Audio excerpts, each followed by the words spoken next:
Today, from FedEx Field in Landover, Maryland, it's Week 18 of the NFL on EA Sports.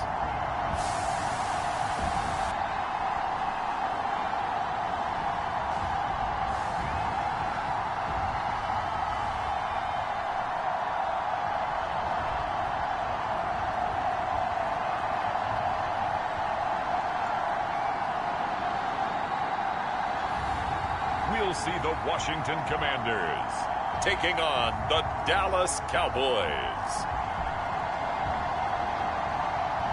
This building holds just north of 80,000, and they have come out in very good numbers today at FedEx Field in Landover, Maryland. It's all about divisional matchups on this final day of the regular season, and we've got a compelling one in store here, as it'll be the Dallas Cowboys taking on the Washington Commanders.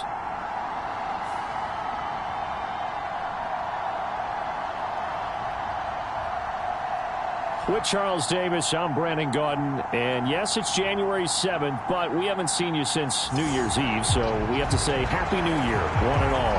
And partner, Happy New Year to you. This is hit the conclusion of the 2023 season. Hard to believe, but we got a good one here between division rivals.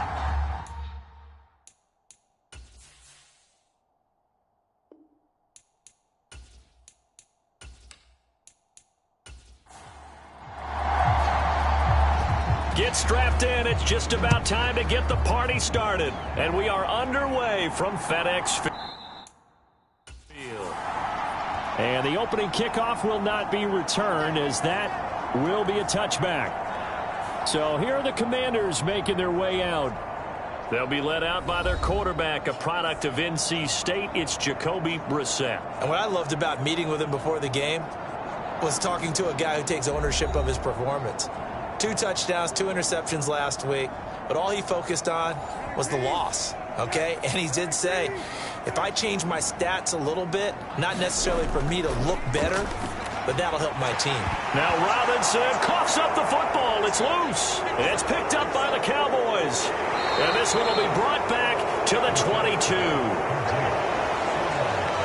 As you and I both know, one reason teams sprint plays to start a game is so they can practice them ahead of time. I will guarantee you that fumble was not in the script. You don't think they had fumble written next to play one there? No, that was never in the script, because they want to have good memories when they go into a ball game, not something that could have gone wrong.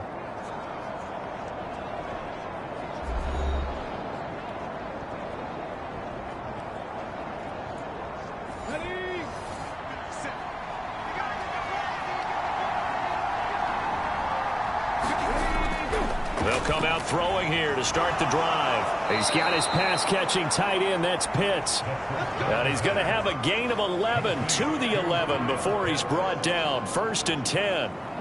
Now a 1st and 10 at the 11.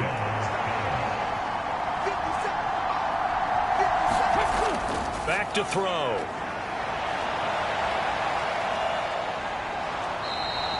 Nice work to get 7 out of that, and it's 2nd down.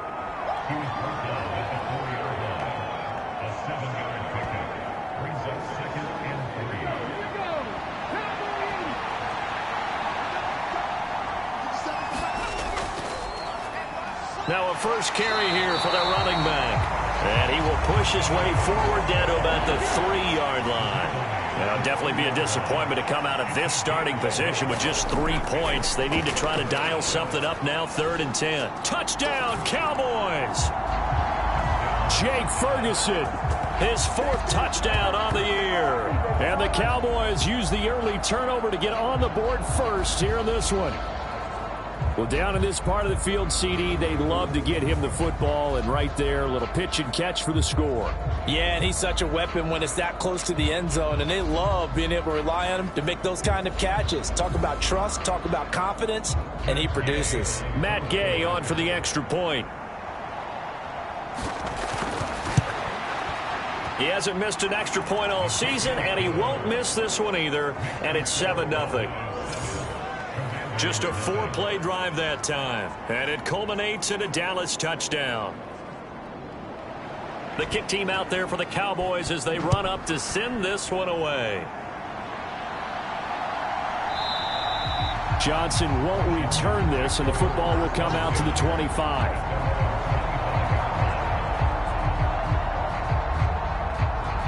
Out comes the Washington offense as we get a look at the playoff race in the NFC. And it's a good news, bad news proposition for them. Mostly good news, and that's that they clinched a playoff spot. That's the important thing. Bad news, though, if they want to make a Super Bowl, for the moment at least, they'd have to do it out of the 6th seed. And bottom line, everybody wants to play at home during the playoffs. We know that's a given. But nothing builds character for a ball club quite like winning on the road in the playoffs, especially when no one thinks you can do it. And if you win one and gain confidence, who knows, you might get on one of those magical runs.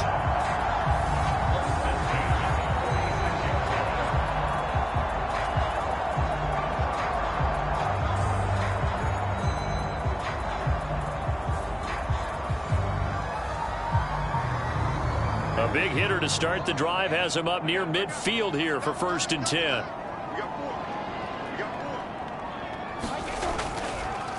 They'll run for the first time here with Brian Robinson. And he can only manage to get a couple. 2nd and 8 coming up.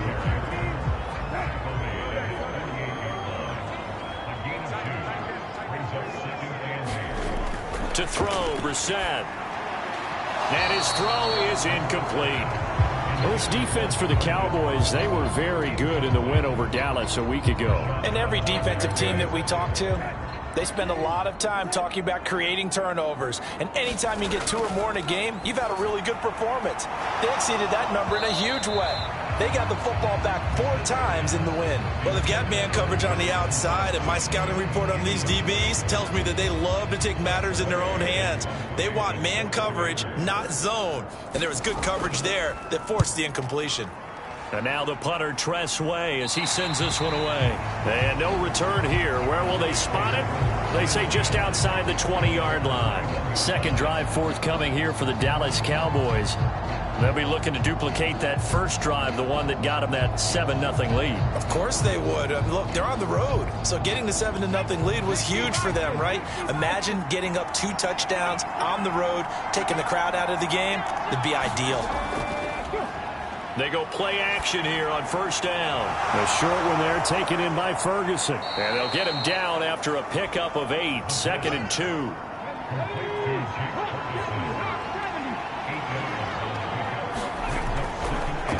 They'll try and run this one right up the gut. And they work this well upfield across the 45. That burst good for 20 and a 1st down. Good, strong, explosive run that started inside, which means you've got to control those defensive linemen, the defensive tackles, the nose guards. Those guys have to be controlled. How about the offensive line, the job they just did? Yeah, key that A-gap usually on those runs, right? That's where it all starts because everyone wants to kind of control that area. It disrupts things from the defensive side and the offensive side. As we just saw, it opens up possibilities. Now on 1st down, he'll drop to throw it. That's caught left side to tight end Pitts. And he is down at the 48. A pickup of 4 that started at one 48-yard line and ended at the other. One back in the backfield, he'll get the carry. And now they're going to get him down right at the line of scrimmage. No gain on the play there, so they're left with a 3rd down and 6. You talk about this Washington defense. They're going to need to be strong against the run in this one. I still crack up a little bit after we left our meeting with the defensive coordinator because I said to you, stop me if you've heard this before. How about him saying, well, first order of business, we got to stop the run. Of course you do. He's got a good unit, but facing the #1 rushing team, they have to stop that in order to have a good performance. Got what they needed there. The drive continues with a 9-yard pickup. The Cowboys at 13-3 now on the year. And they come in feeling pretty good after back-to-back victories, CD. And if we look back to last week, it was all about their defense. Let's face it, anytime you hold an NFL team to single digits in this era of high-flying offenses, that's saying something. Here's a veteran. It's Ronald Jones. And down inside the 35, he goes to the 32-yard line. Counting down toward the midway point in quarter 1. from the gun. He'll hand this off. And he'll be a little shy of the 25 here at the 26-yard line.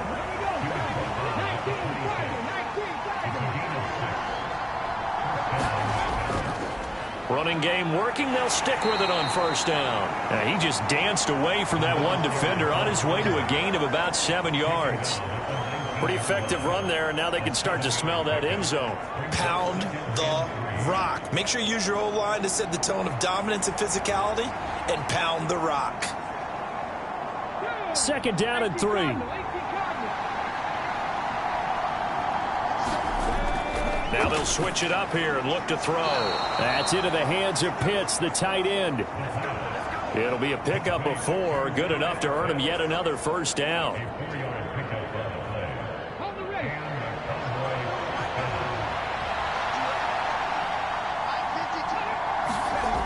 They're going to look to throw.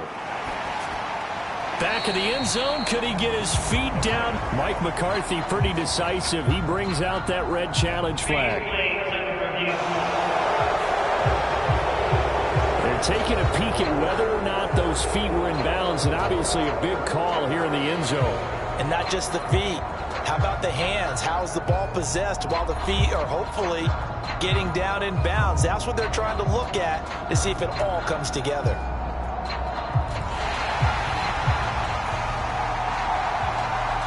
So an early challenge, and you know that those coaches hate to use those red flags too early, but this one turns out to be successful. Extra point by Gay is up and good. And that'll make the score 14-0.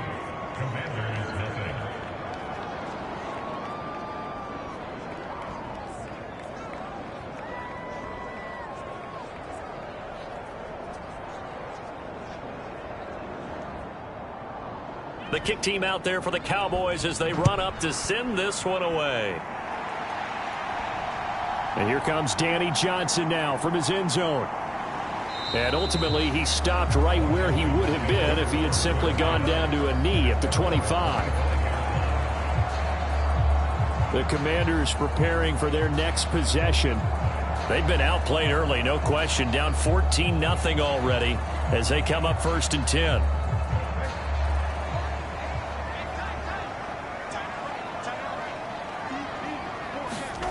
Brissett now.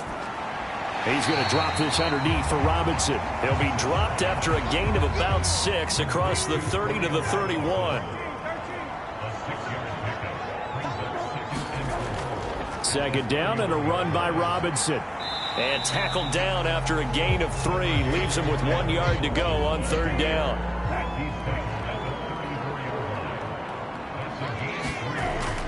Play fake. Brissett.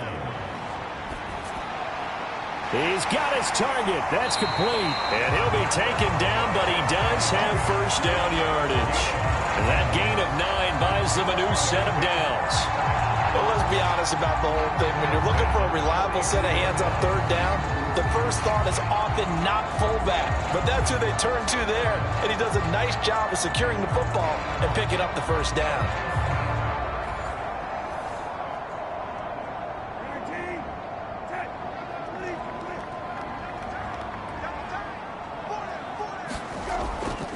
On 1st and 10, it's Robinson. And a good burst there gets him 7 up to midfield.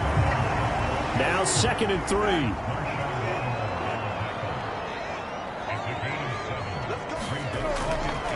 On the draw, Robinson. And good penetration here. He'll get this down only to about the 49-yard line. Give him a yard on the run there, and that's going to set up a 3rd down and 2.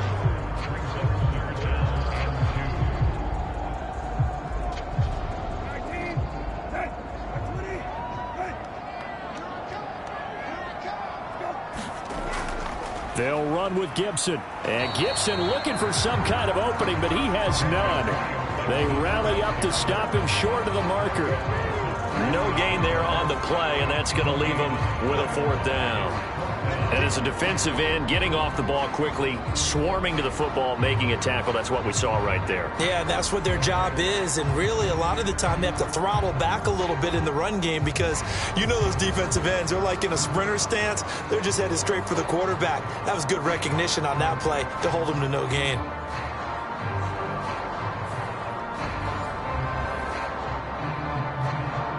Tress Way on 4th down is sent out to punt. And he'll get this away into the icy winter air. And this punt sails over the sideline.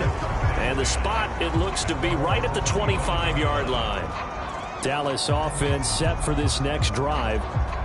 It has been about as perfect of a start to this game as these guys could have asked for, Charles. They've scored on their first 2 drives. They still haven't given anything up on the other side of the ball, so they can already make this a 3-score game here if they can come away with points on this drive. Yeah, they're almost pushing them to the brink, aren't they, partner? Almost to the point now where it's a loss of words for me, which I know would excite all of our viewers, but you're just not supposed to see that type of dominance so quickly in a game like this. Everything they've done has been working so far. Offense, defense, you name it, it's going well for them. And this defense not giving him anything there. Maybe a yard up to the 36. 2nd and 9 now. Short throw caught by Pitts. And a 6-yard gain gets him right around the 43.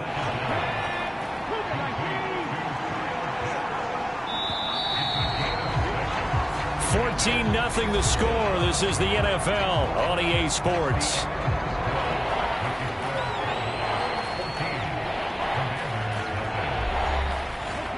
They'll come up now 3rd and 3. From the gun, they'll try to run it. And he appears to be about 2 feet short on 3rd and 3. Leaves him with a 4th and 1. When a good play is made on defense, oftentimes leverage is the key to everything. Defensive line not getting turned, all the other guys making sure they're in the right spot. And on that play, they were able to stop them short of a 1st down.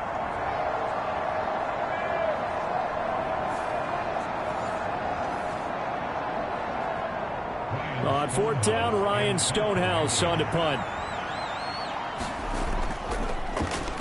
And he was called on 3 times in the win last week as his first one here's away. And this one hits at the 3 and then bounds into the end zone for a touchback. A look at Washington as they come onto the field. Defense got the better of them last series, forcing a punt. See if they make a few changes in the game plan here and try to get points out of this drive. 1st and 10. They begin the drive with Robinson. And he stopped right at the 25 after a gain of 5. Here's a 2nd and 5 now from the 25. From the shotgun, it's Brissett. This is caught by Robinson. 2nd catch for him today, and it'll wind up a 1st down.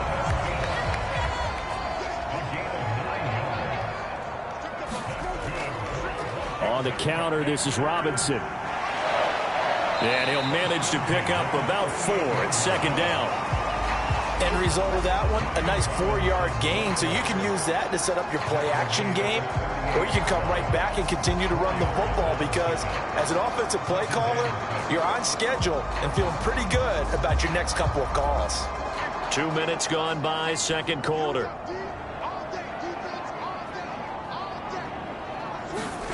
Brissett now on 2nd down. And that'll be off the mark, too far out in front, and it's incomplete. The offense on 3rd down, just 1 for 3 thus far. This will be 3rd and 6. Throwing, Brissett. He finds Robinson. It'll be a gain of just a yard. And that's going to bring up a 4th down. Now the former Oklahoma Sooner Tress Way on to punt the football. He's been a busy man here in this first half as he gets it away. Able to power through. And able to get this across the 20 before going out of bounds. It's a 40-yard punt, 6 yards on the return. And the Cowboys will take over the football with a 1st and 10. The Dallas offense back out onto the field.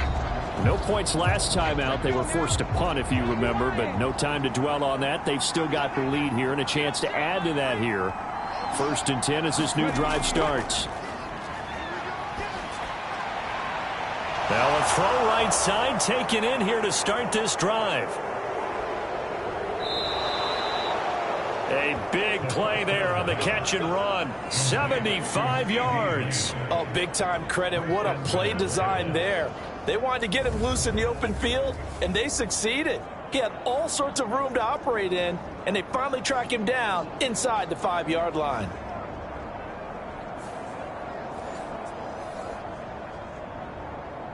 After the big play, a chance to finish now on 1st and goal.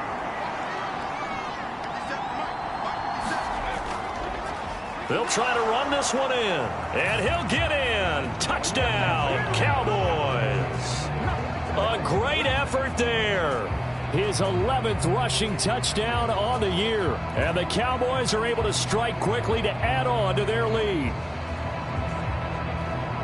Well, they move the ball down the field through the air, Charles, and then finally they get the running game involved, and it works to perfection. Touchdown. And, partner, I kept waiting for that running game to come into play, and actually saved it until the very end. Touchdown goes on his stat sheet, but you and I both know, and he knows as well, his teammates airing it out made this a successful drive. Here's Gay now to add the extra point.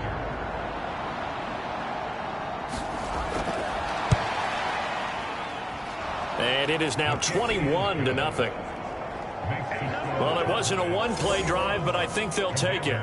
The scoring summary, 2 plays and into the end zone. The kick team out there for the Cowboys as they run up to send this one away. Out of the end zone comes Johnson. And he's up past the 20 to the 22-yard line.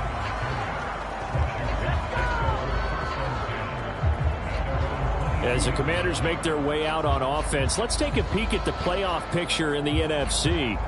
And certainly they are pleased to know that they will be in the postseason. That's the good news. They've clinched a spot at least. The bad news, at least for now, they would have to make a run out of that 6-hole CD, and that's not an easy prospect. Not at all, especially with how loaded this conference is. And think about the thought of trying to run through 3 road games just to the Super Bowl. It seems unlikely, but we have seen it happen before. And, partner, to me, that one was all about timing. If he's there too early, it's going to be a pass interference call. If he's too late, it's a completed pass. He was Johnny on the spot on that one. Robinson up the middle, and only a couple there up to about the 23-yard line. 3rd and 8.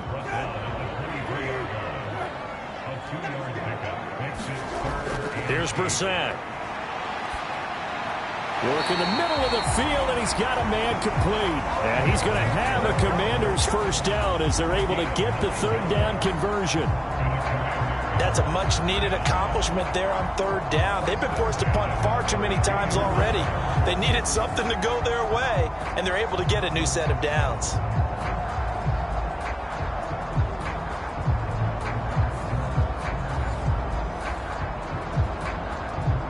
From the 32 now, here's 1st and 10. Brissett sets to throw it. And a dump off here to Robinson. And to the 42-yard line here and brought down there. So not quite a first down just yet as they come up on 2nd and less than a yard. Straight ahead, it's Robinson. And he'll get up near the 45. They'll spot it at the 44.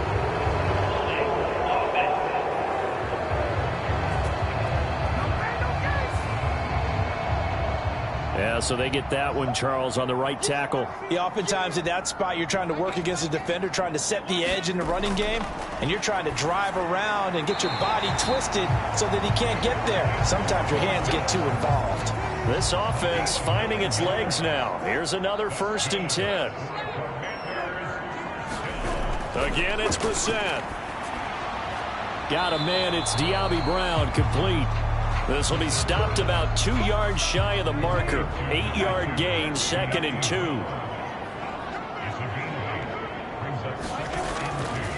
Handoff now to Robinson. 4 yards the pickup, 1st down.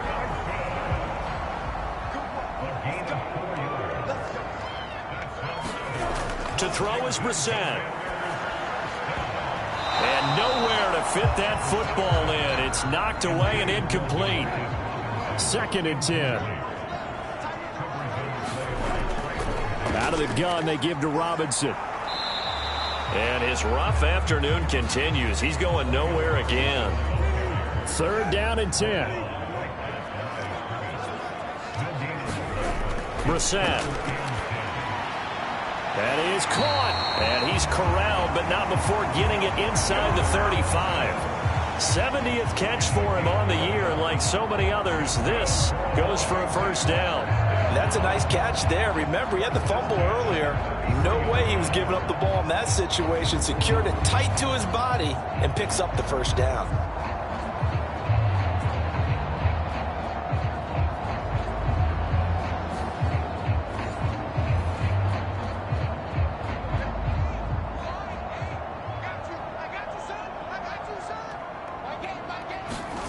First down, Brissett. This is caught by his tight end, Logan Thomas. And he's tackled a yard short of the marker. Good gain of 9 on first down.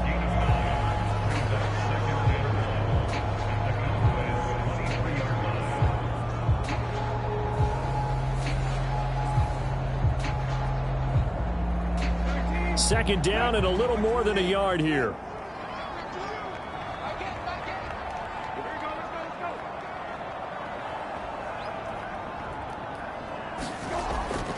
Back to the ground with Robinson. And he'll be brought down at the 21, just shy of the 20 in the red zone.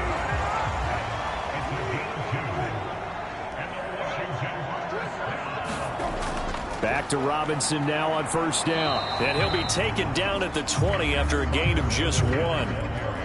Now 2nd and 9. Brissett. And he drops it incomplete. And their struggles continue here. As soon as he leaked out and began his route, someone on the defensive side broke with him and arrived just in time to separate him from another reception. On third down, Brissett. And he's going to go down here, a sack. They push him back to the 34. Osa Odighizuwa gets in there to drop him for a loss of 13 yards, and it's also 4th down now. A good scheme and an early win for this pass rush. They got back there before he could work through his entire progression and ended that play early.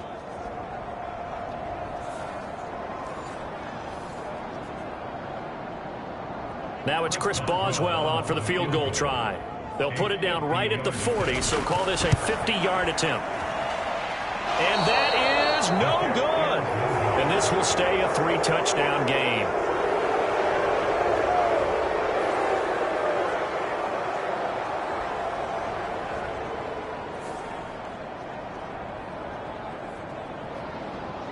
And now Dallas gets set to take the field. And they'll just simply be looking to build off the confidence of the last time out where they scored a touchdown. Man, confidence is powerful, isn't it? When you've scored once, you feel like you can go back out there and get it done again. Doesn't matter what the defense throws at them. They feel like they're in a groove right now, and they want to get out there and show it. Yeah, hoping to stay in that groove here this go-around. And now a throw on first down there, but it's incomplete. A reminder, once we hit halftime, as we do all season, we'll send it down to Jonathan Coachman in Orlando. He'll have all the stats and scores from games in progress around the NFL. And he can't find a receiver, and he's brought down. Deron Payne breaking through to get him to the ground. It's a loss of 7. I think this defense, Charles, realizing the deficit they're facing, they're going to have to step up and make more plays like we just saw there. Yeah, and those are the type of plays that can focus a defense because, as we know, they've had their trouble so far in this one. But they just proved to themselves that they can get to him, and I expect them to continue to bring that type of pressure in order to try and turn around their fortunes.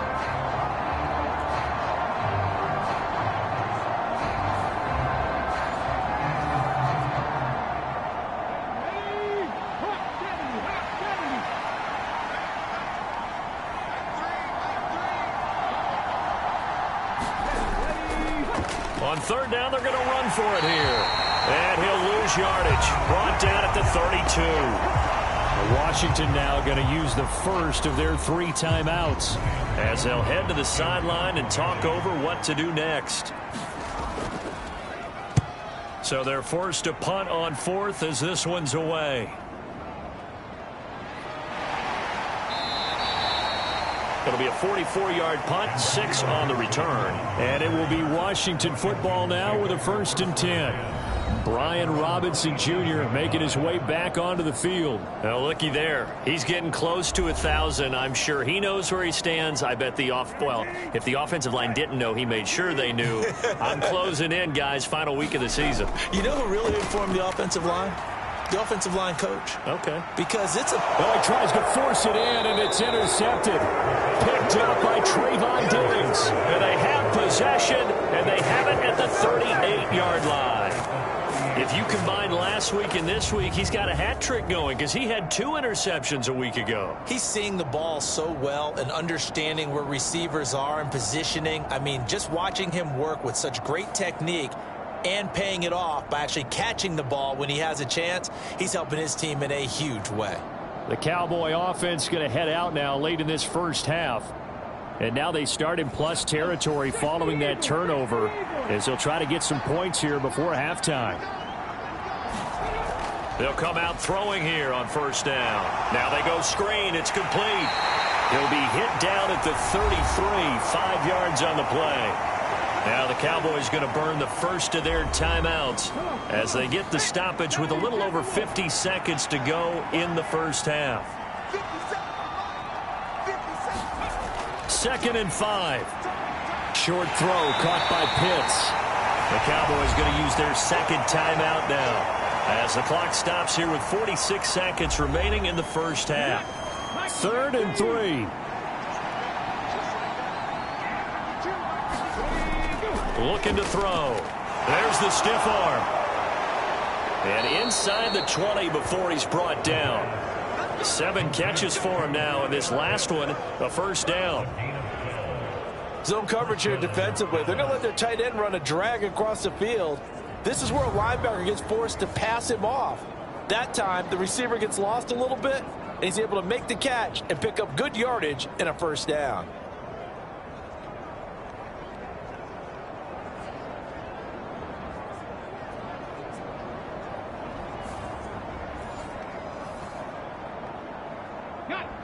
So from inside the 20, here's 1st and 10 at the 18.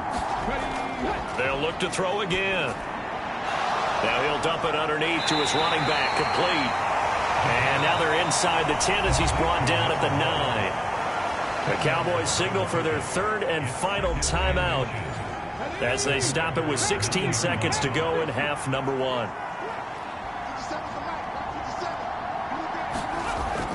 They'll stick with the passing game as he looks to throw. Now he'll dump it underneath to his running back, complete. So we have come upon halftime, and it's the visiting group from Washington who are out on top. As we'll get you down the coast to Orlando for Jonathan Coachman at our EA Sports Halftime Report. Coach! All right, Brandon, thanks very much. It's all down to this. Week 18 of the NFL regular season. Lots to be decided, so let's get right to it. We'll begin up at Bank of America Stadium in Uptown Charlotte. And it's the Buccaneers who are out in front. Baker Mayfield with a touchdown pass.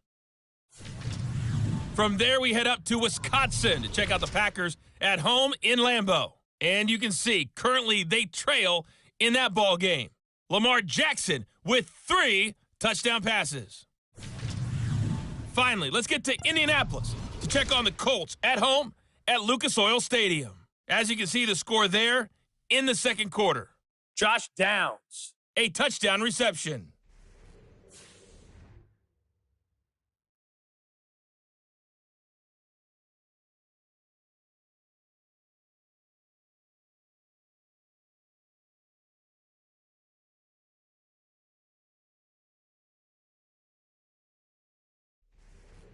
All right, Coach, thanks very much. Fine work as always as we welcome you back for quarter number 3. The kickoff unit is out on the field, and they will send this one away.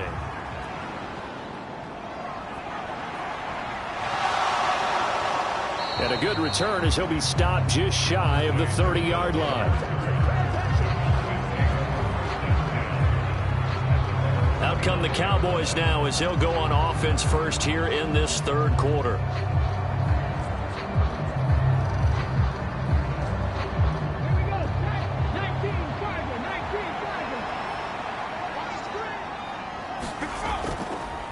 They'll start this drive out on the ground.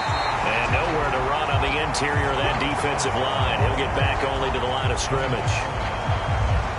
No gain on the play. It'll be second down. Well, these two teams, you might remember, met earlier in the year in Arlington with the Cowboys winning that ball game. So they're looking for another win here in Washington to take the season sweep. Back to throw now on 2nd and 10. This will be caught by Brown. They showed off the athletic juke. Good little gain there. Not a whole lot of real estate, but a nice carry. So the completion good for 6 yards. And now it's 3rd and 4.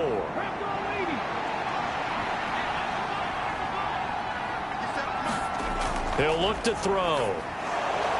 Now they set up the screen. That's complete. And he'll go out near midfield at the 49.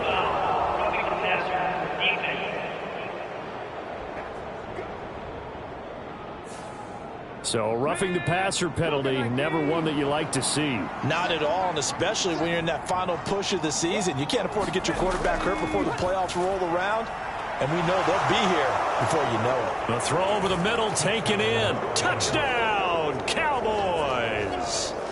Jake Ferguson with his 2nd touchdown of the game and 5th on the year, as his guys have opened up a very comfortable lead. For a big tight end, he can sure move like a slot receiver when he gets a head of steam going. And as a defensive back, you've got a big decision to make when he's moving like that.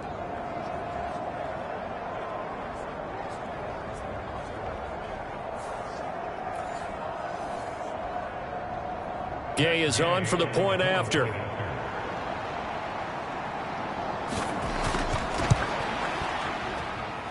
It's good, and they stretch their lead to 28-0 now. Scoring summary, 3-play drive, and it's capped off with a Cowboys touchdown. Johnson won't return this, and the football will come out to the 25. First possession of the second half now for Washington. The CD, they certainly know the hole that they face as they begin the second half. They have to do what precious few teams have done in NFL history. That's try to come back from a 4-possession deficit. And, partner, you know, as that team gathers, they're saying to each other, you never say never. Nowhere to go here. He lost the football. It's picked up on, and this is going to be brought back for a fumble return touchdown by the Cowboys. So the big fella gets on the scoreboard with a return for a touchdown. Good thing he didn't have to go too far, though. You know the trainers were very happy about that. Imagine having to go get him in the end zone, escort him to the bench, and give him the oxygen. They were loving the fact that he got in without having to run very far. Here's Gay now to add the extra point.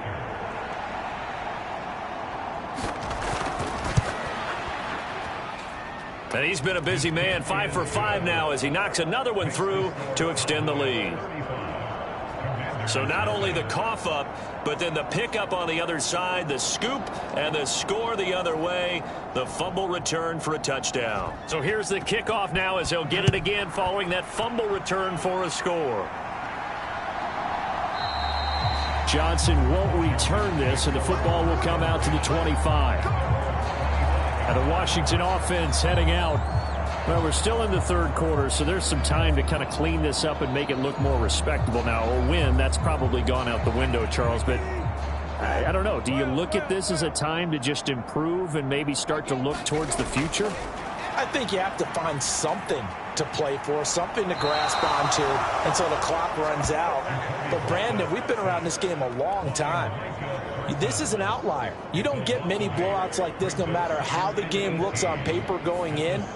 This one has turned out to be everyone's worst nightmare realized.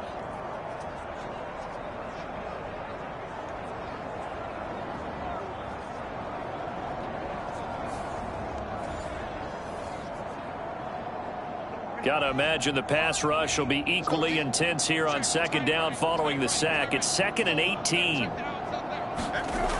Now Brissett. Pass complete. He's got Hendershot. That'll give him 8 that time.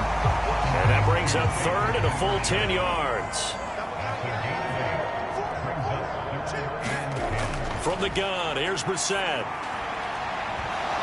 Ball had his hands on it, couldn't bring it in. Pretty symptomatic of how this game's been going.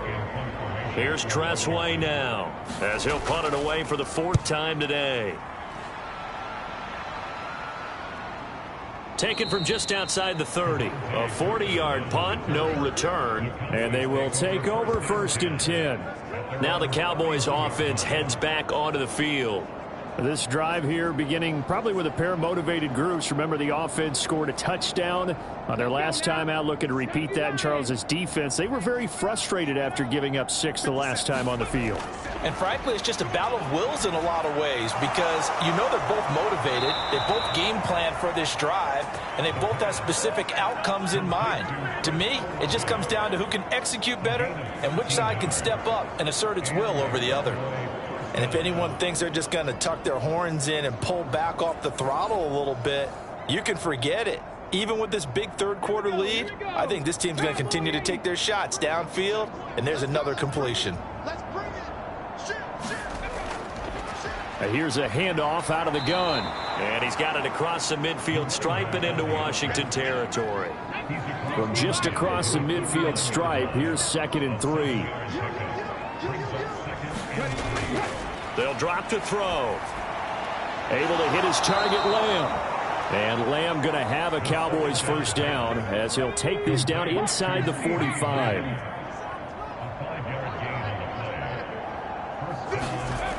Back to throw now on 1st down. He'll wind up getting right about 4 there on the scramble, and it's 2nd down.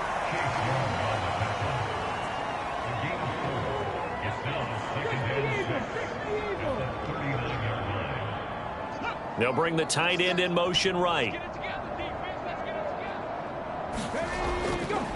On 2nd down, they'll run it here. And he is going to be stopped cold behind the line of scrimmage. Now they're going to be dealing with a 3rd and 7. Is that one officially a loss of 1?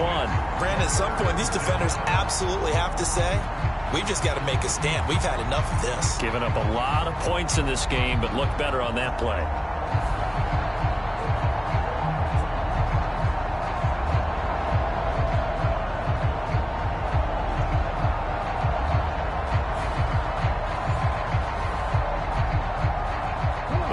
Gain is the 33 on 3rd down. They'll look to throw.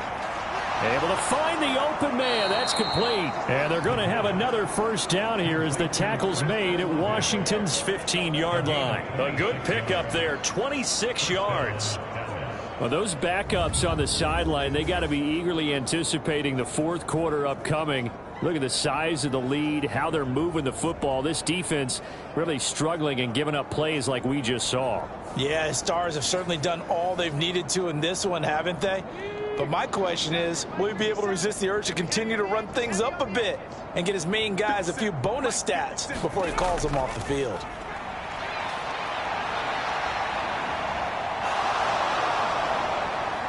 And he will reach the 5-yard line before going out of bounds. So not quite a 1st and goal just yet as they come up now 2nd and inches. And they'll run on the inside handoff. And he is met in his tracks behind the line of scrimmage. The tally there, -2 yards, brings up 3rd down.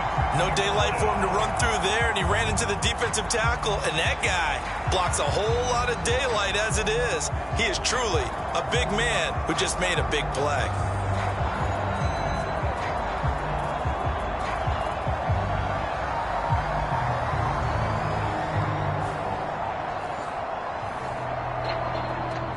Play number 9 set to come here on the drive on 3rd and 2. They'll set up a throw. Pass taken in by his big tight end. And the Cowboys are going to have 1st and goal coming up as they're able to convert there on 3rd and 2. You'd hate to come all this way on a sustained drive like this and then have to settle for a field goal. So what a nice pickup on 3rd down. And now they're set up with 1st and goal.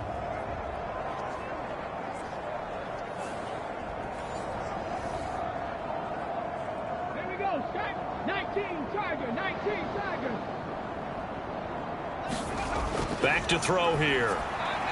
And this is caught for a Cowboy touchdown. Chris Olave there to make the grab. And the Cowboys get another third-quarter touchdown to add on to that lead. Well, that's just how they drew it up, CD. His first read was there, got it to him quickly, and into the end zone.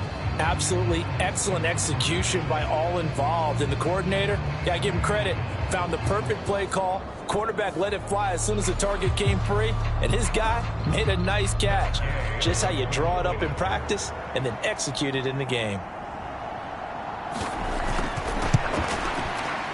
Extra point by Gay is up and good, and it is 42-0. So that one a pretty time-consuming 10-play drive. And it was Chris Olave who finished things off with a touchdown. Out is the kickoff unit as they run up and send this one away. Danny Johnson returning. And up to about the 26-yard line, just across the 25. The Washington offense set to take over.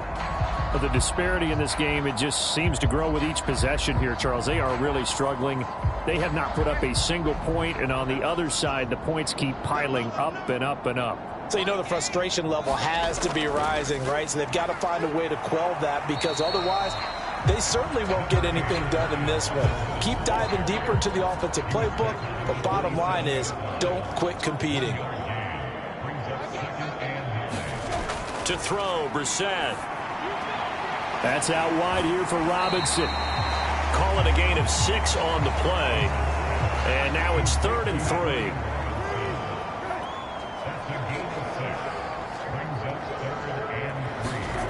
Here's Brissett.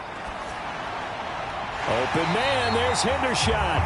And he's going to have a Commanders first down by a couple of yards as they're able to convert here on 3rd and 3.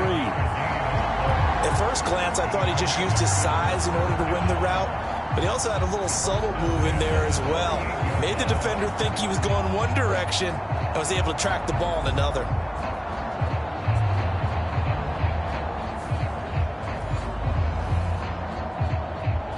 So here's a 1st and 10 at the 38.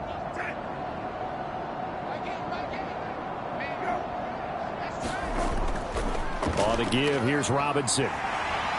And that one goes for about 6 as he's taken down just shy of the 45. From the 44 now, here's 2nd and 4. He'll look to throw. Into the hands of Hendershot. And he'll be taken down across the 50 at the 45 in enemy territory. Still in search of their first touchdown of the game, but they're on the move. 1st and 10. Oh, he dropped it. And that's pretty indicative of the way this one's gone. Third quarter action here in this regular season finale. This will be 2nd and 10. Straight ahead, Gibson. They do get a couple, but they'll be left staring at a 3rd and 8 coming up.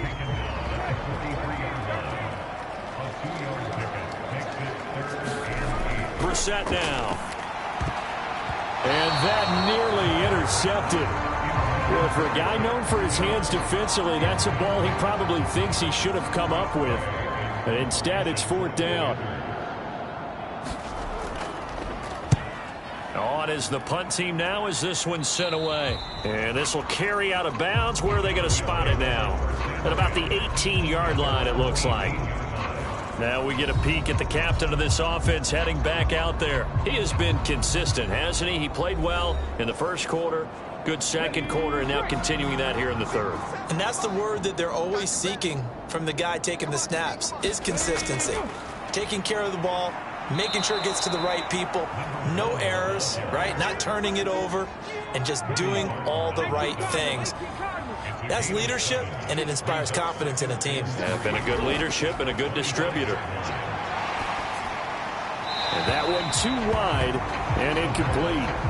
So the incomplete pass on the last play, and that leads us to a 3rd and 3. He'll drop to throw. Oh, he's got his tight end pitch complete. And he will have a Cowboys first down by a couple of yards as they're able to convert here on 3rd and 3.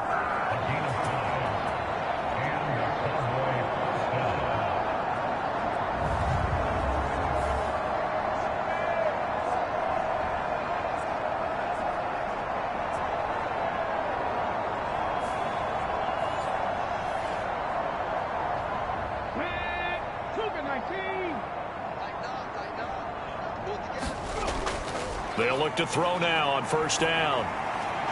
Throwing out right here, caught by Olave. And he'll be taken down, but not before they work it across midfield.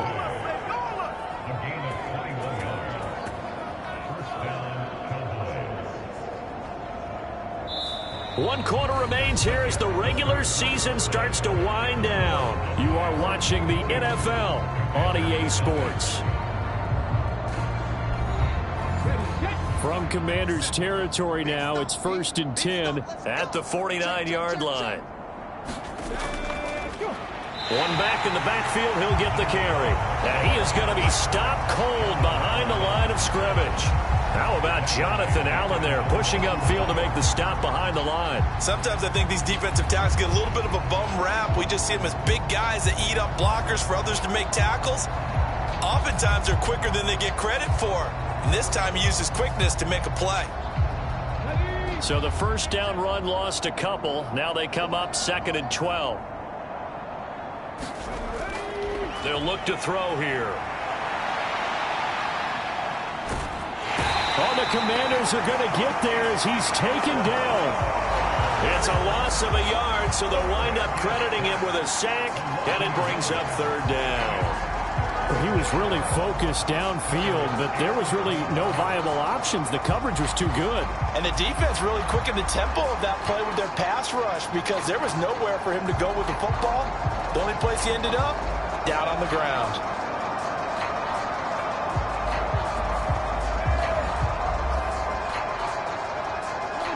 Seventh play of this drive coming up, but a long way to go on 3rd down.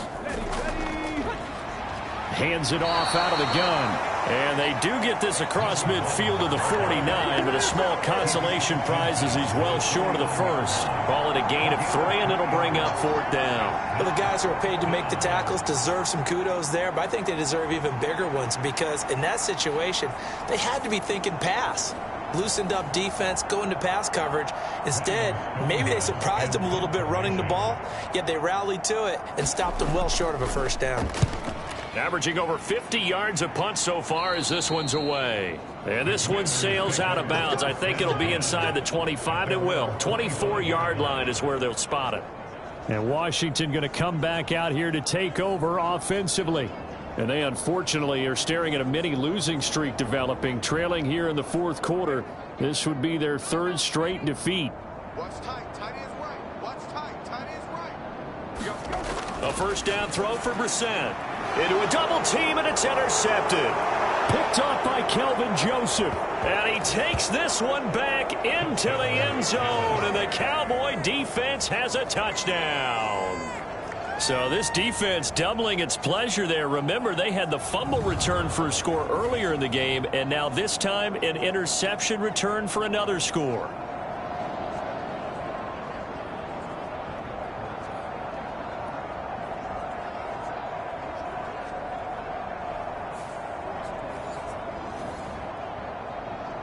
Gay is on for the point after.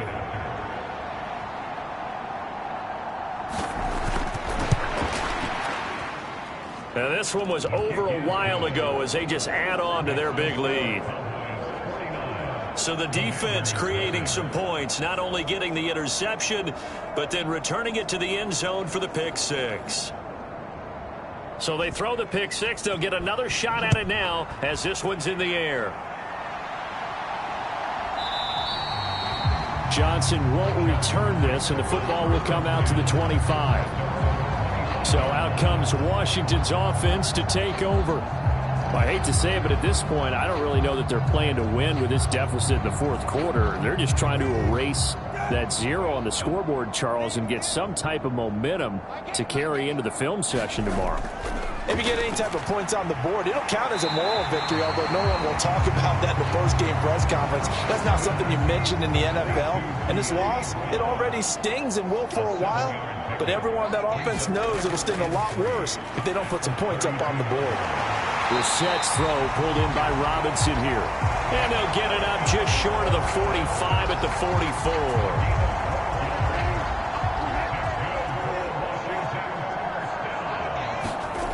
On 1st and 10, Brissett. Throw right side, taken in by Gibson. And this will leave him a yard short. Nice pickup of 9 yards on 1st down.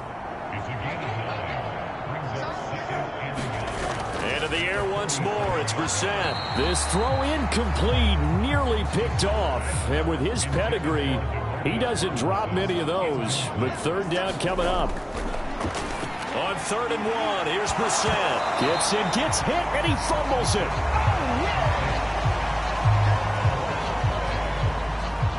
Wow, that ball gets knocked free, but a teammate comes along and scoops it up. It's almost like baseball. Guys at bat, people are on base in scoring position. One guy doesn't get him home. The next guy comes through and picks him up. And avoids the turnover. Here's Tressway now, as they're forced to kick for the 6th time today.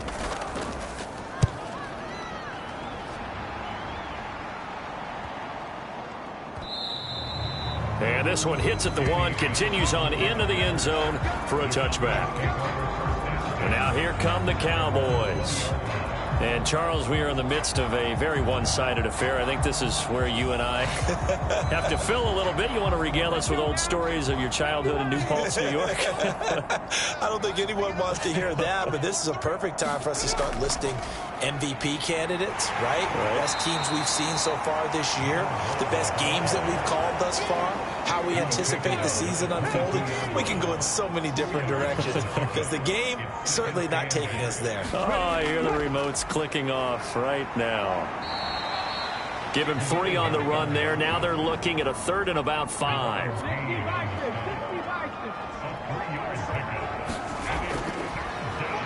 One back in the backfield, he'll get the carry. And he'll be stopped well short. Only 2 yards there, 4th and 3.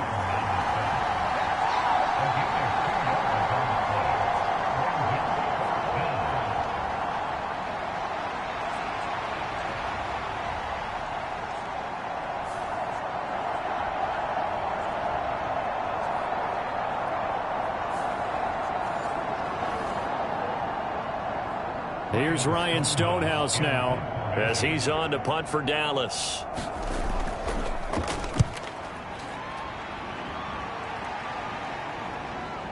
That's taken on the 25.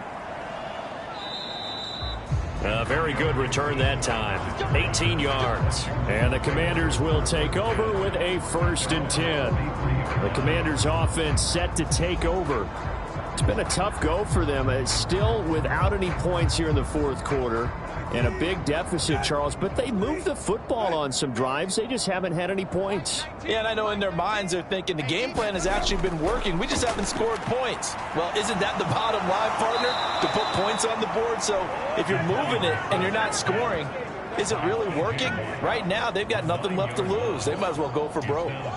Buried by multiple defenders on the drive's first play. Let's go ahead and put check marks by it all, partner. No points. Down by 4 touchdowns. Haven't had anything going today on offense. Why not add a late sack to the mix? Obviously, a day to forget for all involved. Let's give plenty of credit to this defensive effort. They've been excellent from start to finish. After the sack, it's 2nd and 19, and the road gets a bit tougher from here. Here's Brissett. Under pressure, they got him again. T.J. Watt in there again as he's able to pick up sacks on both 1st and 2nd down. Well, it's an old chestnut, but let's face it, offensively, they've got to have some pride here because this has been a worst-case scenario all game for them. Keep putting in the effort. Keep trying to keep your quarterback upright and get through the end of this one as quickly as possible.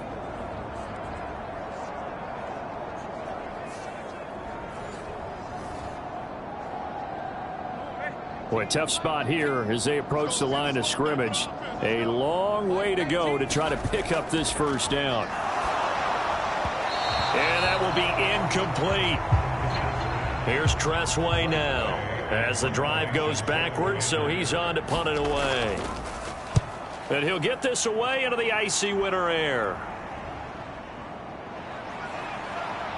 Gets past one man. So a good punt, but a solid 12-yard return. And it will be 1st and 10 as they take over. The Cowboys offense heading back out and ready to go again. We find ourselves here in the midst of a one-sided affair. A lot of fill time down the stretch, Mr. Davis. So we could talk about food because that is something that you and I we enjoy. We share that. We enjoy our time at the table. So maybe the best steakhouses in the city, but in all seriousness, the performances that we've seen this year, we've seen a bunch of great ones, and it's going to be hard to parse who's going to win the MVP. Yeah, it really is. Is it going to be a runner? Is it going to be a thrower? Can a defender finally win it this season? Those are the things that we could probably discuss. And collectively, this is about as dominant of a performance as you could have hoped for on both sides of the football. Might have to put it number one for what we've seen this season. And this offense on 3rd down today, they've converted 7 times and could use another right now. This is 3rd and 4. One back in the backfield, he'll get the carry. And he's got this down to the 35. 76 yards rushing now, as he's done it on 22 carries. I know we're in the era of wide-open football, a lot of spread formations, more space, but there's still a spot for power football, and we just saw some of it right there. How about that run? Yeah, breaking the tackle, and, you know, late in this game, he wants a football in his hands. He's had a good day.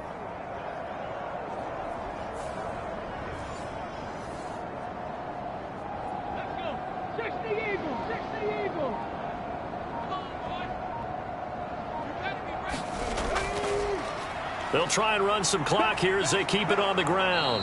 This will be a gain of about 8 to the 27-yard line.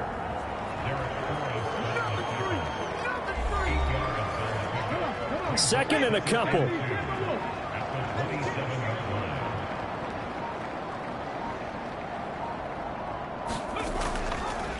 And they'll try to run the option here.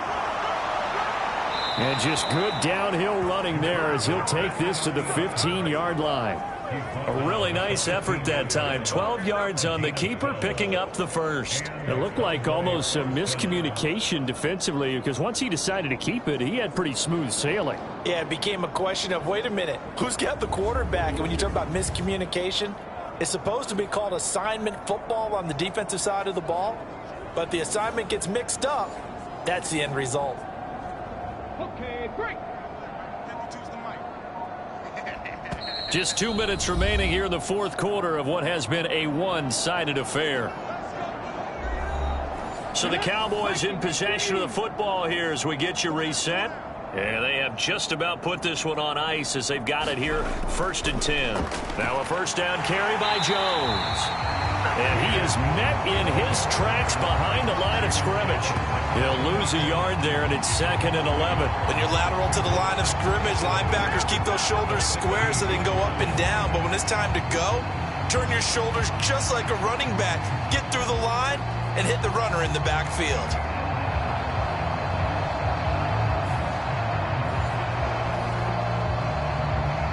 So after the loss of a yard, they'll look to push forward here on 2nd down and 11.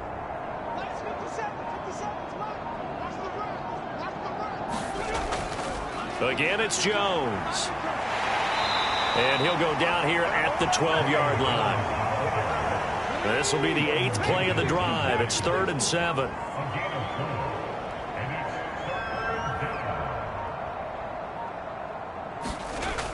Back to throw. And he'll be tackled right on the 10, well short of the first down. He opted to go with the scramble, gets 2 yards, and now it's 4th. Well, it certainly appears to me that the defensive guys are starting to look a little bit tired while he still has some fresh legs. Not the biggest gain we've seen on a scramble, but still some positive yardage on a play that initially looked like a sure win for the defense.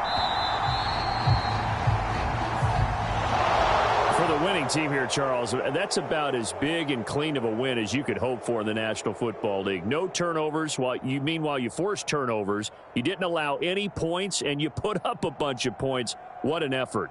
And, Brandon, I just have to ask you, that's all the stuff that we saw happen today. Those are statistics, numbers, the whole deal. But my question is, how does one team come ready to play and the other one, obviously, not ready at all?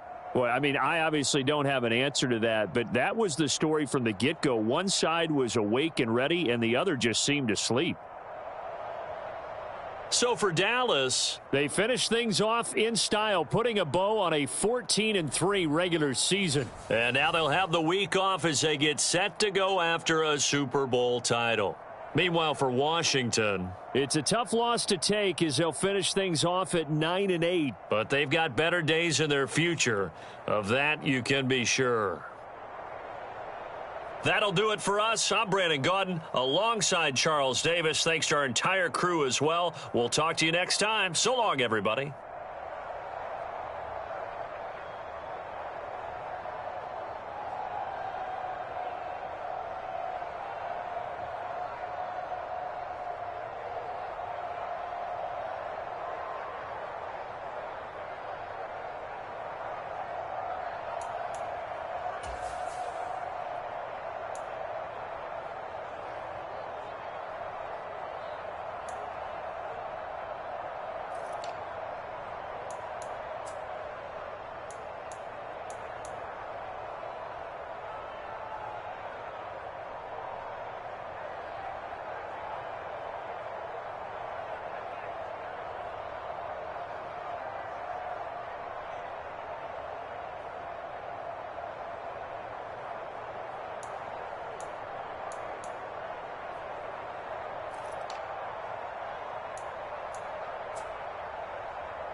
today. From Hard Rock Stadium in Miami, Florida, it's Week 18 of the NFL on EA Sports.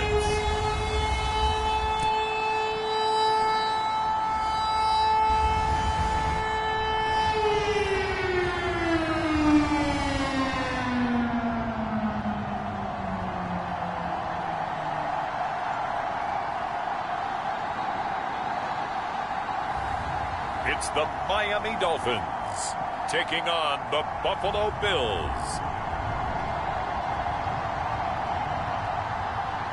We are about 15 or so miles northwest of world-famous Miami Beach as we are set for football at Hard Rock Stadium in Miami Gardens. It's all about divisional matchups on this final day of the regular season, and we've got a compelling one in store here, as it'll be the Buffalo Bills taking on the Miami Dolphins.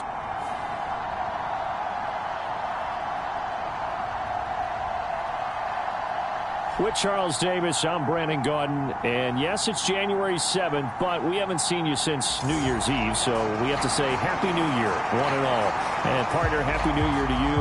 This is it, the conclusion of the 2023 season. Hard to believe, but we got a good one here between division rivals. And you like what the NFL's done here, making Week 18 all division games. I think it's one of the more inspired moves by the league because they've made these matchups really count. And typically they mean something, not a lot of coasting as people head towards the playoffs. But I do have to ask, January 7th, is it too late to say it? We're kind of right on the borderline, aren't we, about Happy New Year? Because that always seems to be the subject of debate.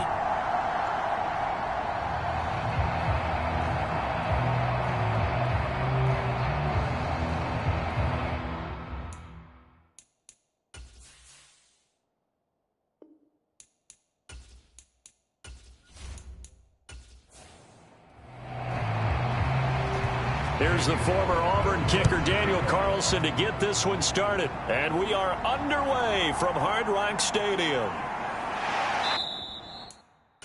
And out a little across the 25 to the 27.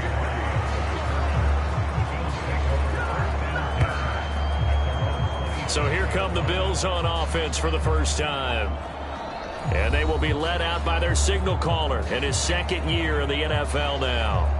Brandon, I don't know about you, but when I heard he threw 5 touchdown passes last week, I thought, well, he's going to be the AFC Offensive Player of the Week. I didn't need to hear any other stats, and it turned out to be right. That's exactly right. It seemed like every time we turned around, he was throwing one in the end zone.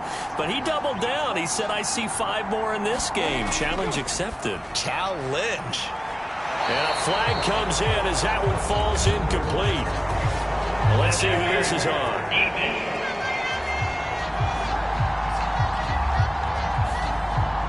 After the penalty, a fresh set of downs. It's 1st and 10. Left side, Cook. And he's going to get a solid gain of 9 before being brought down. 2nd and right at a yard. He was well over 100 yards last week. He told us this week, a little ambitious, said he wants to hit that 200 mark. We'll see. Makes sense, though, doesn't it? Have we ever run into a running back that had a great game the week before that didn't think that's just going to naturally continue? Just make sure you feed me the football. And that's what they're all about. Continuity, rhythm, number of carries. Just keep giving it to him. And here he'll be brought down a little shy of the 35 at the 36. 4 yards the pickup, 1st down. Now, these two teams met earlier in the year in Buffalo with the Bills winning that ball game. So they're looking for the season sweep with a win here in Miami. So from the 36 now, 1st and 10. Off the play fake, he'll look to throw. He's going to be sacked. They sack him back right at the midfield stripe. Carlos Dunlap. Give him the credit for the sack and a loss of 14 yards. I don't know if he was just working through progressions or just unaware of the pressure, but no matter. Excellent work by the defense to get him to the ground before he could escape the pocket.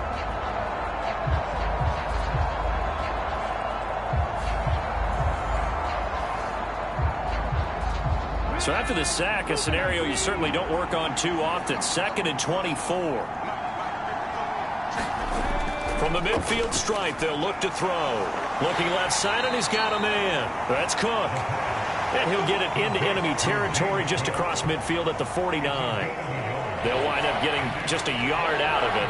And they're going to be staring at a 3rd and long here. You talk about this Miami defense. They've been pretty good against the pass. Not amazing, but good. Number 13 in the league.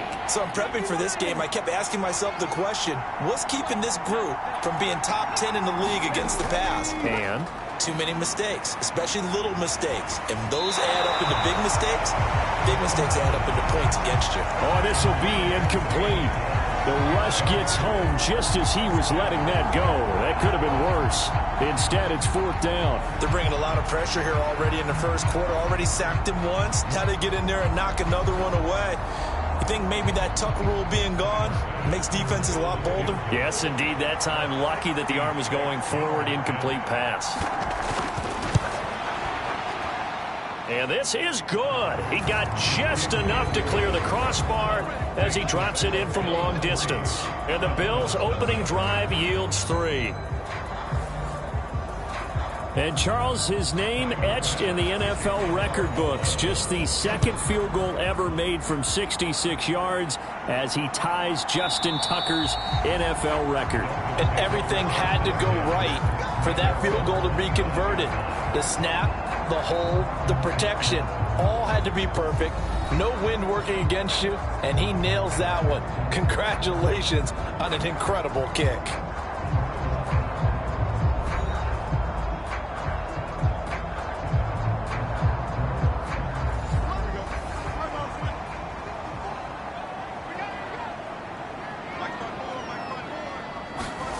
On 1st and 10, here's Fields. That's complete to DK Metcalf. And this will be a gain of 5 as he gets it to the 30. Ball on the 30. They'll come up with a 2nd and 5. Fields now to throw.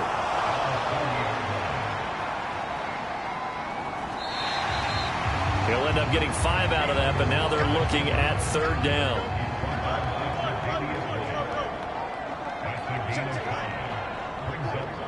They'll bring the tight end in motion right here. They'll try for the first with Walker. And he'll have the Dolphins 1st down as he's got this up to the 40-yard line. The Dolphins at 9-7 now on the year. They come in losers of 2 straight, so trying to turn things around here. And you just mentioned 2 straight, and when you're talking about 2 games, that's nothing to panic about. They feel like they've been a little bit unlucky in the last couple. This is a club that's more than capable of turning things around, and I expect them to play really well here. Here we go. 222, 222. That's the way. Back to Walker on 1st down. And shutting him off, now open field. And he'll be taken down, but not before he works it past the 50. Give him 12 yards there, and the Dolphins have a 1st down. A couple of nice carries back-to-back here, establishing the ground game a bit. Yeah, these aren't bare-bones runs now. I mean, they're getting substantial yardage, the kind of yards you're looking for, right? Let's go ahead and use a cliche. Stay ahead of the change, right? 5 or more yards each time. That's what you're looking for in setting a tone and getting your offensive line going. Good sign on the opening drive.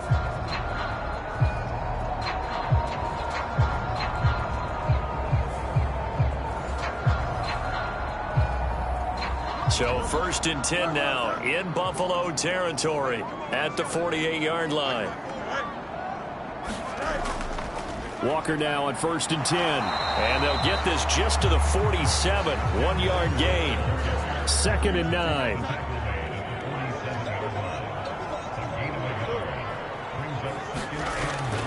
On 2nd down, it's Walker. And he gets this inside the 35-yard line. A Miami 1st down on a 14-yard pickup. You were telling me this yesterday. This is exactly what they want to do on the opening drive, establish the ground game. Yeah, remember our conversation? We were talking about what one of the GMs in the league has told me repeatedly. It's a big man's game, and it's not necessarily size. He's talking about playing some big boy football. Line up, get leverage, knock people back, and establish the run early. From the 34 now, here's 1st and 10.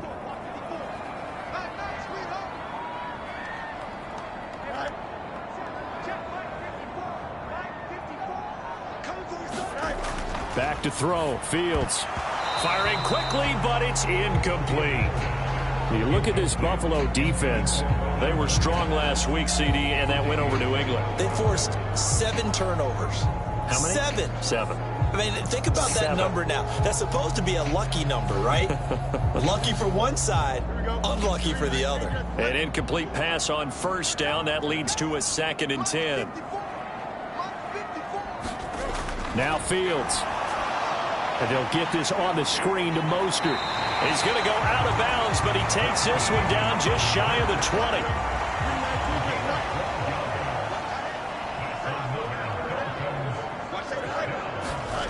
Fields on first down. Firing quickly, but it's incomplete. Well, a momentary speed bump there with that throw, partner. The defense had other ideas, and they're trying to mount a small stand before this drive reaches the end zone.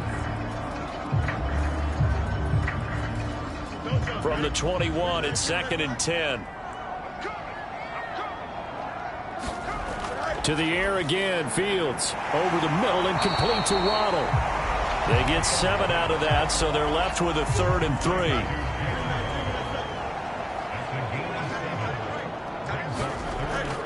Now it's Fields off the bootleg. And Walker has it. And stopped a few yards shy of the goal line at the 3. They're able to convert on 3rd down, and that sets up a 1st and goal. A field goal helps, but a touchdown gets you the lead. That had to be the message transmitted in the huddle. And they delivered there as that throw is going to keep the drive alive. And even better than that, set them up with a 1st and goal.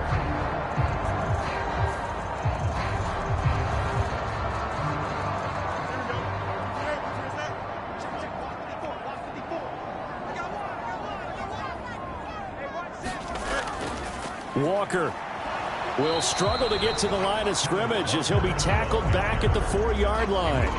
It's a loss of a yard there, and now 2nd down. It's a tough one right there. He ran right into the teeth of the blitz as the linebacker was freed up in order to stuff that one for a loss. I think quarterbacks got to see that. Got to find a way to audible into something a little more advantageous.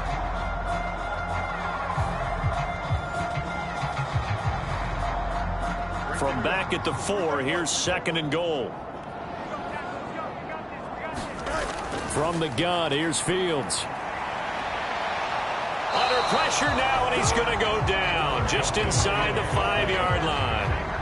Vita Vea able to get in there and drop him behind the line. And they're picking up right where they left off with the shutout that they pitched last week. A huge part of that, this pass rush. They know how to get after people. Offensively, good luck finding some answers right now.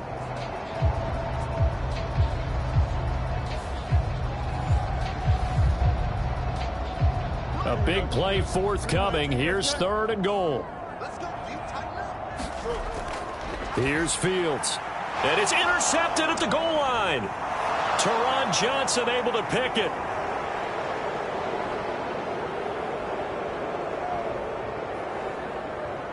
And he is going to score. It's a pick-6 and a Bills touchdown. CD, what a sensational start for this defense. Instead of just forcing the 3-and-out, which they were about to do, they pick it off and take it in for the score. Yeah, I mean, they didn't just settle for the standard good way to start a game. They started in dramatic fashion. Take it away, score points, and guess what? They'll be flying to go back out there on defense again after that play. Tyler Bass on for the extra point attempt. He's got it, and now it's a 10-0 lead here in the opening quarter. A heck of a play there defensively, getting the interception, navigating his way into the end zone for the touchdown. So an early 10-0 lead for them now as they kick it away. Grant, he will not return it, and his guys will begin at the 25.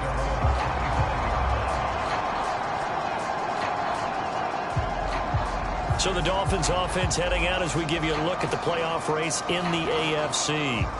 And it's all come down to this, hasn't it? Final week of the regular season. As this year's playoffs play out anything like the regular season has gone, could be in for a wild and fun month of January. And we can break the rules because we can look ahead.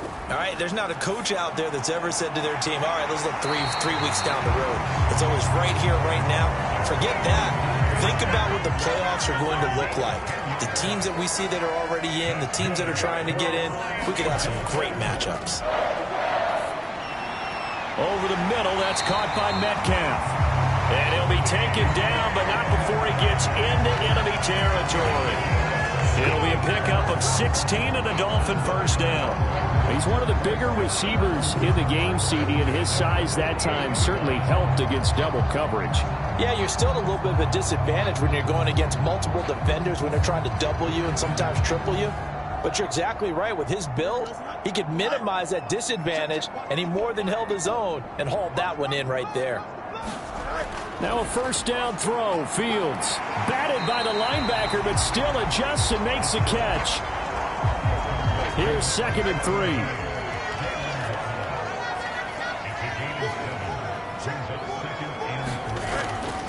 On the counter, it's Walker. And he'll do a nice job here just to fight his way back to the line of scrimmage. A good chance this is 4-down territory if they're unable to convert. But right now looking at a 3rd and 3. There's a short one to the tight end, Johnson. And he'll be taken down, but he does have first down yardage. That's good for 9 yards as they convert on the 3rd down play. Well, with his size, you've really got to wrap up because arm tackles, they're not going to cut it. And that time, he used his full-grown man strength to fight off his defender and pick up the first down.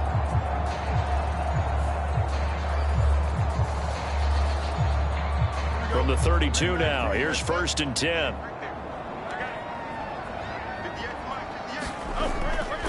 Up the middle, here's Walker. And he's going to take this ahead for right around 3 yards, but no more than that. 2nd down. Sticking with Walker on 2nd down. And he's able to work his way down inside the red zone to the 19-yard line. A Miami first down, that one going for a gain of 11.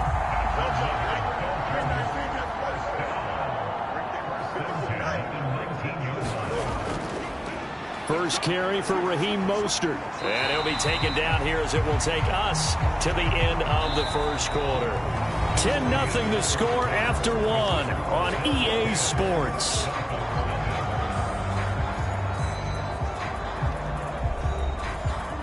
Second down and 4.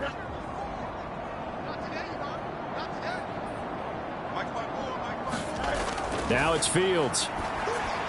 Setting up the screen here. This is Walker. And he's brought down just outside of the 10 at the 11. This offense so far on 3rd down, they've been good. 3 for 4 thus far. This time it's 3rd and 3. On 3rd down, here's Walker. And this is not going to be enough. Was in search of 2 yards and only got halfway there.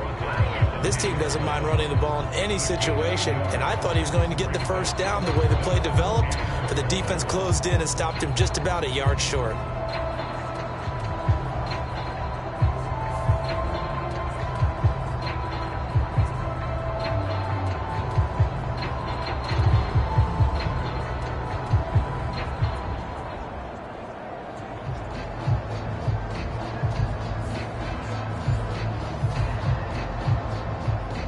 Mike McDaniel dialing up the risk here a little bit on 4th down. They're going to go for it. They'll try it now with Mostert. And he's not going to get there. Might have even lost a yard. He only needed a yard, but he couldn't even get back to the line of scrimmage. And this 11-play drive is going to lead to nothing on the scoreboard.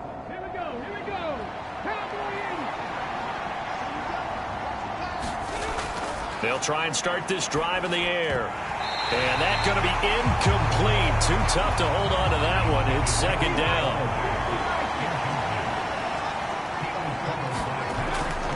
He'll look to throw. That's complete to Justin Jefferson. And he's brought down, but not before they get it across the 20-yard line.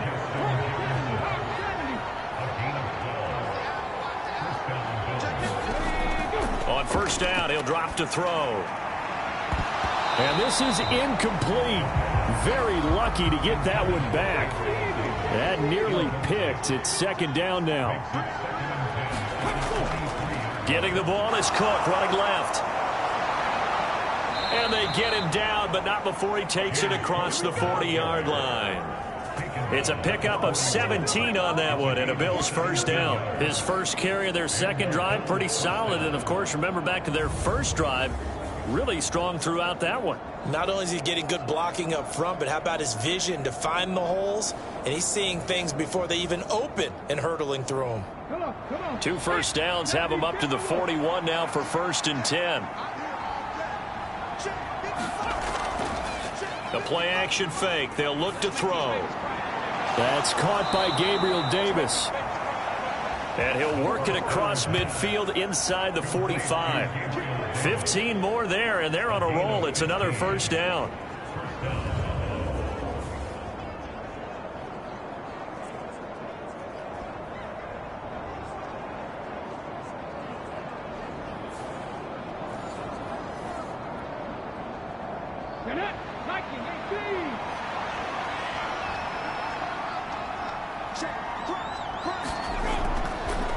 They'll try the middle with Cook. And he'll get it inside the 40 to the 39. Ball on the 39. Here's second down and 5. They'll drop to throw. And the Dolphins rush gets home. Down he goes. Grover Stewart breaking through to get him to the ground. It's a loss of 7. They've gobbled up over 30 yards of turf so far, but a sack knocks them backwards. And that interrupts the momentum they were building. Good opportunity for the defense to escape this drive before they get to the end zone.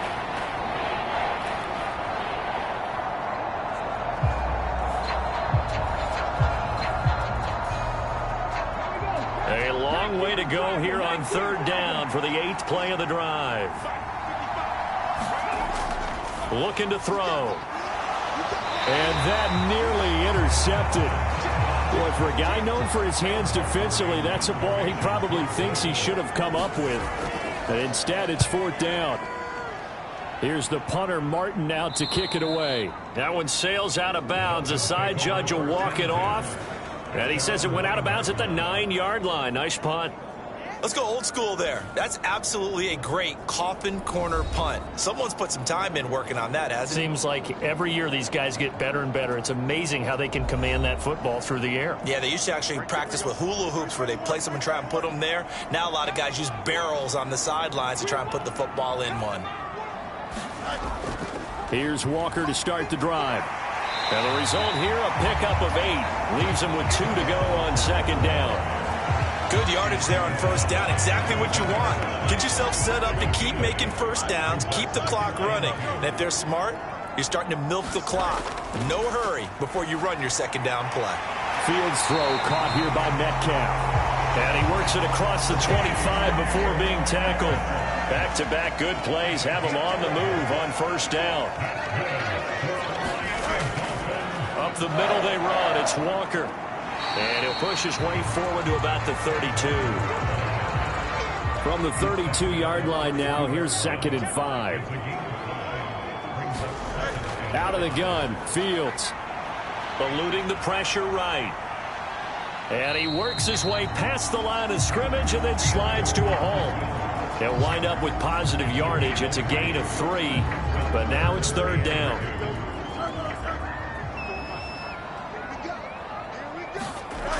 Here's Fields. That is caught. And he'll have it past midfield almost to the 40 before being taken down. Well, they were in search of a short gain on 3rd down, and they wind up nabbing over 20 yards. Yeah, these are the types of plays they're going to need to hit on if they're going to get back into this game. It hasn't been the greatest of first halves, but this is a nice throw here on 3rd down, and they keep the drive going. This offense finding its legs now. Here's another 1st and 10. Fields. And that'll be incomplete. Here's 2nd and 10. To throw is Fields. He completes this to Walker. They do get a couple, but they'll be left staring at a 3rd and 8 coming up.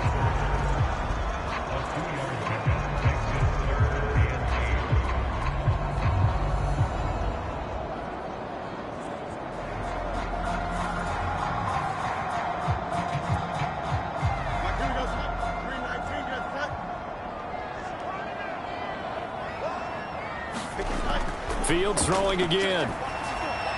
That's going to be caught by Waddle. And he is going to have the Dolphins first down as they're able to get the 3rd down conversion. And if they're throwing on 3rd down, it's a good bet. They're going to look his way. He's the most reliable of their receivers, and he comes through there with a nice grab for the first down.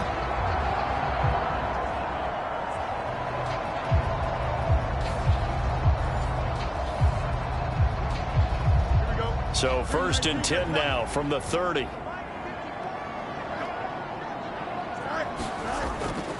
Straight ahead, Walker. And he'll take this ahead for about 4.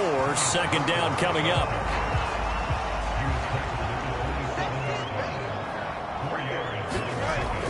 Back to throw.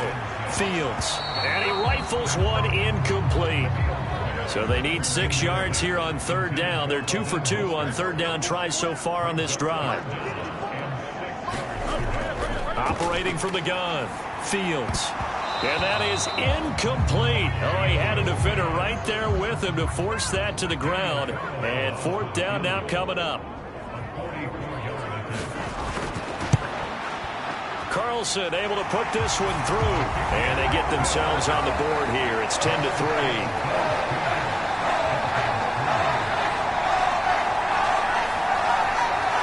So that kick gives them their first points of the game, CD. And it comes on the 3rd drive, but hopefully for them that's a spark that gets that offense going. Yeah, and I would say if you're the offensive play caller, as you look at your sheet, you're trying to find that part on there that unlocks bigger points. They struggled with a few drives so far, finally got 3 out of it. How do you find the end zone? That's what he's searching for now.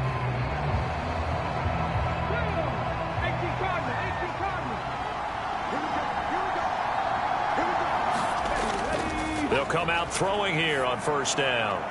Looking for his man on the out route, and he's got Diggs. And this will be a gain of 5 as he gets it to the 30. Ball on the 30. They'll come up with a 2nd and 5. They'll set up a throw. Into the hands of the tight end, Dalton Kincaid. And he takes this up to the 40-yard line before being corralled.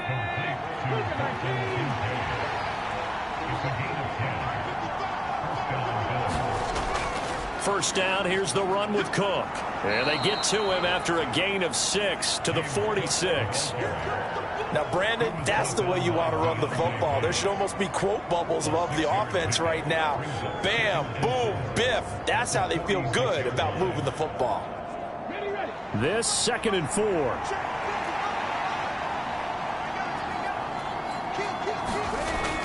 Here's Cook again. And down he goes at the 49, a 3-yard pickup. Our score 10-3 with 2 minutes remaining in quarter number 2. Here now, 3rd and a yard.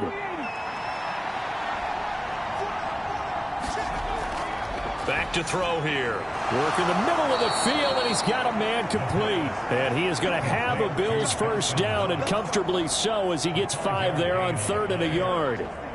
That's a big conversion there on 3rd down because they did not want to give the ball up here late in the half. They'd love to take the clock all the way down and score. This will definitely help the cause.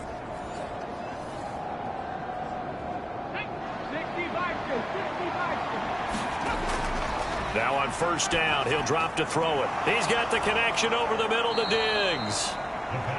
It'll go down as a gain of 6, and it's 2nd down.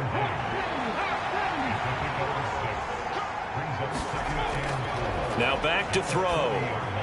He'll find Diggs once more on the completion. And he's got another first down as he's brought down at the Dolphins' 28. And now we won't see a play on 1st down. We're going to get a timeout instead as they get the stoppage with a little over 50 seconds to go in the first half.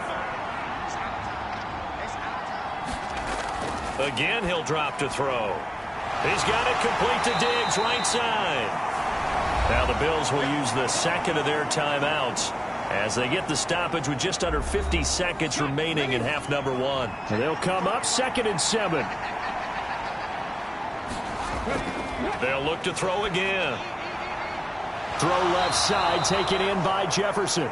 And he's got another first down as he's brought down at the Dolphins' 12-yard line. Back to throw again. A battle for it, and it's intercepted. Picked off by Deshaun Elliott. And the Dolphins are going to take over here on the INT at their own 5-yard line. Partner, there's no other way you could describe it because that was absolutely just gut-wrenching for that offense. They were right on the precipice. Points were available. All they had to do was just fall forward, and they were going to put them up on the board. Instead, a long drive ends in heartbreak and a melancholy trip back to the drawing board. I like it when I go a little bit lyrical for you. And they're just going to run it here up the middle. And he maneuvers up the middle for 3, and it's 2nd down.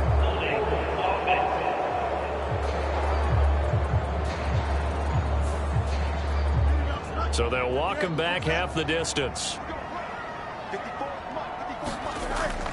Up the middle they go with Mostert. And he'll just push his way forward for a few as the clock will run. So we have reached halftime with a touchdown. That's the difference on the scoreboard. As we go up to Orlando now and hand it over to Jonathan Coachman with our EA Sports Halftime Report. Take it away, Coach. All right, Brandon, thanks very much. It's all down to this. Week 18 of the NFL regular season. Lots to be decided, so let's get right to it. We'll begin up at Bank of America Stadium in Uptown Charlotte. And it's the Buccaneers who are out in front in the second quarter. Baker Mayfield with a touchdown pass.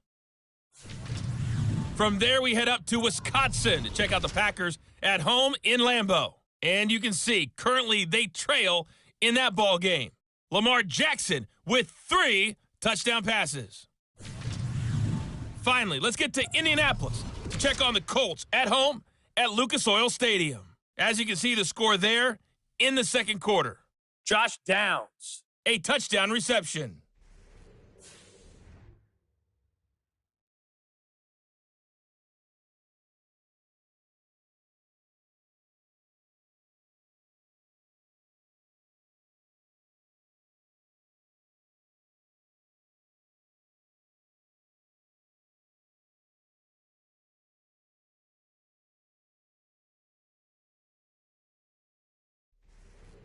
Okay, Coach, adjustments likely going to play a big role in this third quarter in what's been a tight contest so far.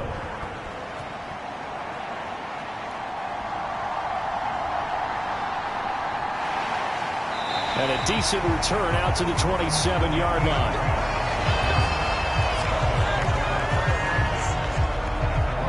Out comes the Dolphins now. They'll go on offense first here in this third quarter.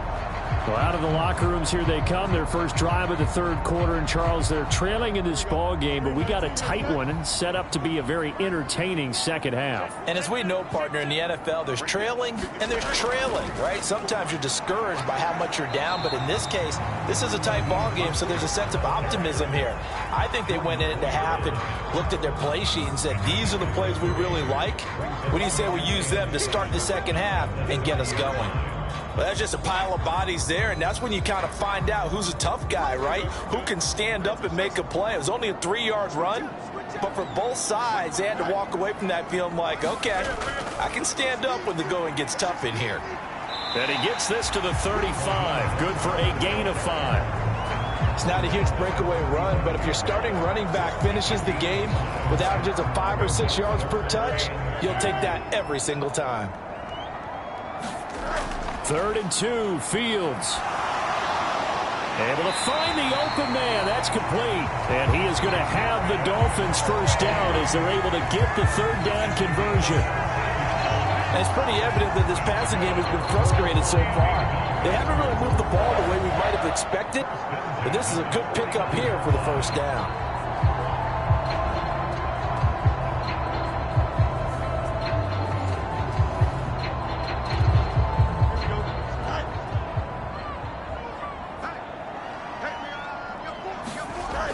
On first down, Fields. And that went too far in front. He couldn't reel it in. It's incomplete. Now a 2nd and 10. Looking to throw. Fields. This one into the hands of Metcalf. And he's got a first down as the tackle made at the Bills' 36. 15 yards there on the catch and run.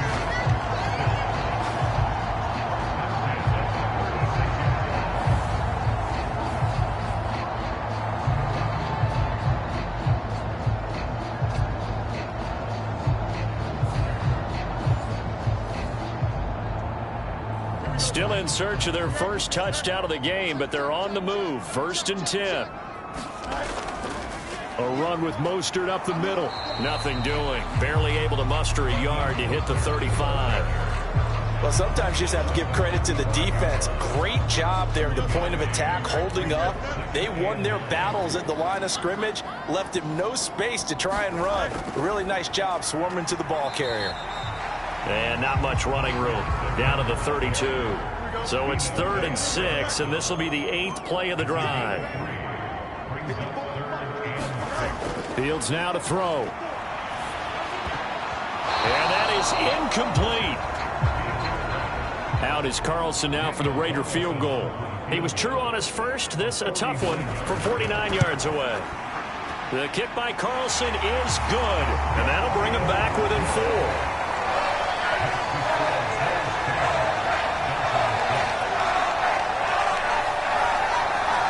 So they were facing the deficit coming out of the locker room at intermission, and at least they're able to get the field goal to cut into that deficit. Yeah, now your offense feels pretty good about itself, right? A little bit more up to speed coming out of the break. You turn to your defense now and say, hey, we got 3 there. We're chipping into the lead. Can you help us out? Hold them. Let's get the ball back for us. So here's the Bills offense now. They get ready for their first possession of the second half. Now this game, it has obviously been all about the defense on both sides of the football. Which offense is going to break through here? We'll see if they can do it on this drive. They'll come out throwing here to start the drive. And this will be incomplete. Physical play on the football there, and it's 2nd down.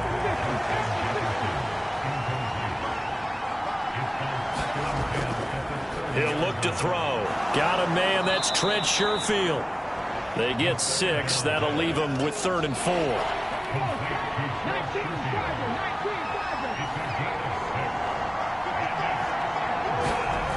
They're going to look to throw. He's got his target. That's complete. And he is going to have a Bills first down as he'll be marked down a yard or 2 past the marker following a gain of 6. And that one was a lot of fun right there because that was the game within the game. 3rd and short, blitz was on. What's the key for the quarterback? Get out of your hands in a hurry. And that was a quick little completion. Got the job done for a first down.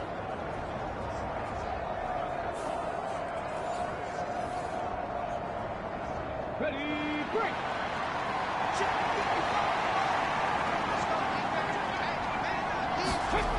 They'll stick with the passing game as he looks to throw. Another one on this play for Justin Jefferson. And taking it across midfield and just shy of the 40. Another first down as he went right back to the same well, this time for 17 yards.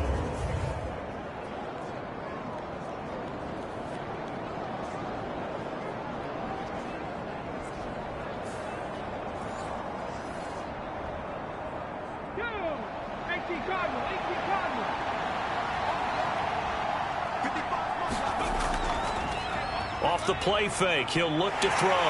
Rush coming, and he's taken down.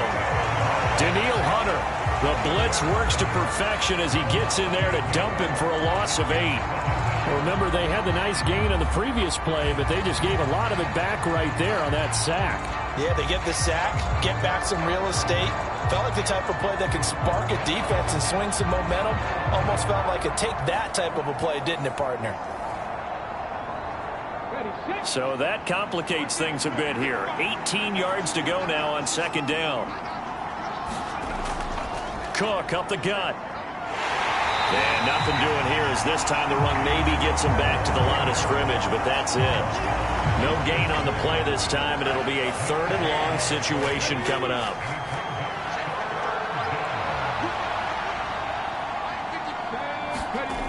from the midfield stripe, they'll look to throw. That'll be complete to Cook. Yeah, he'll work free from one tackle, but that's about all as he's taken down. 5 yards, not enough, and it'll be 4th down.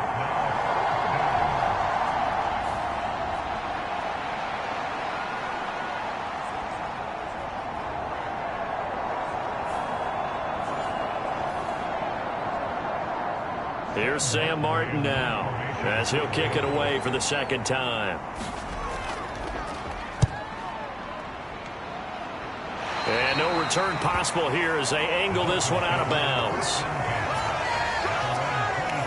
The Dolphins offense now ready to go back out onto the field. And, Charles, they're certainly still right in this game, but they need that offense to wake up and in a hurry. Yeah, I like the way you put it. They certainly did seem to sleepwalk a bit in the first half. Now that their defense has done its job, it's their turn now to go out and try and get some points. On the ground, it's Mostert to start the drive. The defense thought they had that play covered, but it still got driven backward by those blockers. Those types of plays are a key part of any team's offensive game plan. It all starts up front in the trenches. And they'll get it up just short of the 45 at the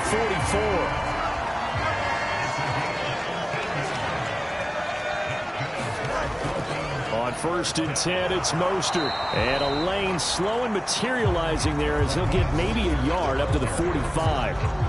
No doubt about it. A really nice job there by the defense, not allowing him to get to the perimeter. But that means your defensive ends, your outside linebackers, the guys that you pay big money to sack the quarterback, they also have to have interest in the running game as well. And they did a nice job there of holding the point of attack and not giving ground. It's a loss of a yard, so it's back to 3rd and 10. They just keep trying, but so far, finding no room for him to run. None whatsoever. In fact, you run the numbers. He's under 3 yards a carry at the moment.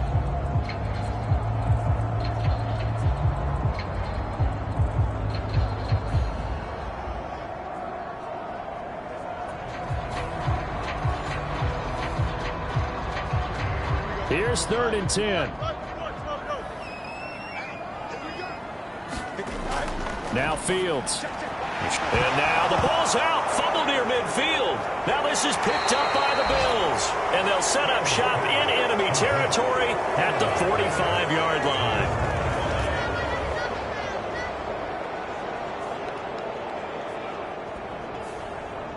Buffalo offense back out ready to go. Their defense has done the job. Now it's the offense's turn as they've got it 1st and 10.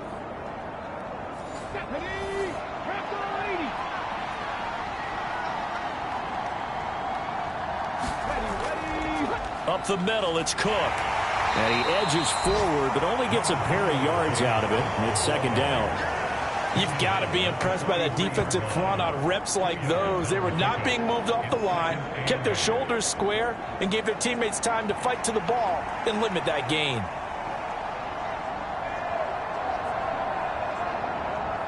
From the 43, here's 2nd down and 8.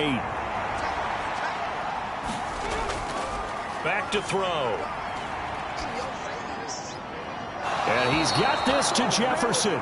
And he is out of bounds, but not before he's inside the 30. Now a play fake here on 1st down. And that'll be incomplete.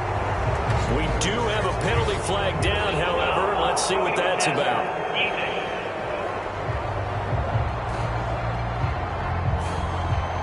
So the yellow flag came out, and that leads to a new set of downs for this offense. 1st and 10. Cook following the penalty. He will push his way down to about the 14.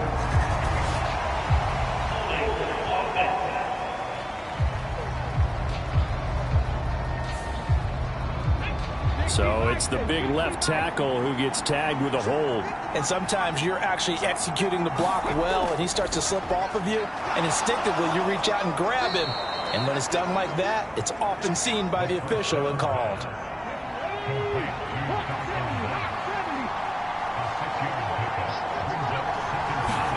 2nd and 13. On the slant, he's got Davis. And the Bills are going to have a 1st and goal coming up as the tackle made at the 3-yard line.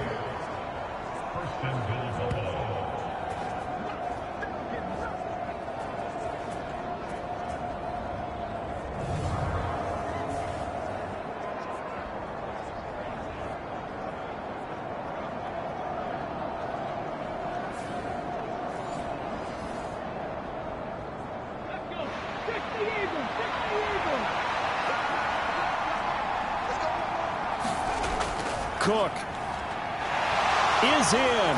Touchdown, Bills.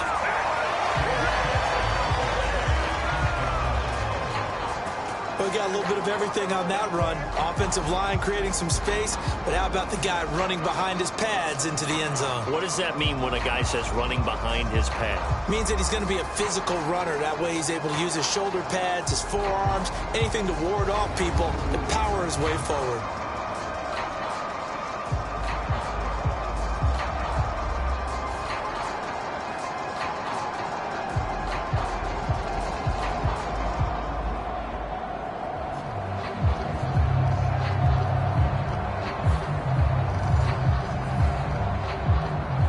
Here's Bass now for the extra point.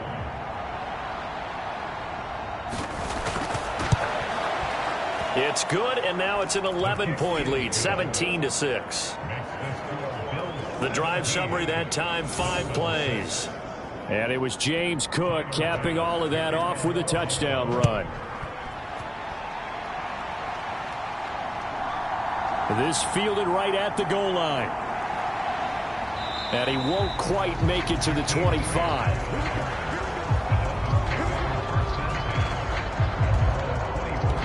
Dolphins offense returning to the field. Last time out, they had the fumble. That led to the touchdown. Not a great look on either side of the ball as the defense gave up the points too, Charles. But they've got to take care of the football and do better here on this possession. It's certainly been a tough stretch, partner, for both of those units, and they kind of put their defensive mates in a really tough spot there by dropping the ball on the ground. But an easy way to make it up to them, get out there now and get some points on this drive. 7 yards on the pickup there, and it'll leave them with a 2nd and 3.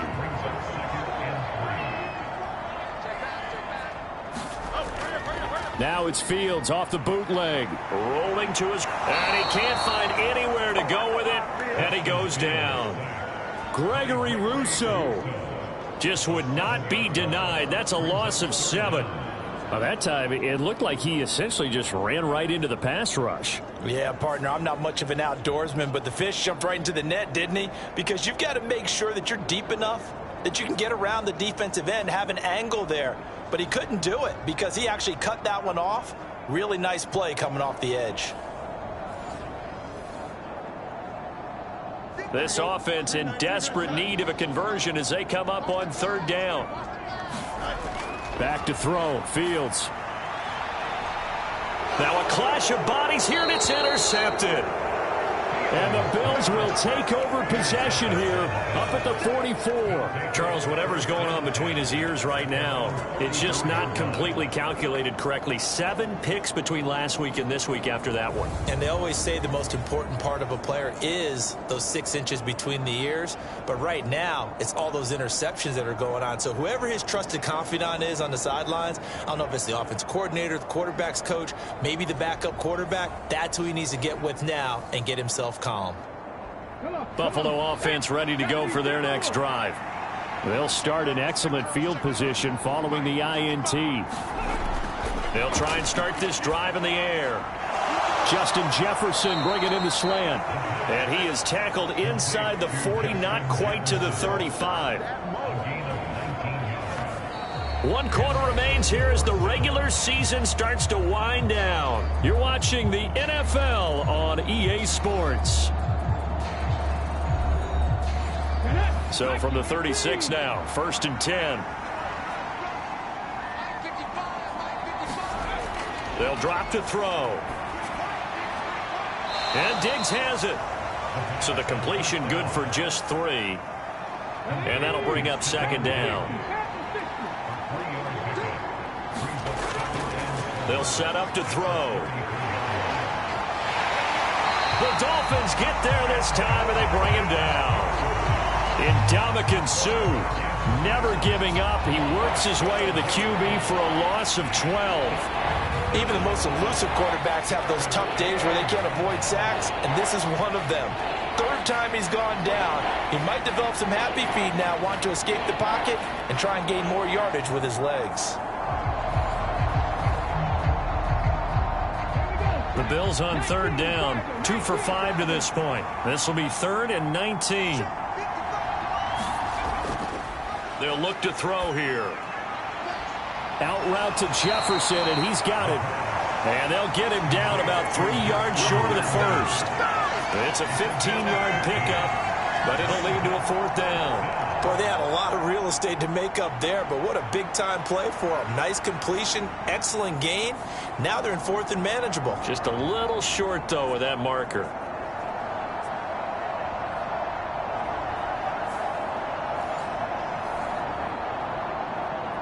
So on 4th down, out is Tyler Bass in the Buffalo field goal unit. Made his first. This now from 46 yards away. The kick by Bass is good, and the Bills will add on to their lead.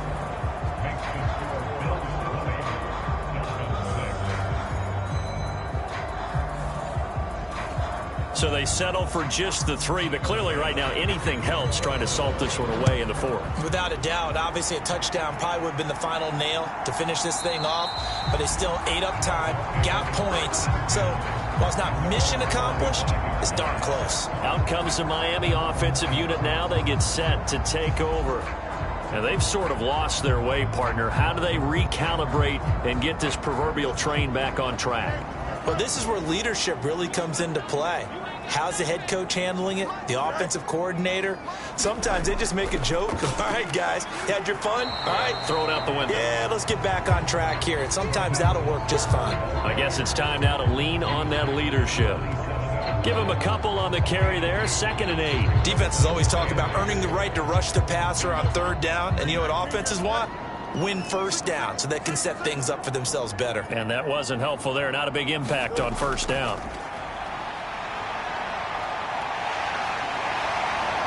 And he will slide to a stop. He does have the 1st down. 18 big yards on that one, and a Miami first. After the costly interception late, good job by him to keep it himself that time. Just tuck it, run it, and scramble for the marker. Don't give the coverage another chance at taking it away from you.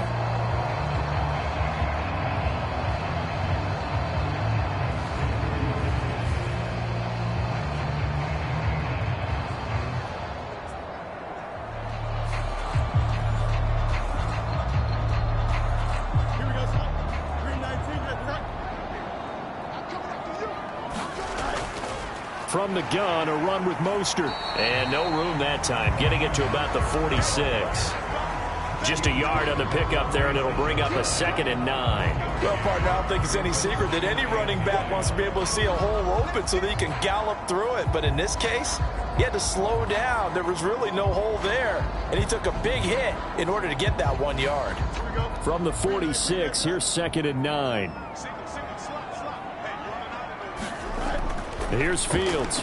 And this one incomplete. Too much contact to hold on to that one, and it's 3rd down. Now it's Fields. Brought in over the middle by Grant. And he's got a 1st down as a tackle made at the Bills' 44-yard line.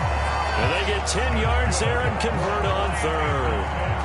And a 2-score game, obviously, every play, every 3rd down, like we saw there, magnified, big pickup. It was a huge pickup.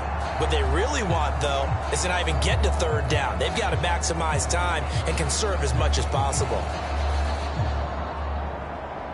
So 1st and 10 now in Buffalo territory at the 44-yard line.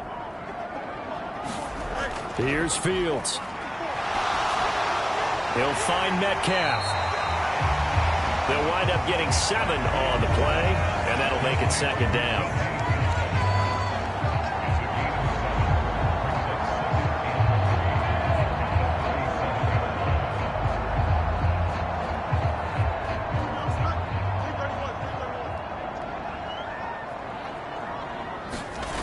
To throw is Fields. Now a leaping catch. He's got it. Back-to-back receptions for him, and it's another 1st down.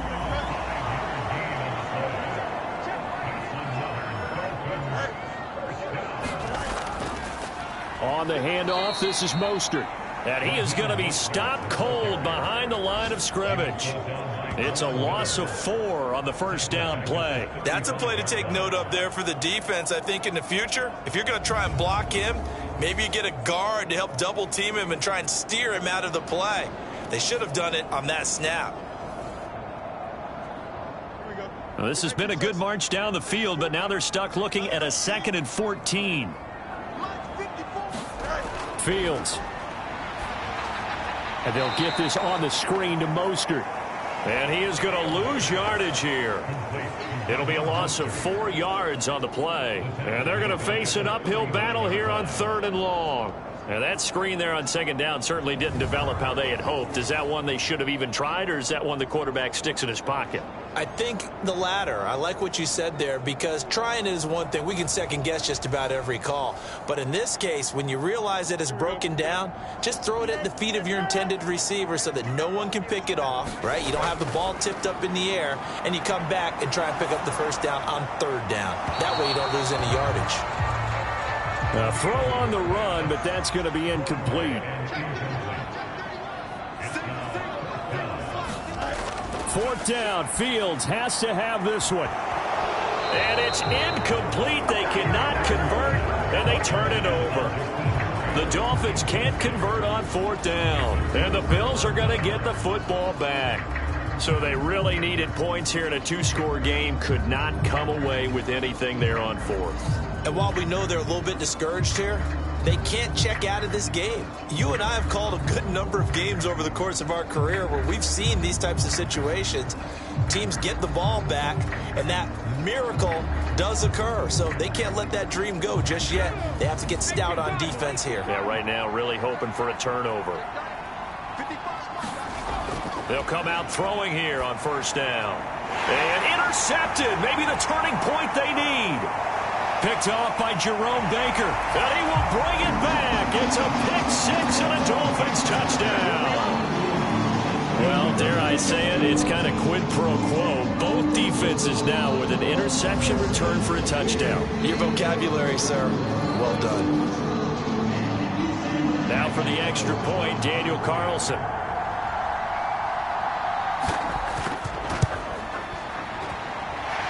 It's up and good, a 7-point margin. It's 20-13 now.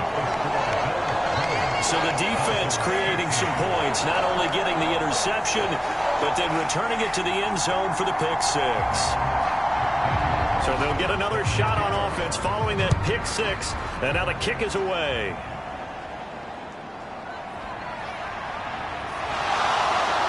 And he's up across the 25 and down at the 28.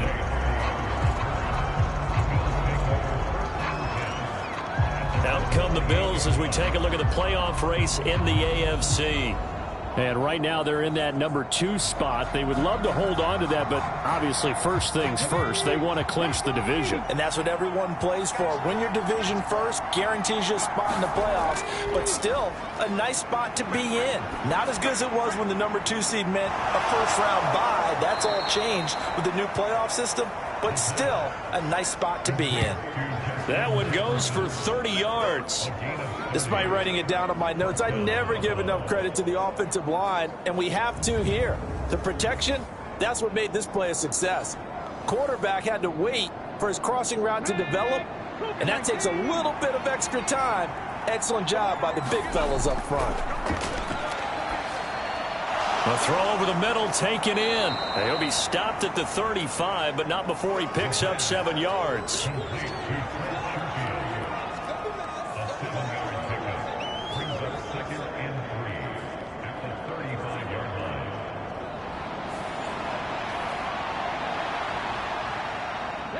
Second down and 3.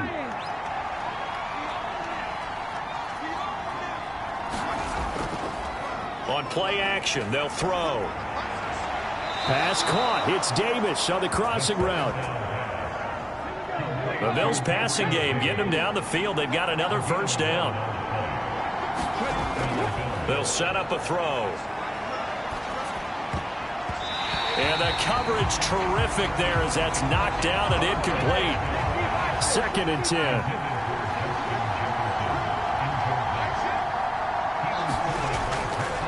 He'll drop to throw. And that'll be incomplete. Took a pretty good shot as he tried to pull that one in. Couldn't hang on, third down.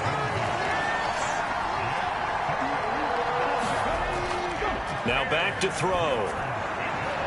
Pass taken in by his big tight end. And he's out of bounds. Almost gets to the 10. Now a 1st and 10 at the 11. They'll send a receiver in motion to the left. A 10th carry in the game for Cook. And he'll get this one down to about the 10-yard line. Just a yard on the 1st down carry, so it's 2nd and 9. Brandon, one thing about blitzes, they really confuse offensive linemen at times, and what you have to do is lock in on the guy right in front of you. If you don't, you saw the end result. Defensive tackle ended up making the play. 2nd and 9 now. Working the middle here, that's complete to Knox, the tight end. And he gets halfway home from the 10 to the 5 on a pickup of 5. Back to throw here. Oh, no, he lost the football. And the Dolphins have got it. All I know, partners, that with every play call that came in, there was a little discussion about, hey, we can seal this bad boy. We can really put ourselves in a great spot to take total control. And yet they find a way to cough it up. Yeah, the 2-score game opportunity eludes them, and now a chance for the other side to come back here. Yeah, that means defense has to go out there and make some plays themselves. So we call sudden change. Let's see if the defense is mentally ready to take care of it. Following the fumble recovery, Fields. And that is incomplete. He couldn't hold on through the contact. Brings up 2nd down. They read zone coverage there and thought there was some space to send their guy right into the middle on a slant, hoping he would get lost. Instead, they read it quite well and closed quickly. So after the incompletion on 1st, now 2nd and 10. They hand it off to Mostert. And he is met in his tracks behind the line of scrimmage. 2 yards the loss, and now 3rd and 12. Sometimes in the run game, you can make the argument that quickness beats size. And how about the example right here?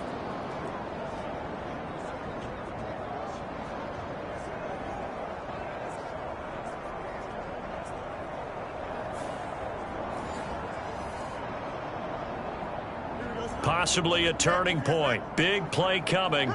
This is 3rd and long. Back to throw. Fields. And he'll protect himself at the end here as he winds up getting pretty decent yardage.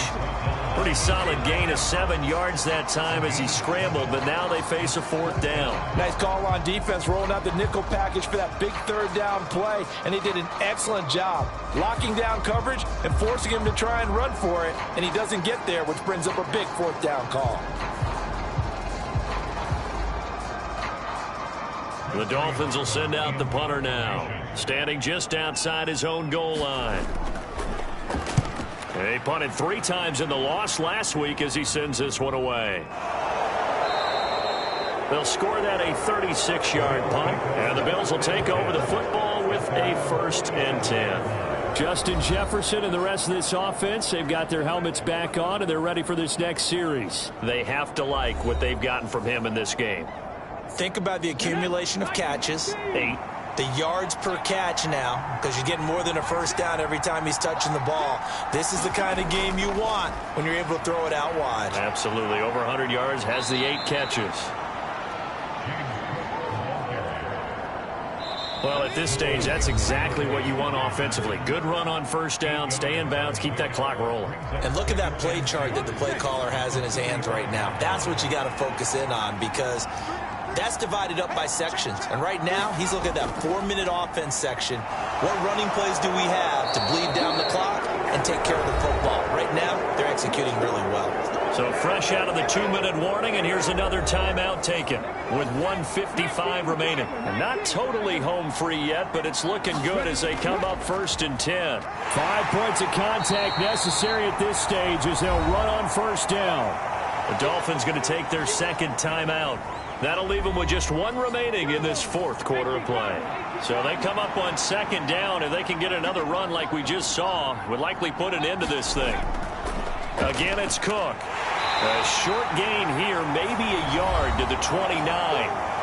Now the Dolphins will use the last of their timeouts as they'll head to the sideline and talk over what to do next. On 3rd and short, they'll try and pick it up through the air. And he will have a Bills first down, and that should be that. Short yardage situation, you have to wonder if they thought that they were just going to run it inside. But you have to be cognizant of the back slipping out in the backfield trying to find some open space. And that's exactly what he does to the tune of a first down.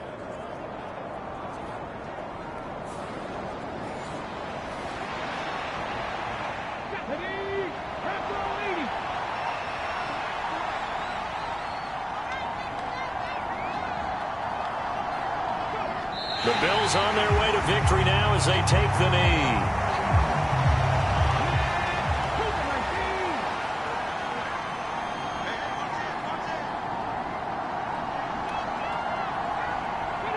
Down to a knee one more time, and that should just about do it. Yeah, it's fun to kneel down in front of your home crowd, but when you go on the road, that band of brothers attitude, right, just us against the world, and get it done, how happy are they? I remember a coach at a previous stop telling me, you get a win on the road, doesn't matter the opponent, get out of there like you stole something. And they did in this one.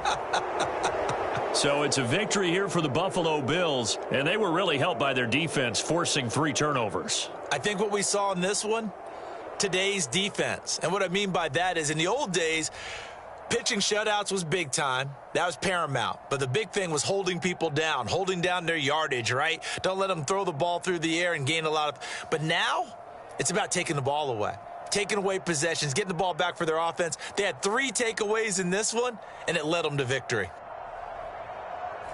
So for Buffalo, they get yet another victory to finish the year at 14-3 overall. And now they'll have the week off as they get set to go after a Super Bowl title. Meanwhile, for the Dolphins, it could be a potentially devastating loss as they finish with a mark of 9-8. But they've got better days in their future. Of that, you can be sure. And for Charles Davis and our entire crew here at EA Sports, I'm Brandon Gaudin saying so long, everybody.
Today, it's Madden NFL football.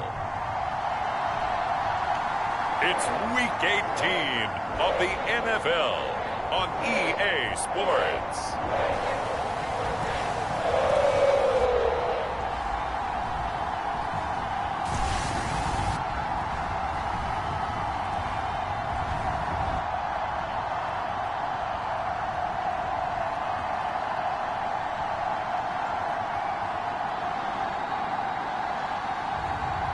It's the Cincinnati Bengals taking on the Cleveland Browns.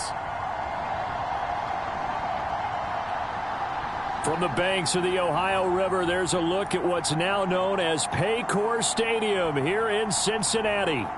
It's all about divisional matchups on this final day of the regular season, and we've got a compelling one in store here, as it'll be the Cleveland Browns taking on the Cincinnati Bengals.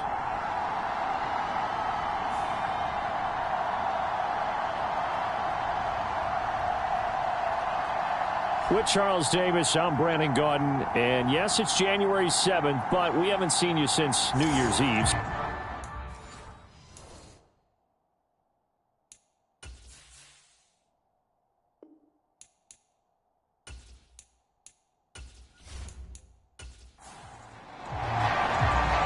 We are set to go. Evan McPherson to do the honors, and we are underway from Cincinnati. And no run back here, so they'll bring it out to the 25. So here come the Browns for their first drive on offense. Under center is a 6'2", 225-pound signal caller, Aaron Rodgers. And the numbers were not pretty. I mean, they don't look right. When you throw 2 interceptions, no touchdown passes, there's no way to really make that work. But I thought there were a lot of positives in watching his game tape. I think he's close to putting out a good performance. Let's see if he can flip those numbers around in this game. And, of course, rally his team to a win. Now the throw here going to be taken in by the tight end Njoku. He'll be dropped after a gain of about 6 across the 30 to the 31. First carry for Nick Chubb. And they get him down, but not before he takes it across the 40-yard line. It's a gain of 10, and the Browns are going to get a first down. And that's a run that'll energize an offensive line. They'll take that one all day long. Fundamental breakdown by the defense. You've got to be able to make plays on the edge.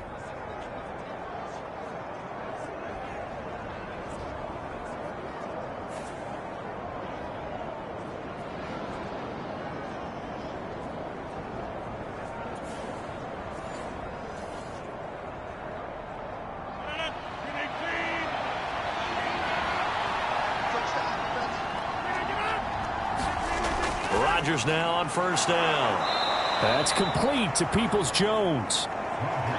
And they'll get to him after a gain of 7 to the 47. They go with Chubb on second down.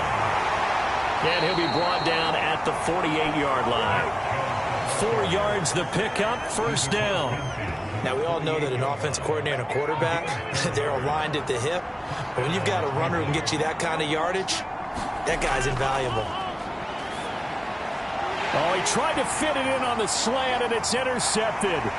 Picked by Logan Wilson. He's to the 15, and he will bring it back. It's a pick-6 for a Bengals TD. Well, they were advancing the ball. They had a couple first downs under their belt, but a big mistake there on the opening drive leads to 6 points the other direction. And what a good read that was on his part, Brandon, because it prevents a possible scoring drive with how they were moving things along. And it gives the defense the early advantage. Was going to be a definitely entertaining battle between these units.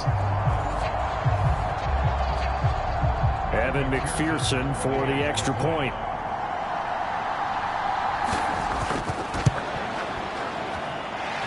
He's got it to make it 7-0 Bengals. A heck of a play there defensively, getting the interception, navigating his way into the end zone for the touchdown. So they throw the pick-6. They'll get another shot at it now as this one's in the air. Now Donovan Peoples-Jones. And not much happening on the return as he'll get this to about the 23. Second drive coming up here for Cleveland as they return to the field on offense as we grind toward the end of the season here, and they haven't had the season that they had hoped. So let me ask you to play GM. Where might they look to make some changes? I think when you look into the upcoming draft, think hard about them drafting multiple offensive linemen. They've got to get stouter up front. And as a GM always tells me, Charles, this is a big boy league, and big people always end up winning games for you. Rodgers now to throw. And he'll be taken down by the Bengal pressure. DJ Reader. What an effort from him on that play. Big tackle for a loss of 11. He probably feels like he cannot get a break. He was sacked 7 times last week. And here we go again in the first quarter. And we always talk about the internal clock of a quarterback in the pocket and how he has to have a real keen sense of it in order to get rid of the football. After being sacked 7 times last week, that clock has been sped up.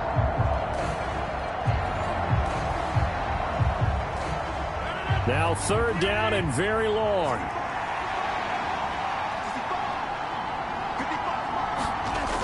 Now it's Rodgers. This short pass into the hands of Njoku. They do get 10 back, but still a ways to go on fourth. One of the money routes for any offense, the drag route. So tough to defend because the receiver can stop at any point and make himself available to the quarterback and get a completion. But I love the communication we saw there. All the defenders pointing out the receiver, where he was going, and then they're able to rally to the ball after the catch and stop him short of a first down. And Bojorquez on to punt as he gets it away. Oh, he shifts past him. The 41-yard punt, 9 on the return. And the Bengals take over 1st and 10. So out comes this offense to take over for the first time. And they will be led out by a guy certainly still trying to prove himself here in the league, the young rookie cornerback. I guess we're going to have to nickname him the thrower, aren't we, or something like that. After last week? I mean, man, you're talking about over 400 yards throwing the ball. The running backs and everyone else may be looking at him like, hey, don't forget us. And he'd probably just tell him, listen, you want to get involved? Go out. Go out and catch some passes. I'll make sure you touch it. And he'll be brought down, losing yardage back at the 40. 2 yards the loss, 2nd and 12. We know this offense, they're built around passing the football. That time, the running game didn't suit them so well. Not so well, but they have to do it every so often. You have to be able to control the pass rush a little bit, make them somewhat hesitant before they come and get your quarterback. At least have the illusion that you have a running game. So the opening play of the drive goes backwards. Now they'll come up on 2nd and 12. He'll look to throw. And he can't get rid of it. He's taken down. Zadarius Smith just would not be denied. That's a loss of 7. 2 plays so far, a run and a pass attempt, and both have gone backwards. Probably not how they drew that up. Not at all. Looking for a better play coming up on 3rd.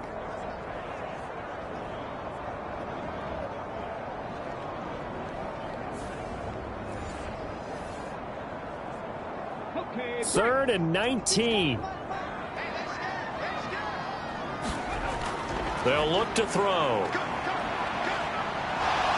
Nowhere to go here. He lost the football. And this is picked up by the Browns. And his guys are going to get the football at the 28-yard line. Well, that's the down and distance coaches always talking about trying to avoid, isn't it? I mean, that's 3rd and long. And you just know they're pinning their ears back and coming after him. Sometimes even with extra pressure. And he knew that. I mean, he knew they were coming. He just fumbled it. Yeah, he knew it. The offensive line knew it. Everyone did. Yet the pressure was still there, and he ended up coughing it up.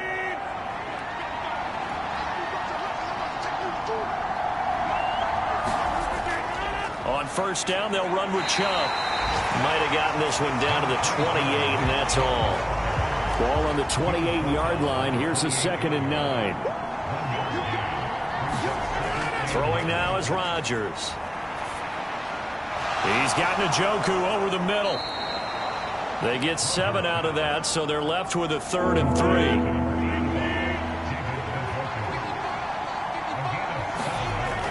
To throw is Rodgers. Work in the middle of the field, and he's got a man complete. And he is going to have a Browns first down as they're able to get the 3rd down conversion.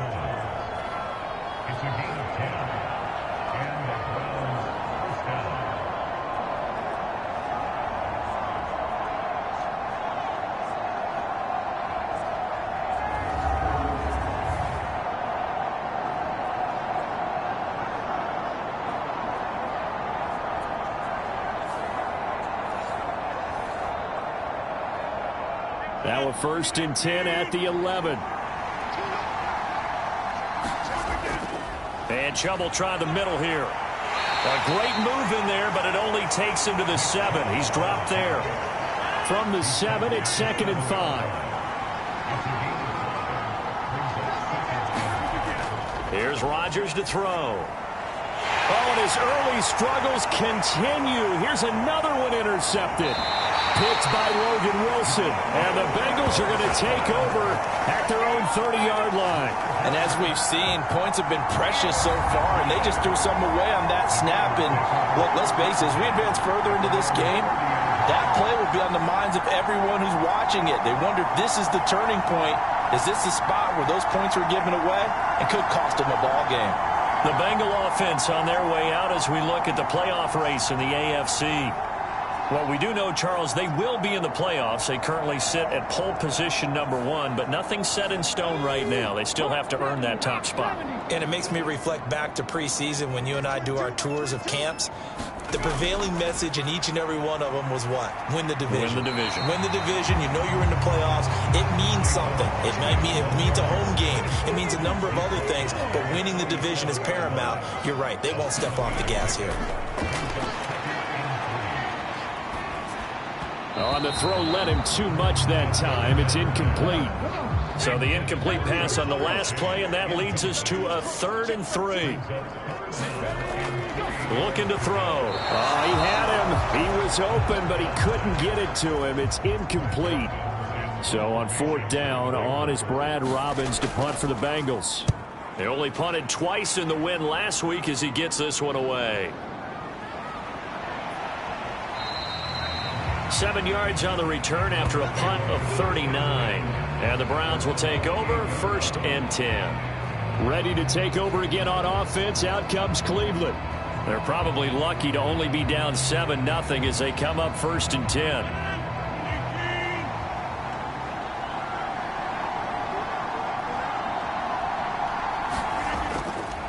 They start on the ground with Nick Chubb. And he is going to be stopped cold behind the line of scrimmage. 2 yards the loss, 2nd and 12. Well, this defense for the Bengals, they were very good in the victory a week ago over Cincinnati. And I don't know what the actual percentages are, and I don't know the analytics when you create 5 turnovers or takeaways in a game. But coaches always say, when you create a number that high, your chances of winning probably up over 98%. I haven't seen that number quantified, but I believe them. Rodgers to throw on 2nd down.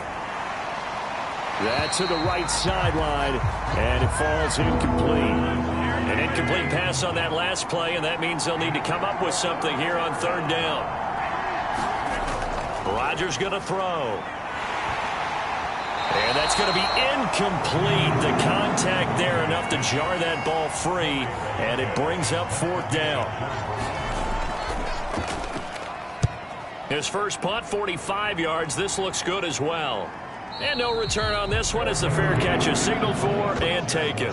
So possession goes over here on the punt. And the Bengals will take over here 1st and 10.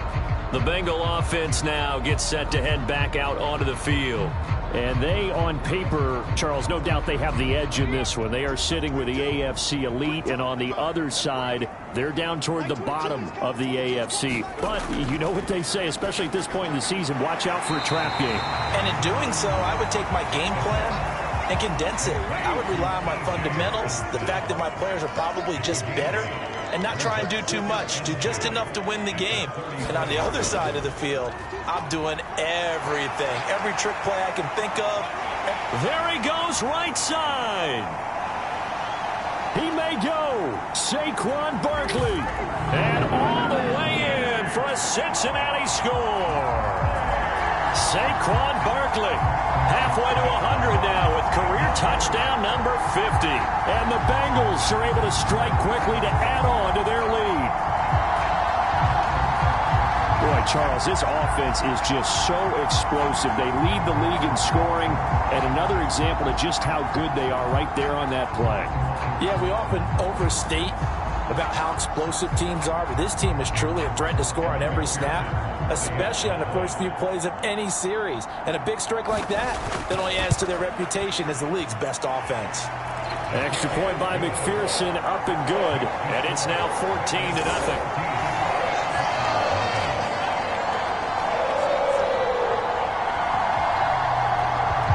After the touchdown, McPherson on to kick this one away. Peoples-Jones going to elect not to run this out, and they'll begin at the 25. And now Cleveland geared up to take the field. They find themselves in a good-sized hole here, and a good-sized hole early on in this game as they come up on first down.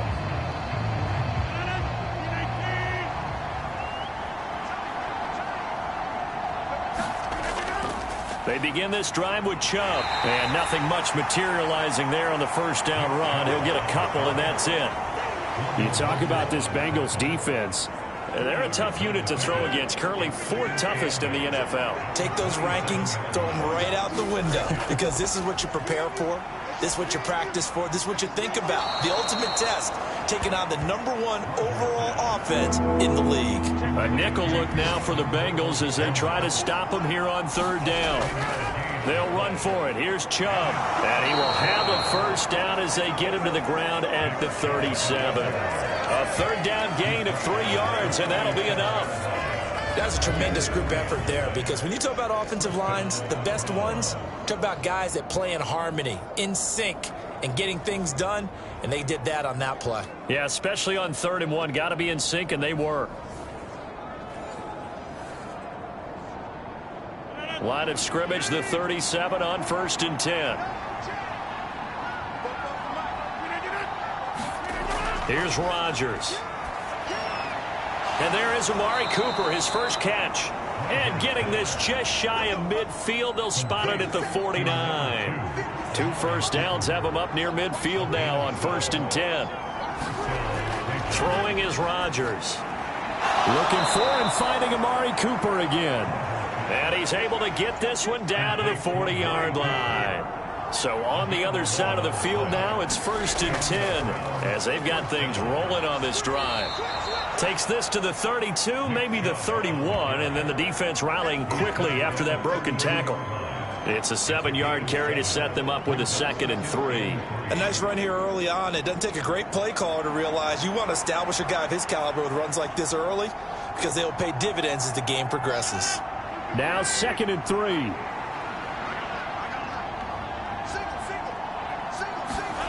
Now Rodgers. And Rodgers intercepted a 3rd time.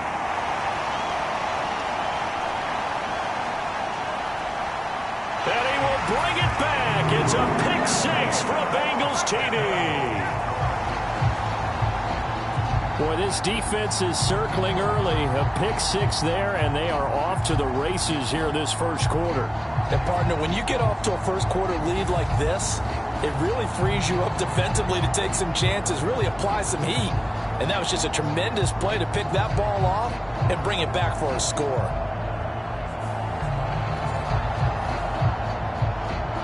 McPherson now for the extra point.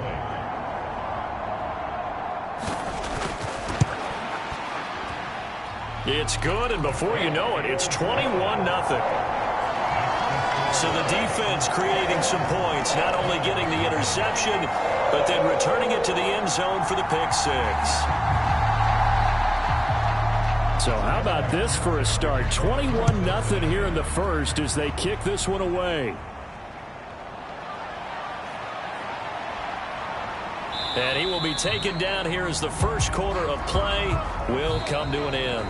21-0 our score after one.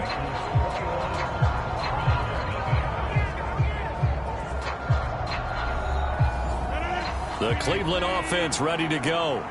Well, CD, you kind of feel like they're in a bit of a danger zone right here because now you're down 3 scores, and I know we're in the first half, but the way this offense hasn't been able to generate anything, you feel like they probably need to get something going on this drive, right? Yeah, and sometimes I overuse that this is an important possession, but I think this has to be the possession where they come up with an answer because only a few teams in league history have ever come back from a 4-score deficit, and if they don't score here, that's what they could be facing the next time they get the ball. And he is going to lose yardage here.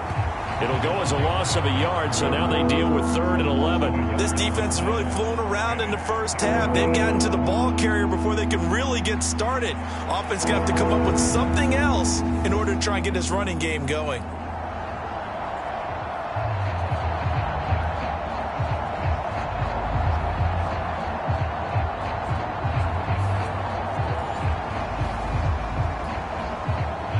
The offense on 3rd down, they've hit 2 for 4 thus far.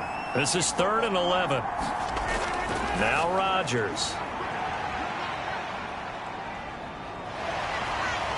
The Bengal pressure gets him that time. Down he goes. Trey Hendrickson in there to get him for a loss of 9 yards, and that also leads to 4th down. Well, how about that? A dime set on defense, 6 defensive backs. None of them blitz. They're just back there in coverage. Defensive lineman gets the sack. That's where the O-line, they go to the sideline, they keep their helmets on so the cameras can't find them, right? Yeah, the cameras can't find them, but I know one thing. The O-line coach will. On 4th down on is Corey Bojorquez to punt. He's been a busy man here in this first half as he gets it away.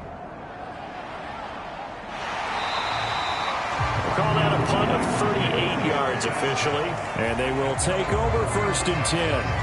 And as this offense makes their way back out, it's AFC playoff race time as we give you a look. Well, here we sit, Week 17, just one more week in the regular season after this one. So if you're one of these teams trying to make a move and improve your spot or jump in from the outside, Charles, you better make that move now. And these final games are often a good barometer for all those teams fighting for position or a wild card spot. They have to be able to get the job done these last 2 weeks before things get even tougher when the playoffs officially begin. So give them the yardage on the completion and also tack on 15 more. If you get that hand up there, you've got to let go immediately or just not close the hand at all. He didn't, gave it a tug, and that was easy for the officials to see. Barkley inside handoff. And he'll manage to pick up about 4. It's 2nd down.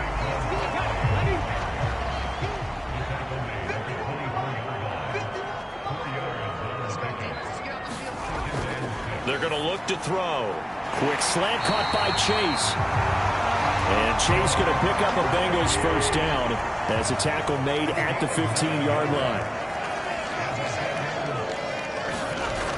They'll look to throw here on 1st down. Forced out to his left. And he slides and covers up at the end as he's going to be able to pick up decent yardage. 2nd down and 3. Ball on the 7.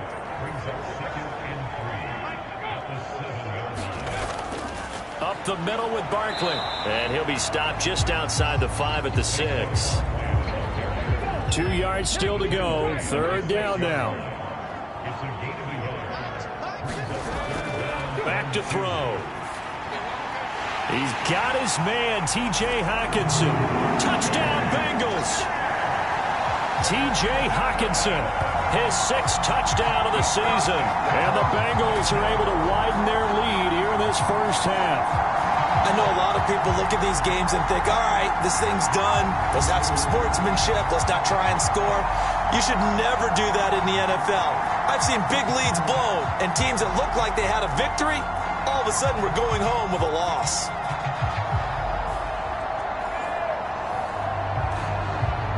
McPherson on for the point after.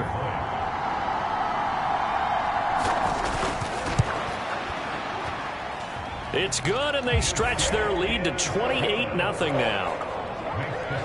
5 plays there on that drive. And it was T.J. Hawkinson who finished the drive with a touchdown reception.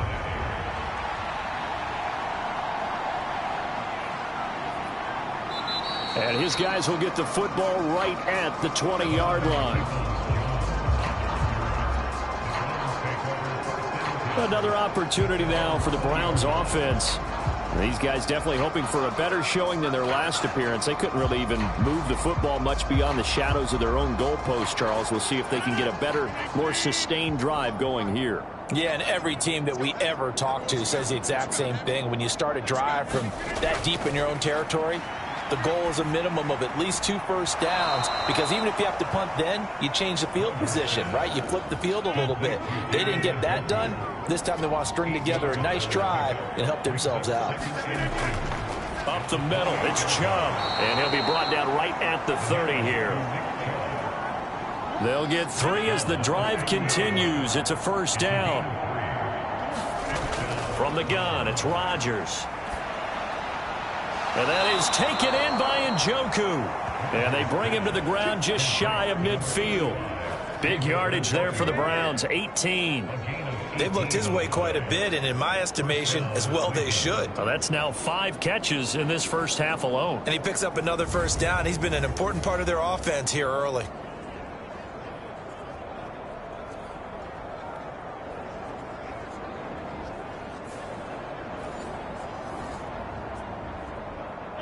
This offense finding its legs now. Here's another 1st and 10. Shotgun now for Rodgers. Oh, he dropped it.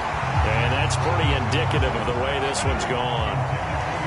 2nd and 10, a very chilly day here, but no snow. And I got to say, if it's going to be this cold, I want snow. You should see Charles' face. He's looking at me like I'm crazy. And this will be stopped at the 44. That one good for 7 yards. That was a really nice run there to bring up 3rd and short. After the incompletion on 1st down, it's awfully nice to have a running back that you can hand it to and put you back in a good situation. Rodgers going to try and throw on 3rd down. That's complete. It's Bell. Only able to gain a couple there. And it'll be 4th down.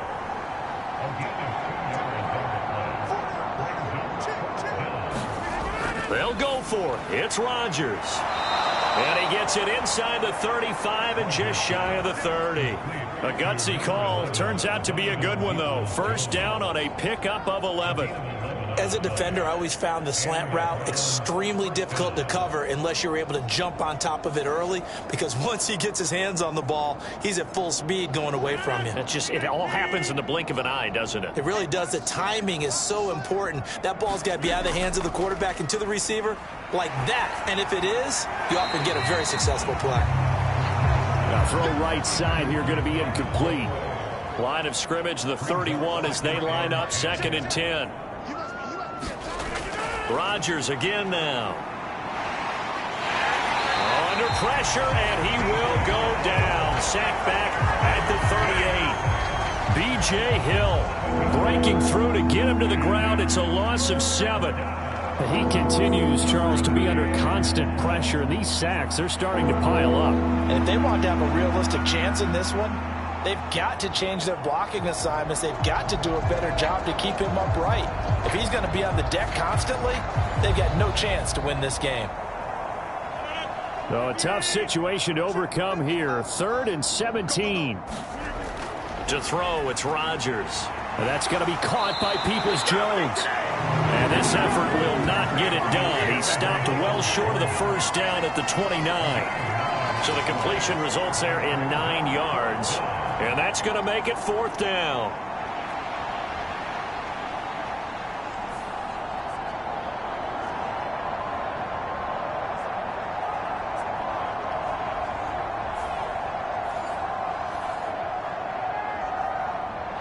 Cade York on now for the field goal. From the left hash, this from 46. York able to send this one through. And that drops a deficit from 28 to 25.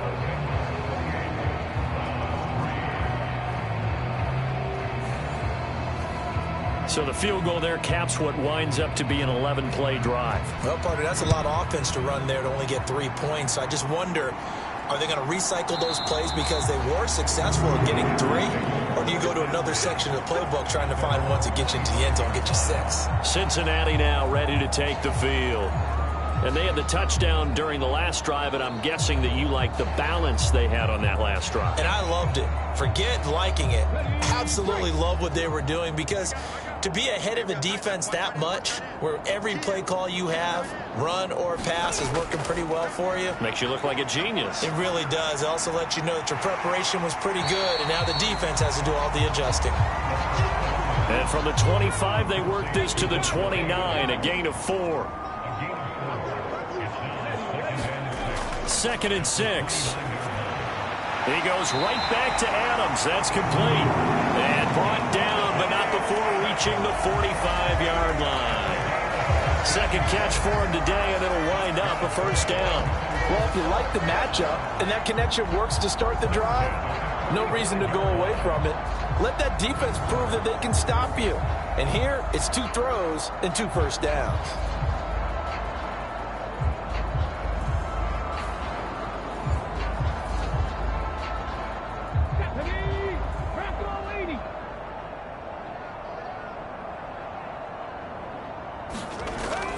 A first down carry for Barkley. And he's going to take this across the 50 into Browns territory. 2nd down and a yard.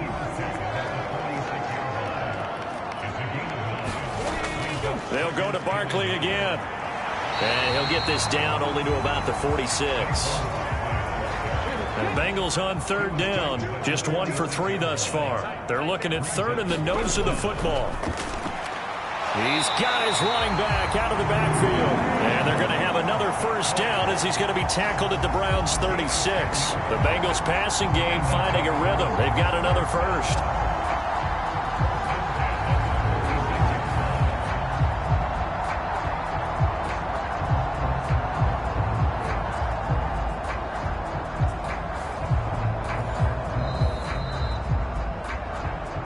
And we've hit the 2-minute mark in this first half of action. A reminder that coming up in 2 minutes' time, we'll check in with Jonathan Coachman from Orlando. He'll have highlights and analysis of this first half of play. They'll set up the screen to Barkley. And brought down, but not before they're inside the 25.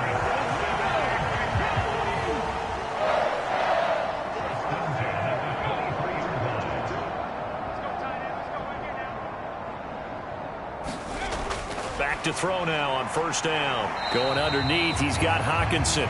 Call it a gain of 3 on the play. And that's going to bring up 2nd down. Creeping up on a minute to play in this first half. He'll get this out to Barkley, complete. And he'll be out of bounds. A good pickup there of 20 yards.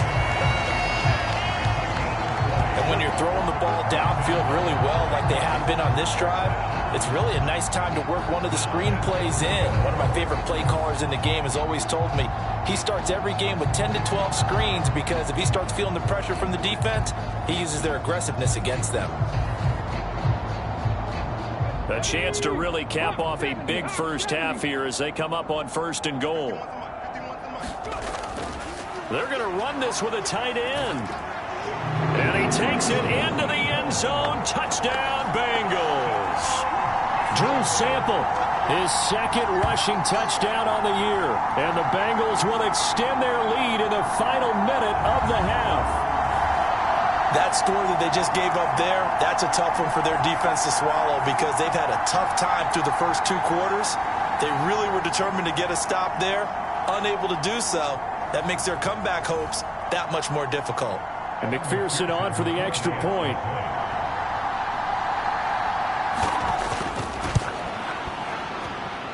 And he's been a busy man, 5 for 5 now as he knocks another one through to extend the lead. A good drive that time as they go 9 plays in all. And it ends with a Bengals score. After the touchdown, McPherson on to kick this one away. Donovan Peoples-Jones now from the end zone. And tackled at the 21-yard line, so a net negative there of 4 yards. The Browns now going to take over late in this first half. And Charles, you're down multiple scores, less than a minute left here. But with that deficit, they've got to try to at least work their way into field goal range to try to muster something out of this drive. And I'm going to go ahead and date myself one more time because I'm going to quote an old Smokey and the Bandit lyric. They've got a long way to go and a short time to get there. But they still have time to get it done. So I'm looking forward to watching them mount this drive and see if they can get some points out of it. Rodgers will try again on second down. That's complete. It's Elijah Moore. And he's got it past the 30 before he's hit and dropped. Now the Browns will use the first of their 3 timeouts as they'll stop it with just over 40 seconds to go in the first half. Meanwhile, Rodgers' throw complete there to Moore. Now the Browns signal for the second of their timeouts as the clock will stop with 37 seconds to play in this first half. Again, they'll throw with Rodgers. He's going to drop this one down for Chubb. And he'll be corralled out across midfield down to the 45. 12 more yards there and another first down. Well, he was a busy man out of the backfield a week ago. They got him the ball early and often. I have no doubt in my mind that he'll be a big part of the game plan here as well. Now a play fake. Rodgers. He's got his receiver, Cooper. Now a signal and a timeout call as it comes with 9 seconds to go in this first half of play.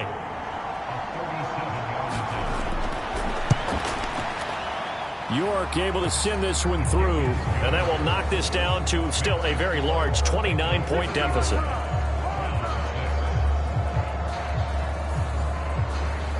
Well, not the best first half facing this deficit, but at least they did put 3 on the board before half. Yeah, it's a little bit like that stormy, cloudy day, and the sun peeks through just for a second. They saw the sun there. They're hoping to see a little bit more of it in the second half.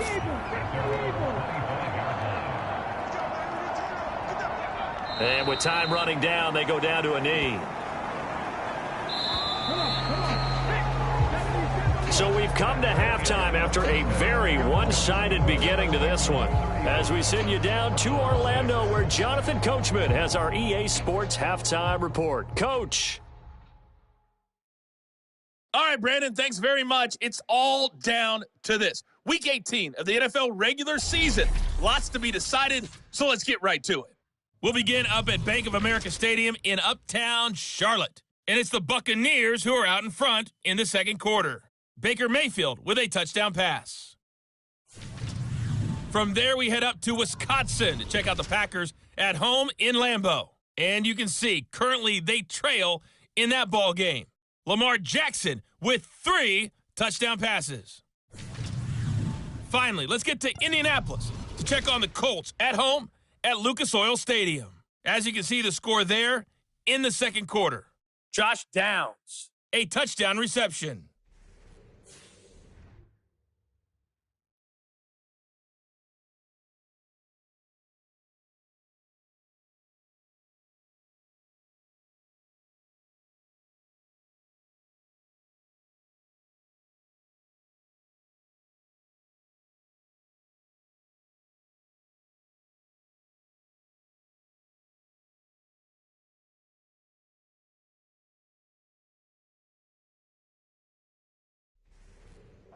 All right, Coach, thank you, and we welcome everyone back for quarter number 3. The Bengals set to receive. They have the lead and the football to begin quarter number 3.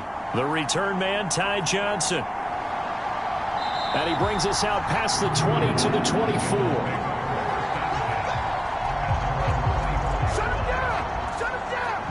The Bengal offense now with a football first here to begin quarter number 3. Well, it's hard to imagine the first half going any better for them, CD, and now here as they begin their first series of the second half.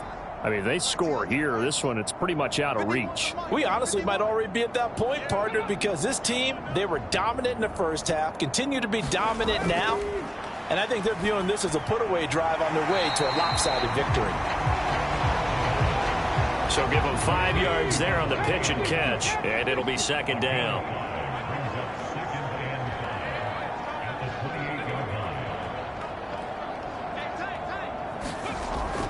They'll set up to throw. Over the middle, that's caught by Chase. And Chase going to pick up a Bengals first down as he'll get this up to the 34-yard line. From the 34 now, here's 1st and 10. The play-action fake. They'll look to throw. Looking deep here for Chase. A 50-50 ball here, and it's intercepted. Picked off by Harrison Smith. And a big turnover there as his guys will get the football back. The rookie was trying to push it downfield, but the safety bit him. And he'll learn that you have to hold the safety. And you do that with your head movement, your eyes, sometimes your shoulders. Hold the safety so that you can get back to the throw that you really want to make. He got so excited thinking his guy was open that he made it easy for the defensive back to go get the football.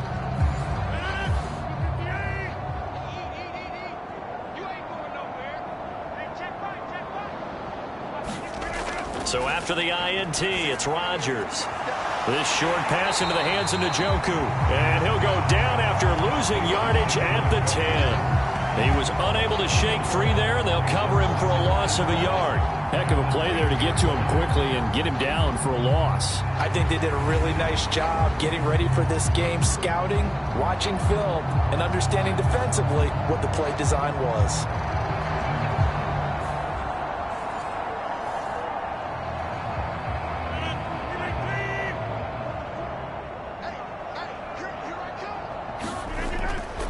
They go up the middle with Chubb.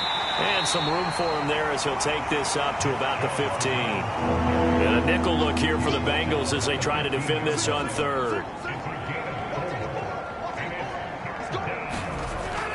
On play action, it's Rodgers. Oh, had his hands on it, couldn't bring it in. Pretty symptomatic of how this game's been going.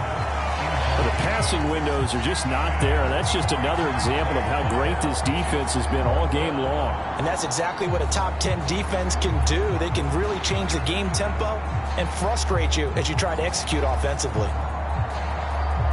The Browns send out their punter now, standing just about on his own goal line.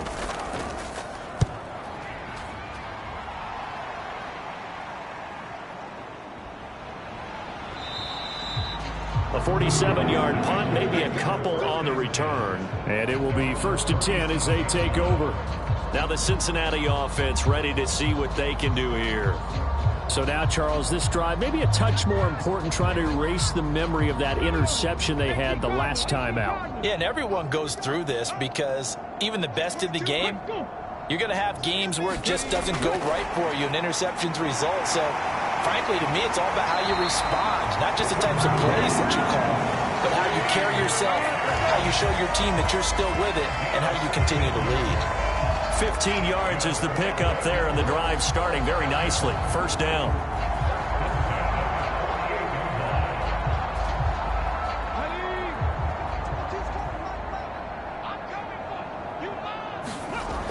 Back to throw here.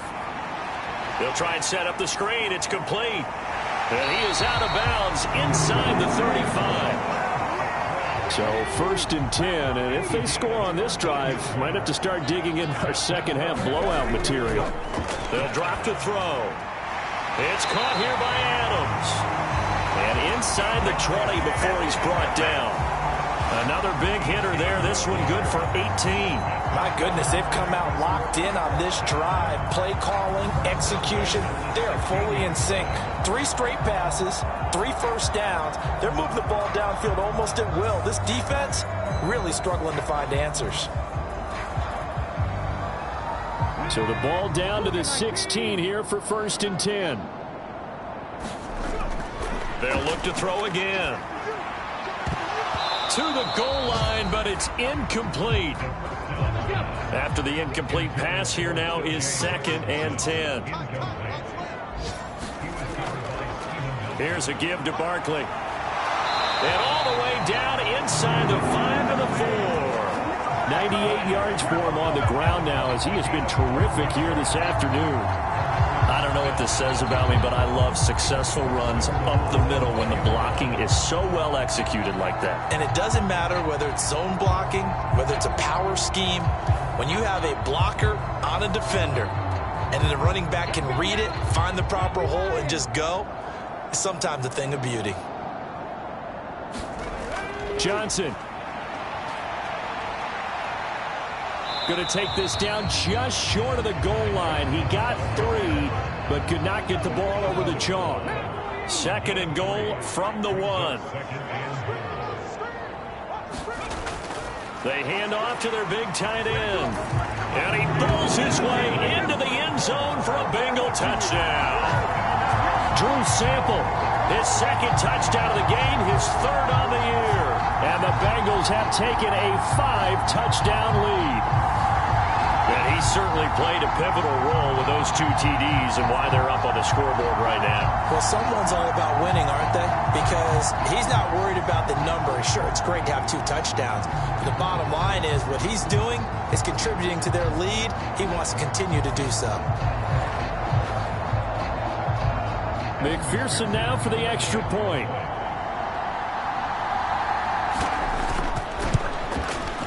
And the lead grows even larger here in the 3rd quarter. So this drive spans 7 plays, and it ends with a 1-yard touchdown run. After the touchdown, McPherson on to kick this one away. This taken in at the goal line. And he'll be tackled just shy of the 25.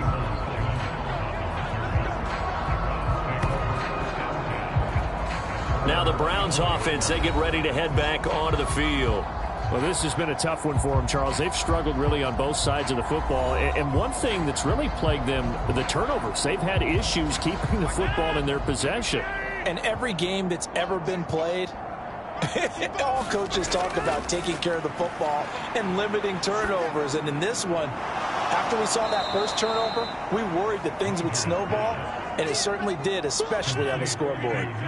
Ball on the 30 now. Here's 2nd and 3. Now it's Rodgers. This is the tight end, Njoku. 7 catches for him now, and this last one, a 1st down. Rodgers now to throw.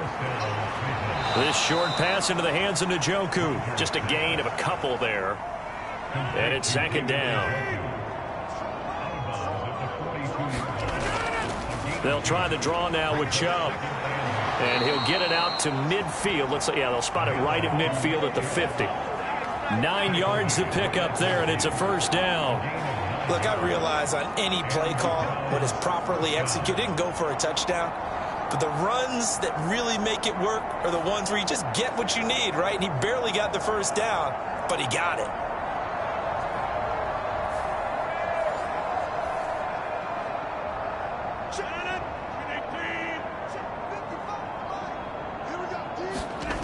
From midfield, here's Rodgers.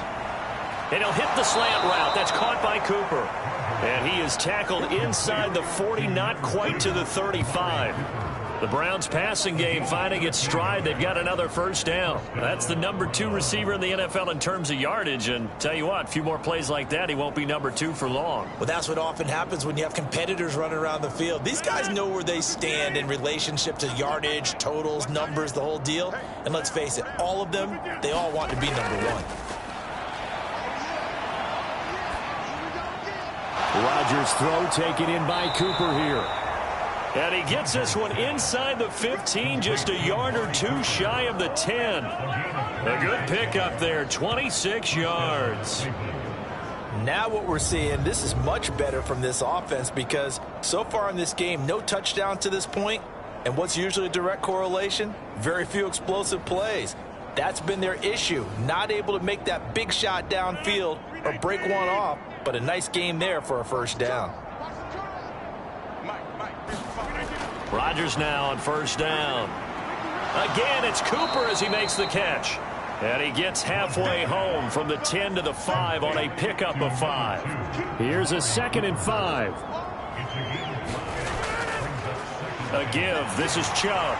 And he's dropped just before the line to gain. 4-yard pickup leaves him with 3rd and 1. And they'll let their fullback try and push the pile. And he is into the end zone. Touchdown, Cleveland. Ethan Carter Punching it in from a yard away. And the Browns are able to at least get one score back.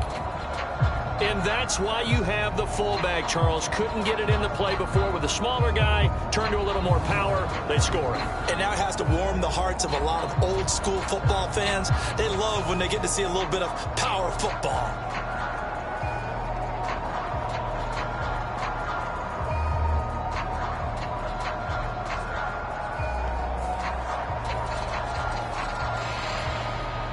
Now Cade York for the extra point.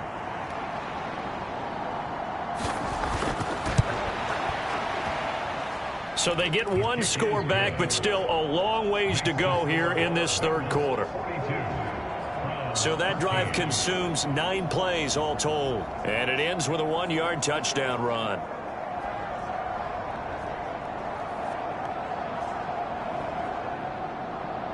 The kickoff team on the field now as they will send this one away.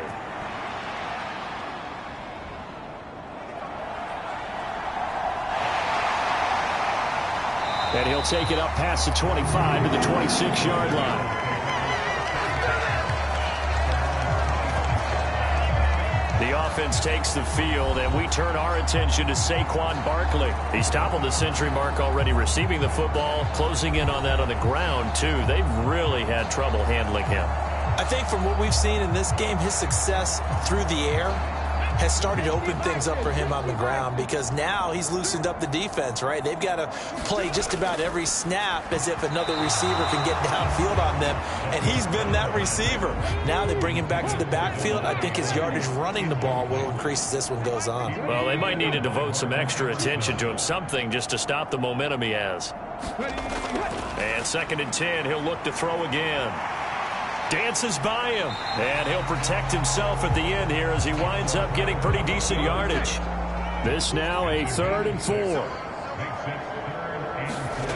They'll set up a throw. Oh, the ball comes out on the hit, but they'll say it's incomplete.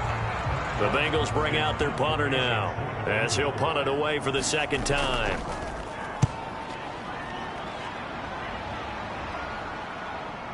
That's taken on the 25. It'll be a 40-yard punt, 8 on the return, and out will come the offense as they take over. The Browns offense trotting back onto the field. Well, we haven't exactly been treated to a nail-biter in this one, CD, and if they cannot score here, this one's pretty much all but over. Are you saying that you feel like people are starting to think about getting out of here, maybe beating the traffic in order to get home or to their final destination? Yeah, I don't think there's a whole lot of reason to hang around, especially if they can't score here. Yeah, you're right about that because it has been pretty clear who the better team has been in this one. And in a league that we talk about every game being a one-score game as we go into it, watching this blowout, let's just say it's been unusual. Throwing is Rodgers on 3rd down. Drops it off for Chubb. That's going to bring up 4th down. Only a gain of 2 there. The Browns send out their punter now as he's on for the 5th time here today. Johnson on the return. A 40-yard punt, 5 yards on the return. Cincinnati's offense coming back here onto the field. Obviously not the intended goal last drive. They had to punt the football, but still they've got the lead here and now a chance to add on to that lead if they can get points on this drive. 1st and 10 upcoming. 51, Mike 51.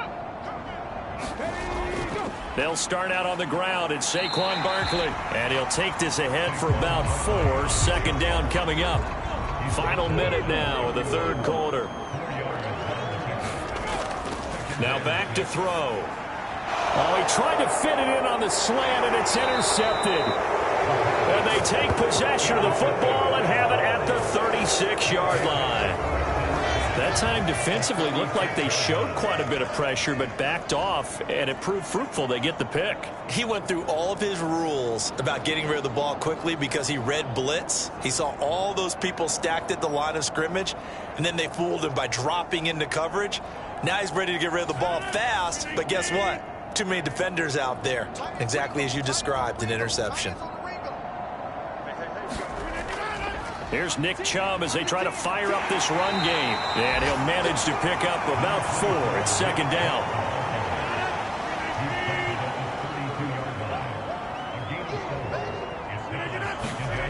To throw is Rodgers.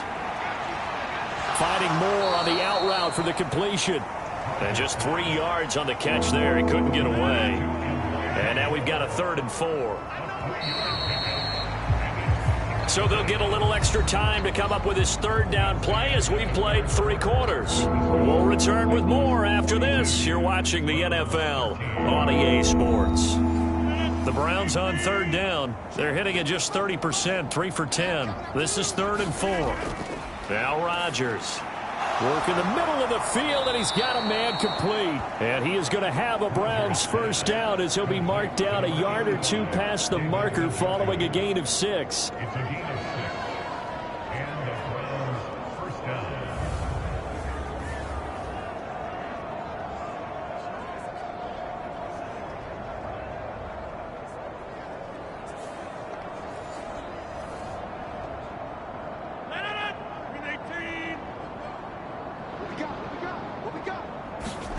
Throwing on 1st down is Rodgers. It fights him off. Oh, this one incomplete. The pressure got to him as he released it. And it's 2nd down. We've seen this quite a few times in this game. Offensive line unable to keep leverage, unable to keep people away, facing a lot of pressure. Fortunate just to get rid of it. One of the reasons they're down is that inability, though, to stop the pressure. We saw another example of it there. Now a throw here going to be taken in by the tight end Njoku. 9 yards, and that leaves him just short, so it'll be 3rd and less than a yard.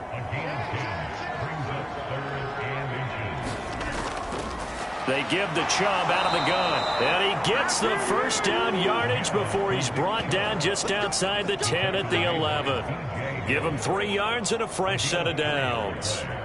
Brandon, unfortunately, I've been here before. They've had 2 opportunities to stop them, so this is demoralizing. They haven't gotten it done. Now you're calling all your blitzes, all your attack defenses, but you're not worried about playing your normal position. You're going to take chances now. Well, you said it. 2 3rd down opportunities to get off the field. Couldn't do it, and the clock continues to roll. Now a 1st and 10 at the 11. And again, it's Chubb. And he is going to lose yardage here. Hustling through to break that play up, Max Crosby. Well, partner, I guess sometimes it's just a matter of philosophy. Some say run until they absolutely stop you, and others say, well, when you think they're about to stop you, fool them a little bit. I guess they should have tried to fool them on that play.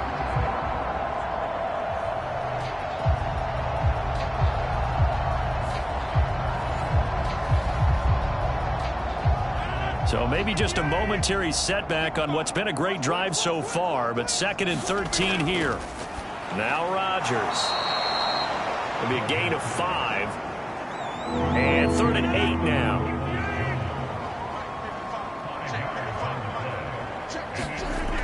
Here's Rodgers. And able to catch it on the left sideline, but they're going to rule him out of bounds. So it'll be incomplete. Certainly one they'd like to have back as it brings up 4th down. At this point, down big, you'd have to imagine this defense, they're just going to sit back, blanket the field as best they can. Yeah, this is actually the easy part of the game for them because, just as you noted, they can sit back, keep everything in front of them. But they've blanketed the field the entire game using a variety of coverages. Now Rodgers, gotta have this one. And oh, it'll be intercepted.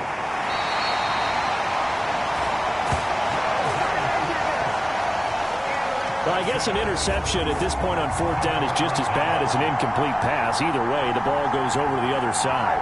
Yeah, it's a tough spot to be in this late in the game, and there's not a whole lot he could do there, and he winds up giving the ball away. The Bengals set to take over. And after the interception, they are sitting in an even better spot with the ball and a comfortable 4th quarter lead.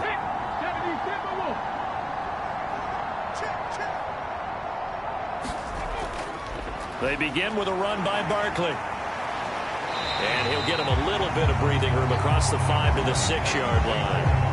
108 yards rushing for him now to this point. Well, I think after that run, the defense is getting back in the huddle and looking at each other and maybe starting to question their confidence a bit. They gave up a significant run, 6 yards, and now you're saying to yourself, how do we stop them, and do I have enough confidence to make a play? And maybe a measure of revenge there. He's had his way in this one, but this time they get him behind the line. Call that a loss of a yard, and things get a little more difficult here, 3rd and 5. Well, the offense has had a big day. He's been great running the football, but I don't think anybody liked that last result. No, they didn't like the last result at all, but they have to look at it in total, don't they? They've had a big day running the football. You take an occasional loss or an occasional bad play along the way, but all in all, they have to like what they've done. They're going option play on 3rd down. And he'll be hit and dropped for a loss at the 5-yard line. Tough sledding. They lose a yard there on 3rd. Well, so much for that possession. Yeah, I think he tried to do a little too much there, partner. He tried to keep it himself. End up getting buried in the backfield, and that brings up 4th down.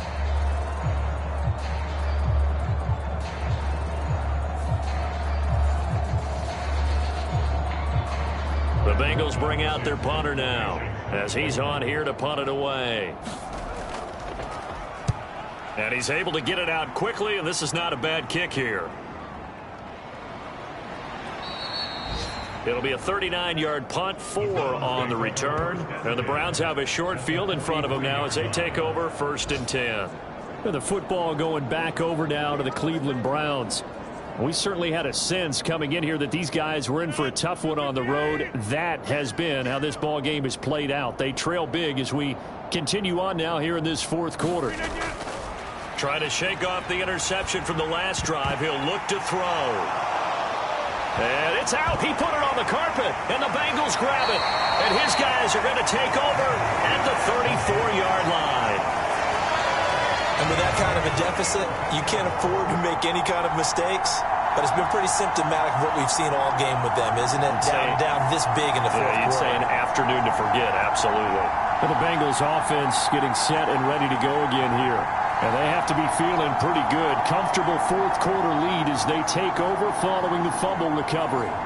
And now, as with every potential turnover, they're going to take a second look at this just to make sure. Now the question, was the knee in fact down before this ball comes loose? And is the video convincing enough to overturn it? A lot of factors here. Remember, you also need clear possession of football afterwards. This is a tough one to overturn.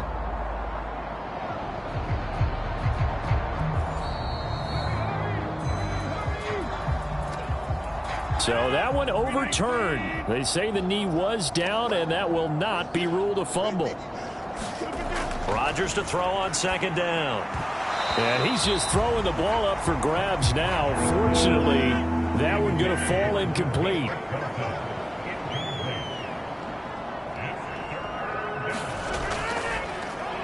On 3rd down, Felton.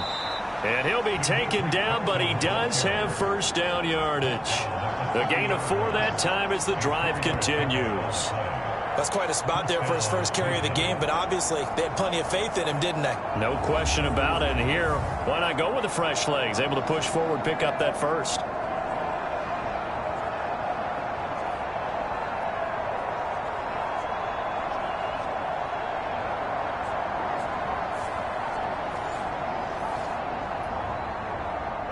So 1st and 10 now from the 30. Shotgun now for Rodgers. That's complete to Peoples-Jones. That's good. The completion there for 7 yards, and it'll be 2nd down.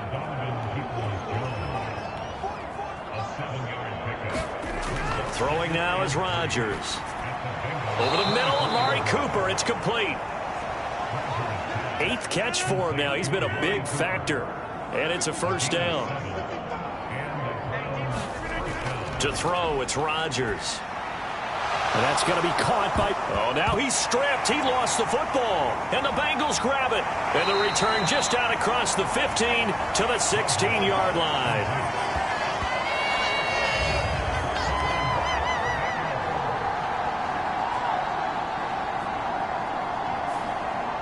Cincinnati now ready to take the field.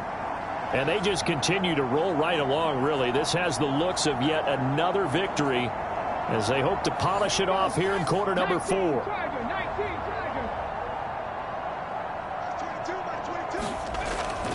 They'll start on the ground here on first down. And he can only manage to get a couple. 2nd and 8 coming up.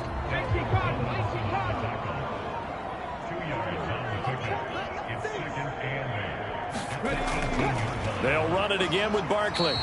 And a short pickup there as he'll take this up to right around the 20.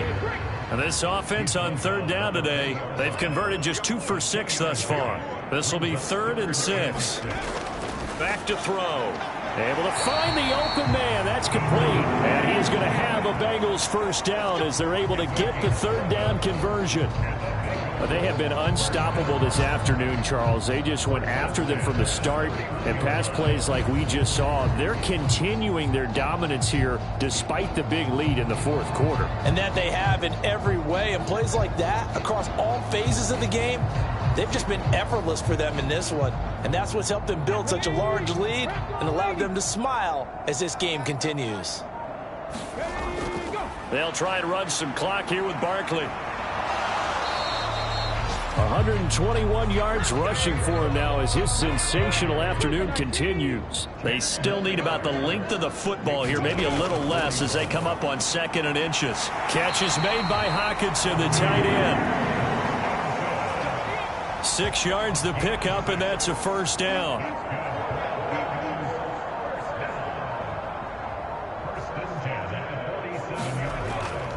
A handoff to Barkley. And a good push there defensively as they stop him at the 48.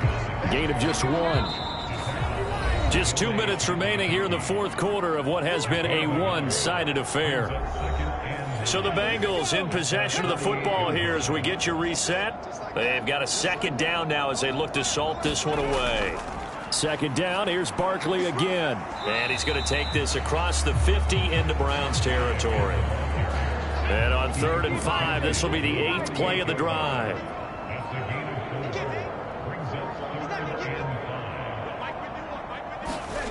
They'll look to throw. This one goes out wide for Barkley. And this effort won't be enough as they rally up to stop him a couple of yards short. The result, only 4 yards there on the play. And that's going to bring up a 4th down. Always important as a defender on 3rd down to keep the play in front of you and make sure you don't give up enough space that they can make a move on you in the open field.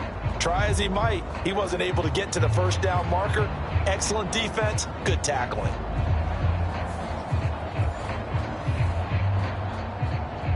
The Bengals bring out their punter now as he'll punt it away for the 4th time today.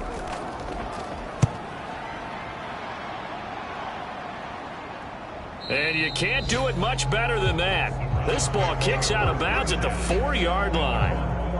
So well done there. And these punters, they get more specialized and better each and every year, don't they? They sure do. And now it's really not the American punters. It's the Australian punters with their kicking academies and that flat drop and just kind of kicking the nose of the football. They're able to almost stop it where they want to, like a good golfer can check one up. On 1st and 10, here's Rodgers.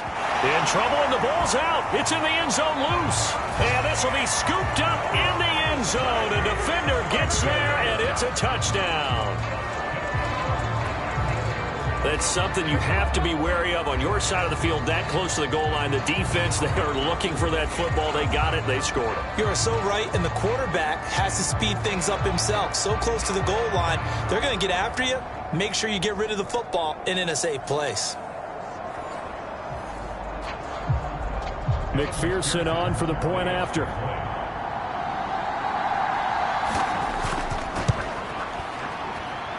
And this one was over a while ago as they just add on to their big lead.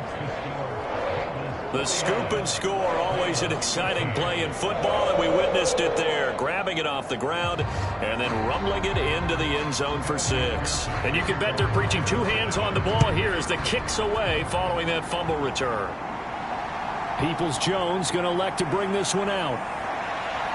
And he's able to get this across the 20, but not by much as he's marked down officially at the 21.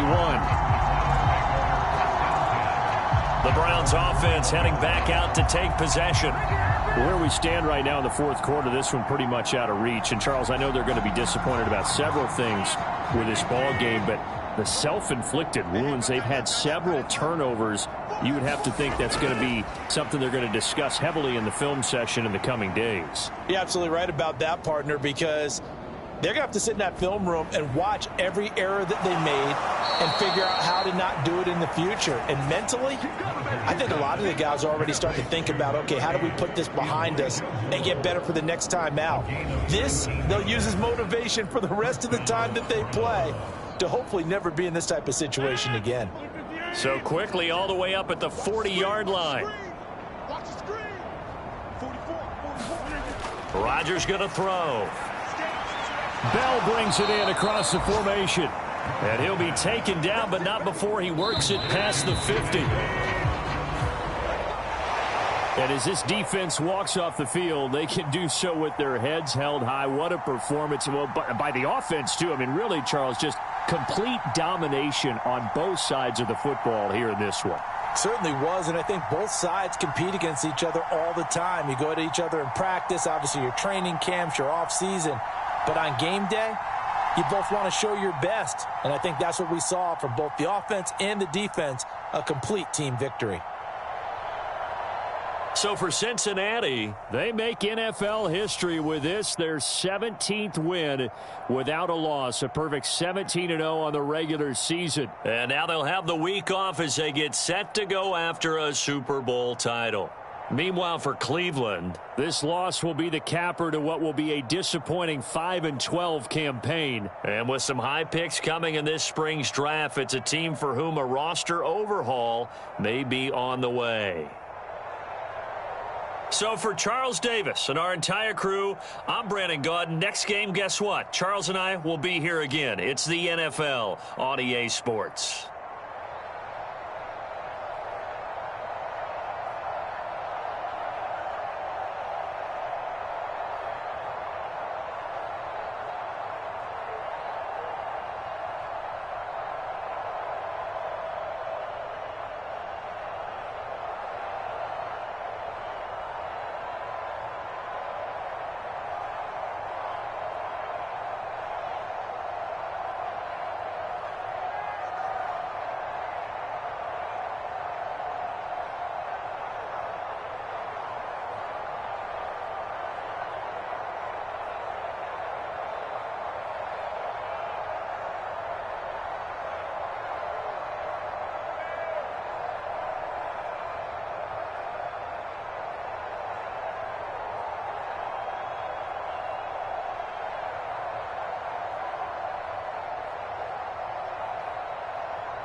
today.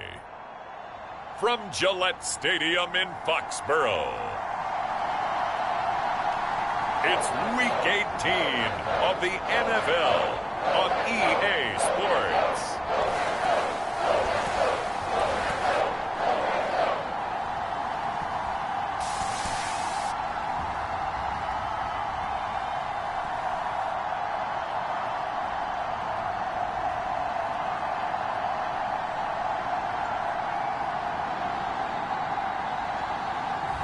As we'll see Mac Jones and the New England Patriots taking on Jacob Eason and the New York Jets. EA Sports coverage of the National Football League brings us to Gillette Stadium in Foxborough, Mass. It's all about divisional matchups on this final day of the regular season, and we've got a compelling one in store here, as it'll be the New York Jets taking on the New England Patriots.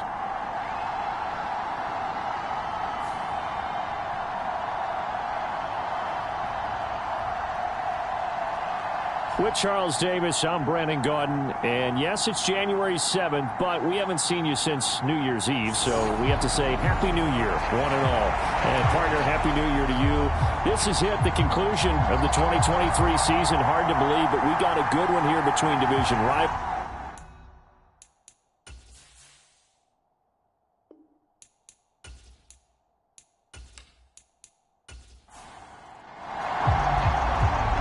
Two teams more than ready to get this one started. And we are underway in Foxborough. And a nice return sets him up pretty good here right at the 30-yard line.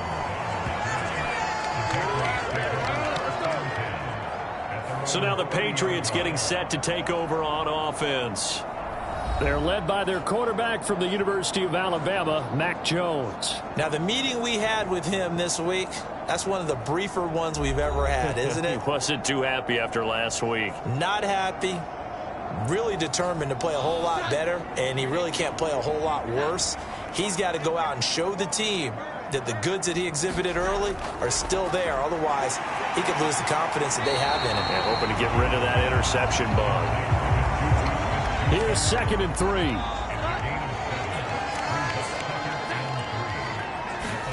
Throwing Jones. Open man is Kendrick Bourne. A gain of 5, good enough for the first down.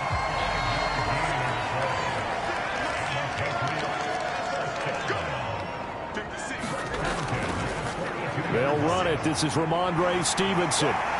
And he's free going down the left side. It's a foot race. And he makes it all the way down to the 19. A big hitter. That one goes for 40 yards. I know that play went to the left side, and that's what it was designed to do, an outside handoff there. But how about the whole offensive line being involved? Seal the left side where the play was going, where they call play side. But how about on the back side? Just taking care of business to make sure no one can get there and disrupt it. Is the biggest key the left tackle? Without a doubt. Control that edge. Get out there. You want that left tackle, or if you bring your tight end over there, either way, control the edge of the line of scrimmage, you got a chance to rumble. And this one almost intercepted. Not a good throw there. Nearly an opening drive INT. 56, the mark, boys, 56.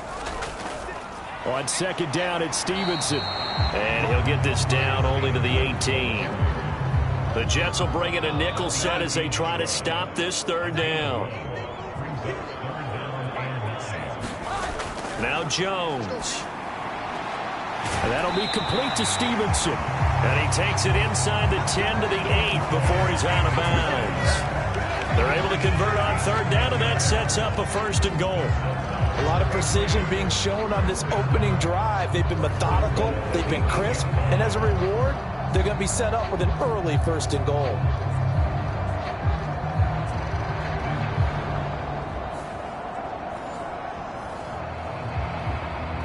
A terrific opening drive has them knocking on the door. 1st and goal. They'll run with Strong.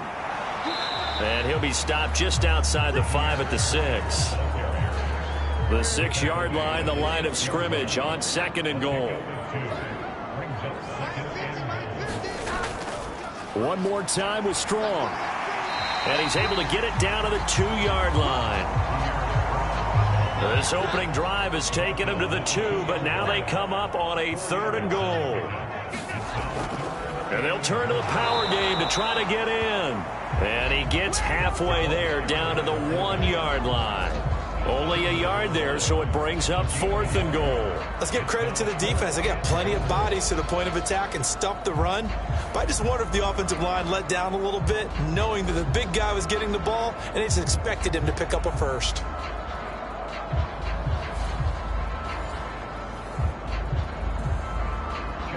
Here's Chad Ryland now on for the field goal. From the right hash at a bit of a tight angle.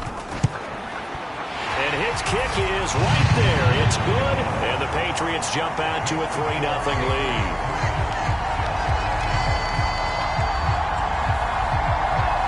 So 3 points on the board, as easy a field goal as you're going to get, but I can see you shaking your head. I love that peripheral vision of yours, partner, because to me, if it's the 4th quarter and you're up 6, I get it. But now, even if you run and don't get in, you're still setting them up to go a long field, 98, 99-yard drive. How do you look at your defense and not give them that opportunity? So now here comes the Jet offense as they get ready to take over. They'll be led out by the man from the University of Washington. This is Jacob Eason. And for how good he is throwing the ball, it's his running that makes him so dangerous. He had a couple of touchdowns on the ground in last week's game, so we'll see what they dial up for him for this one.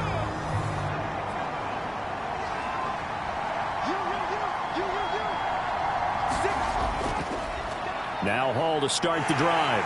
And not a whole lot of room to operate there on the first down run. He gets maybe 3. They'll come up 2nd and 7.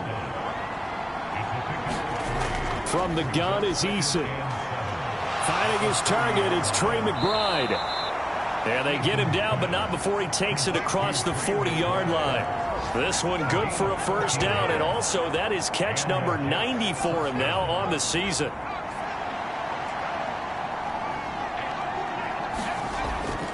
On 1st and 10, it's Hall. And he'll lose yardage here, back at the 41. Call it a full 3 yards in the wrong direction there. Brings up 2nd down. Well, let's face it, that's just a helpless feeling for a running back there. He's looking up to find a hole, and all he finds is a whole lot of ticked-off linebacker.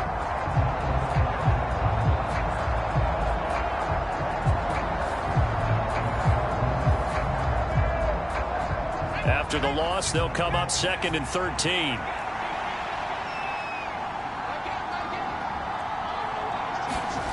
Here's Eason to throw. Little short pass here to Hill.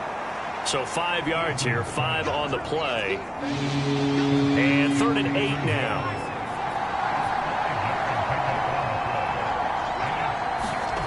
Eason.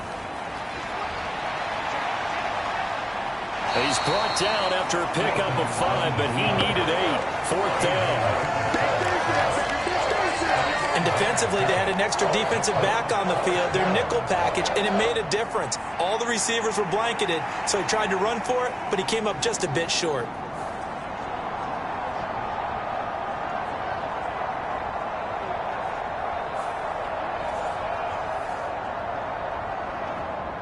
On 4th down, A.J. Cole comes on to punt. He'll get off a fairly short kick here as this is toward the sideline. And no return here. Where will they spot it? They say just outside the 20-yard line. The Patriot offense heading back out as we take a look at the playoff picture in the AFC. You know, in our research packet this week, prepping for the game, so many articles from the local beat writer about the offensive struggles of this team and what will they do this offseason. What do you think they'll do? Well, number one, they'll turn to their self-scouting report. And every team that's any good does this. They have outside groups. Check out their team, scout them, and tell you who can play, who can't play, and reasons why. Some of it may just be health. They have to get some guys healthy and back out on the field. But overall, evaluate this squad and make the changes that you need to. That'll wind up a gain of 27 on the catch and run.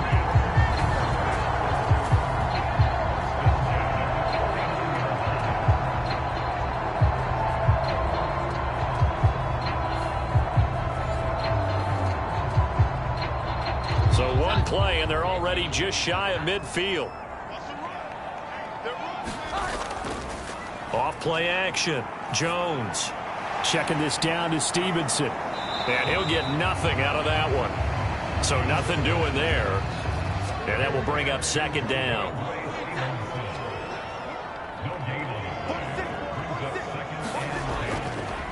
Up the middle, here's Stevenson. And nothing doing. He's immediately taken down at the line of scrimmage.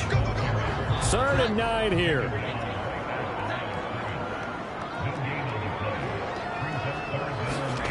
From the midfield stripe, they'll look to throw. Now a short one to Gesicki. Short completion, just 4 yards. And that'll bring up 4th down.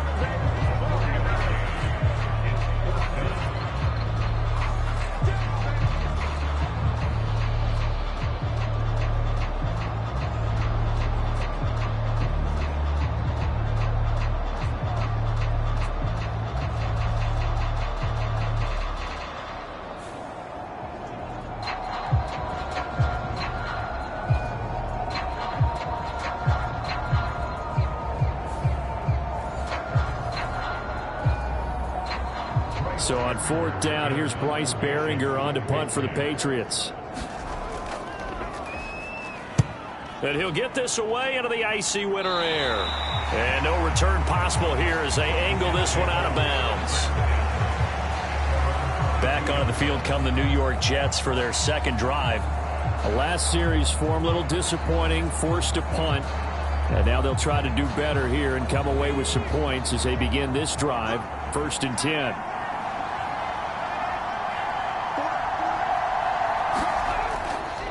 They'll start on the ground. Hall. And nothing much materializing there on the first down run. He'll get a couple, and that's it. 2nd down and 8. They go play action with Eason. A short one here, caught by McBride. So they'll get 8 out of that completion. And that'll leave them with a 3rd and just a yard. They'll run with Hall. And he'll have a Jets first down as he'll take this up to the 38-yard line. The Jets at 12-4 now on the year. And they come in feeling pretty good after back-to-back victories, CD. And let's remember that last week that this offense, they played about as well as they possibly could play. Touchdown after touchdown. They were absolutely unstoppable in that game.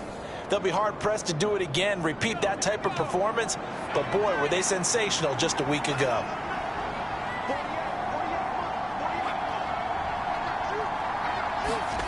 On 1st down, Jacob Eason. Now that'll be caught by St. Brown. And this winds up a pickup of 2, maybe 2.5 to about the 39. Ball on the 39. Here's 2nd down and 8. Now Eason. That's complete. Terry McLaurin with it. And he'll be taken down, but not before he gets into enemy territory. So into Pat's territory now. Here's 1st and 10 at the 49-yard line. And he'll be taken down right around the 41-yard line.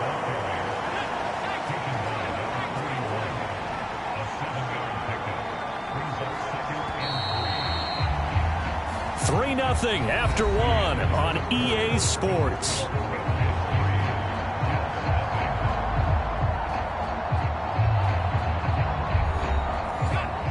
Second down and 3.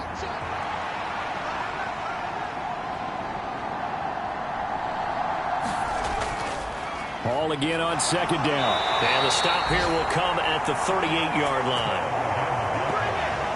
So here's a 1st and 10 at the 38. Here's a quick throw out wide. It's McLaurin. He'll be hit down at the 33, 5 yards on the play. From the 33, here's 2nd down and 5. On 2nd down, a run with Hall. And he'll go down at the 28. A gain of 5, good enough for the first down. Well, these two teams met at MetLife Stadium earlier this season with the Jets winning that ball game. So they're trying to win here in Foxborough to capture the season series.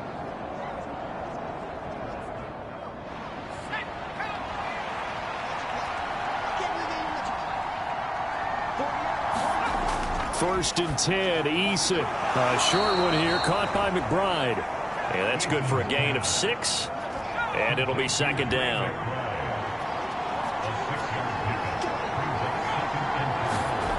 Eason sets to throw it. And he will slide to a stop. He does have the first down. That'll go as a pickup of 8. As he came to the line of scrimmage, he knew he didn't need much to reset the chain, so when he saw the space he needed, no hesitation. He went to the marker and got his guys a first down.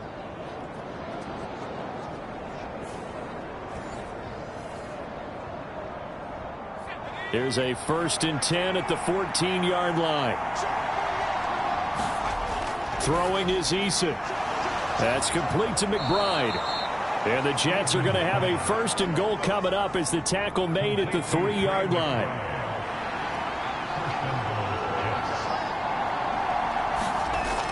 And they'll let the fullback try and take him home. And he's into the end zone. Touchdown, Jets. Nick Bawden with his 4th rushing touchdown on the year. And the Jets have taken the lead. And, boy, that was a heavy set. I think they had 3 tight ends out there. The fullback, you knew what they were going to do. Yeah, they weren't trying to fool anybody at all, were they? There was none of this show you heavy set, bootleg it out. Nah. Big guys up front, hand it to the big guy in the backfield.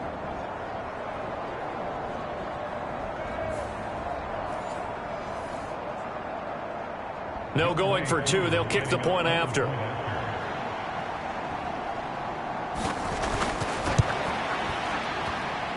And this is up and good to make it 7-3. So that drive spans 13 plays. And it ends with a 3-yard scoring run.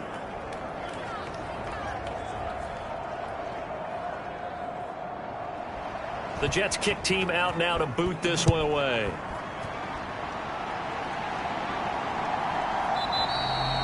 And this will come out to the 25 as Jones elects for the touchback. New England trying to get a place on offense. Over on the sideline, hoping to hit that reset button between possessions. Last time out, they had to punt it away. This time, hoping to finish this thing off in the end zone. And the drive starts with a carry by Stevenson. And not much to speak of. Call it a 1-yard gain up to the 26. The last play got just a yard. Here's 2nd and 9 from the 26.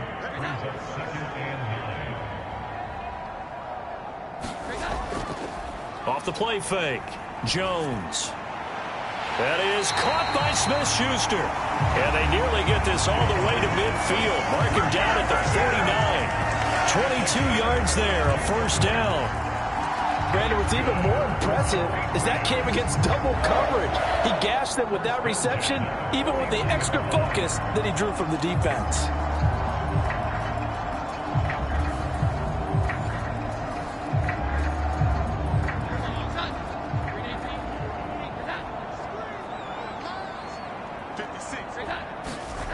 Jones on first down.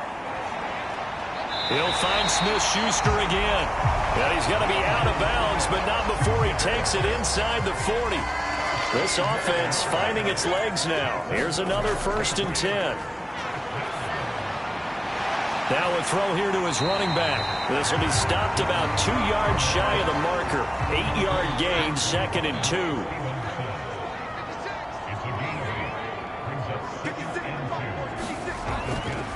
Straight ahead at Stevenson. A short gain here, maybe a yard to the 29. This offense so far on 3rd down, just 1 for 3 thus far. They're up against a 3rd and 1 situation. They'll try and run for the first with Stevenson. And he'll be a little shy of the 25 here at the 26-yard line. 3 yards there, good enough to keep the drive moving.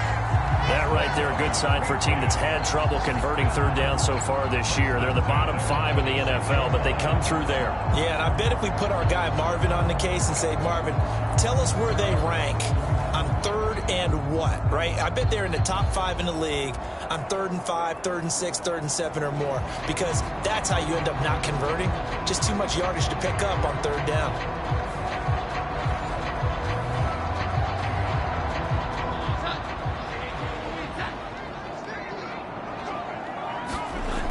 Now Jones on 1st and 10.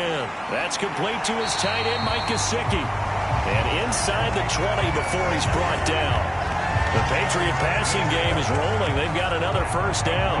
Boy, everything clicking on this drive. He's 4 for 4 now, and that throw, maybe the best of the bunch.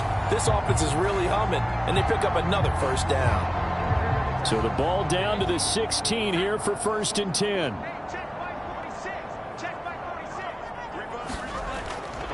On 1st and 10, it's Strong. And he is met in his tracks behind the line of scrimmage. Officially, it's a 1-yard loss. That's going to bring up 2nd and 11. Every year I go to the combine and marvel at the speeds that linebackers are running nowadays. They run like DBs. And let's face it, they know how to finish plays too. Eyes up, head up, run right through them.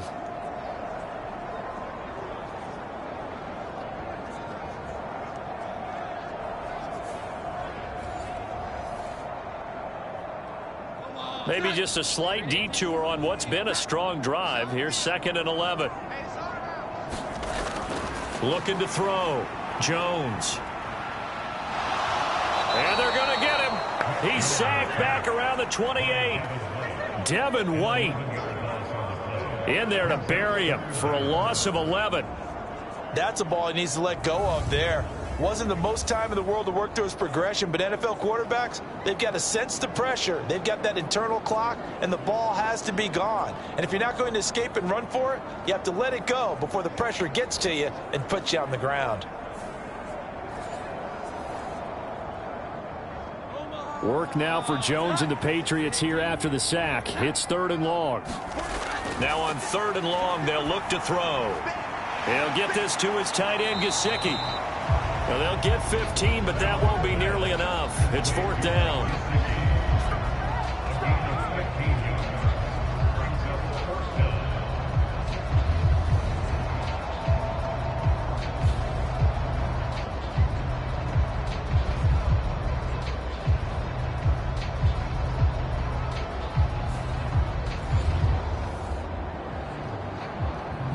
Here's Chad Ryland now on for the field goal. From the left hash, a chip shot here. And his kick is good. And they'll get it back within a point at 7-6.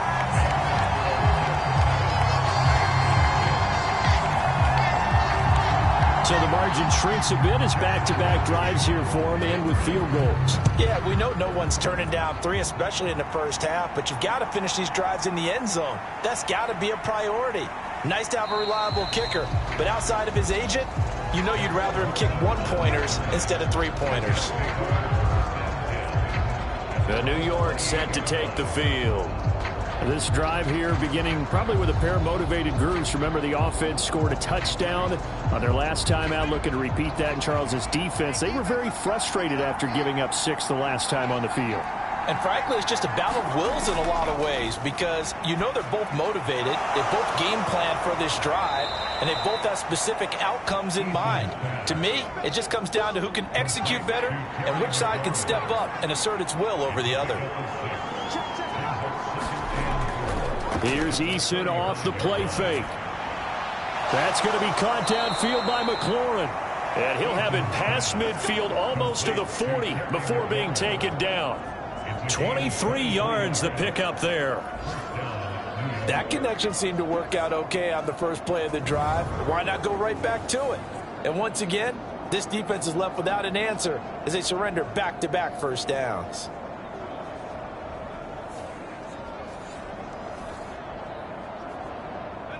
So into Pat's territory now. Here's 1st and 10 at the 42-yard line. Straight ahead is Hall. And he's going to be down at the 35. Gain of 7. Offensive linemen love creating space for their guys carrying the ball, but when that guy also breaks tackles and creates extra yardage, they almost feel like he's one of them, and they really embrace him. They don't need to run another play here before the 2-minute warning. Let's see if they do it anyway. They'll go again with Hall. And this time he's not going anywhere. They'll get him down right at the line of scrimmage. Calling no gain that time as it's going to leave him with a 3rd and about 3 to go. And we'll remind you that coming up at halftime, we'll join Jonathan Coachman and the gang in Orlando. Coach will have stats and scores from the early games going on here around the NFL. And he can't find a receiver, and he's brought down. Matt Judon in there to drop him for a 6-yard loss, and that will lead to 4th down. And on that one, the protection just broke down. You've got to have that leverage, don't you? We always talk about low man wins in the running game for an offensive lineman versus a defensive lineman. It's essentially the same thing in pass protection. Get lower than that defensive lineman so that you can keep your balance and keep him away from your guy trying to throw the football. So now on comes the field goal unit, and wow, this is no ordinary try here. So this will be spotted on the midfield logo. It's a 58-yard attempt. And he's going to miss this one. That is no good. Well outside the left upright, and this is going to remain a 1-point game.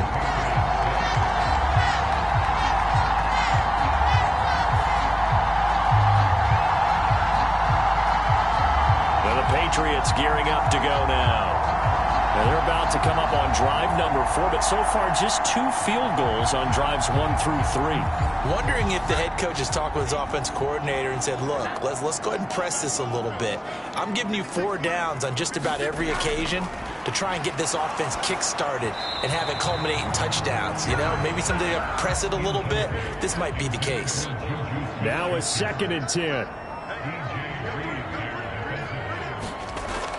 Throwing again, Jones. Short pass caught by Henry. And they get to him after a gain of 6 to the 46. Now the Patriots going to use one of their timeouts as the stoppage will come with a little under a minute to go in this first half. 3rd and 4. Operating from the gun, Jones. And this pass broken up. The contact well timed there, and now 4th down. So they're forced to punt on 4th as this one's away. And this punt sails over the sideline, and the spot, it looks to be right at the 25-yard line. The Jets going to take over now late in this first half. And we'll see how this is played. Offensively, they've got the lead. Not a whole lot of time left. What do you think, Charles? Well, it's tempting to try and add to your lead, but a mistake there, that can change things in a big way. I say go ahead, take the knee, get on out for the half. And he'll be upended at the 28-yard line. Just a 3-yard gain there. The Jets are going to use the first of their timeouts, as they'll stop it with just over 40 seconds to go in the first half. Eason on 2nd down. A pickup of about 3 yards as he's taken down at the 31. Now the Jets going to use the second of their 3 timeouts, as the clock will stop with 37 seconds to play in this first half. Eason going to throw it out of the shotgun. He's got his target. That's complete. And he has a big gain inside the 40 before being dropped. It'll go as an impressive 31-yard gain. The final shot before break. Eason. He shakes him off. And gets by him, and now a little daylight. And brought down, but not before they're inside the 25. So a very tight first half. We had to break in a 1-point game. As we'll get you down the coast to Orlando for Jonathan Coachman at our EA Sports Halftime Report. Coach. All right, Brandon, thanks very much. It's all down to this. Week 18 of the NFL regular season. Lots to be decided, so let's get right to it. We'll start up at Bank of America Stadium in Charlotte. Tampa Bay taking on Carolina in the NFC South. And it's the Buccaneers who are out in front in the second quarter. Baker Mayfield with a touchdown pass. From there, we head up to Wisconsin to check out the Packers at home in Lambeau. And you can see, currently they trail in that ball game. Lamar Jackson with 3 touchdown passes. Finally, let's get to Indianapolis to check on the Colts at home at Lucas Oil Stadium. And they've reached halftime, all tied. 17-all is the score.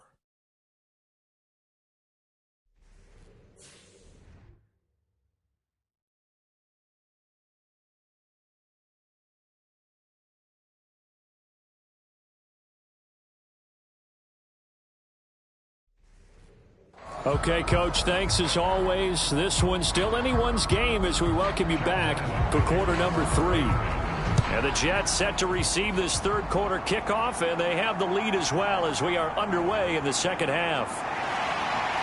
And up to about the 26-yard line, just across the 25. And the Jets going to take over on offense to begin this third quarter.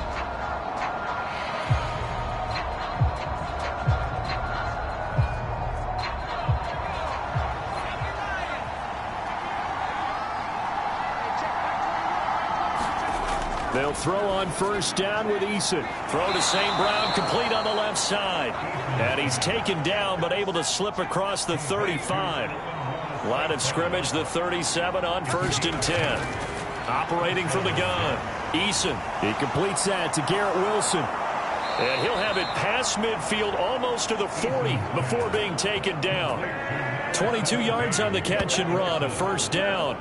We just saw an example of what we talk about all the time when we meet with coaches. They want that hidden yardage to come to the front when they throw the football. Throw it, catch it, and then pick up more yardage after the catch.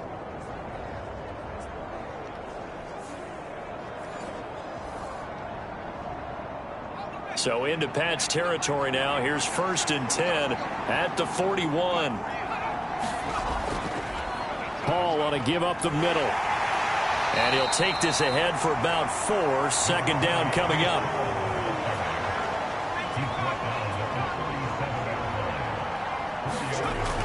Back to throw. Eason. A short one here, caught by McBride. Give him a gain of 5 on the completion. And that'll bring up what looks to be a 3rd and inches. Can't be more than a half a foot. When you execute a drag or a crossing route really well and give them a chance to let it develop a little bit, you can gain some significant yardage hitting your tight end on that one. Here comes 3rd and the length of the football.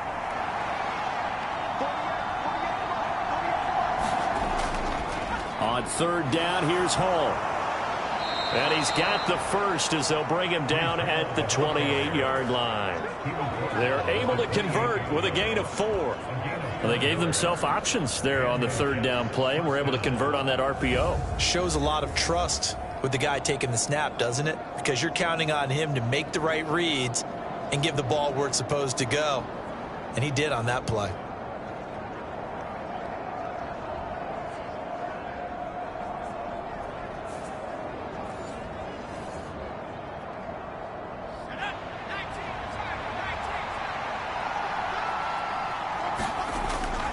On 1st down, right back to Hall to the 27-yard line. That's a good play by the guys on the defensive side of the ball. Held them to a gain of 2. And that changes the playbook a little bit now for the guy calling plays. 2nd and 8. Now he's got to probably think about going to the air instead of maybe staying with the ground game. Give him 10 yards there as this offense is on a roll. This drive continues to plunge forward. So from the 17 now, here's a 1st and 10. Looking to throw. Eason escaping the pressure right. And all the way to the 2-yard line there before crossing over out of bounds. The escapability in evidence there as that one good for 15 and a first. Obviously, a big play was needed, and you could see his eyes light up as he realized there's absolutely no one in front of him. And he takes off and goes a long way. Not only does he pick up a first down, but a big gain to boot.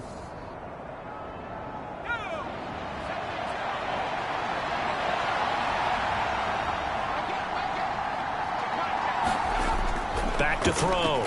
Eason.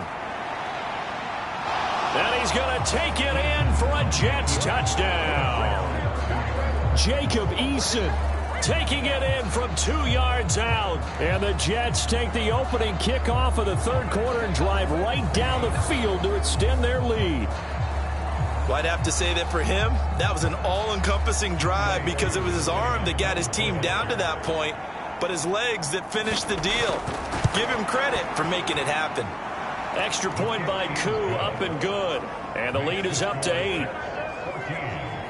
That time, a 9-play drive. And it's culminated by a 2-yard touchdown run.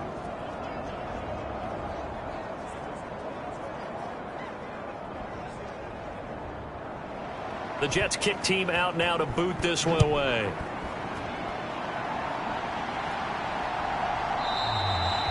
No run back here for Jones, a touchback. So here are the Patriots now. They get ready for their first possession of half number 2.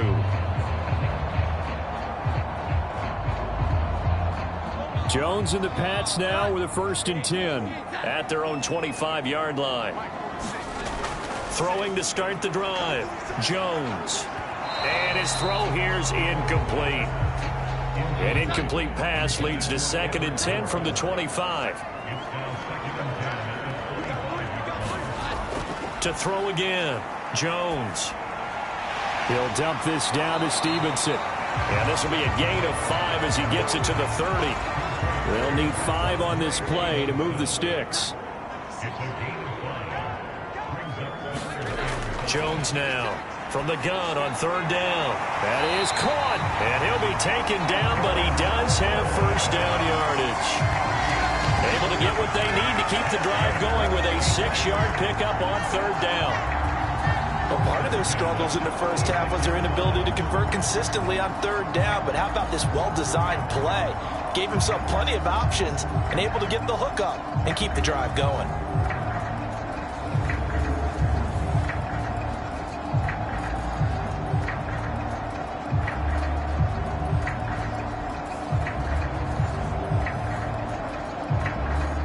So from the 36 now, 1st and 10.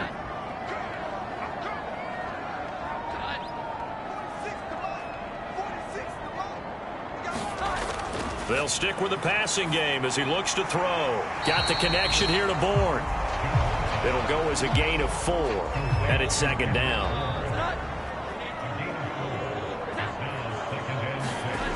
Back to throw again. He'll get this into the hands of Stevenson. And he'll be taken down, but not before he works it past the 50. So in Jet territory now. Here's 1st and 10 at the 49-yard line. They'll look to throw again. Now a short one to Gesicki. That'll go for a gain of 7. And that'll bring up 2nd down. A give for Stevenson, running right. And this won't be enough to pick up the 1st. A gain of 2, 3rd and 1. So they just need 1 yard here to pick up the 1st down. On 3rd down, here's Stevenson. And he'll be taken down, but he does have 1st down yardage. 3 yards there, good enough to keep the drive moving. But we tend to give those running backs that are slashers a lot of credit, but how about guys who are maulers? Because that's what you want in short yardage situations, and we just saw that occur right there, didn't we? Vertical, downhill running.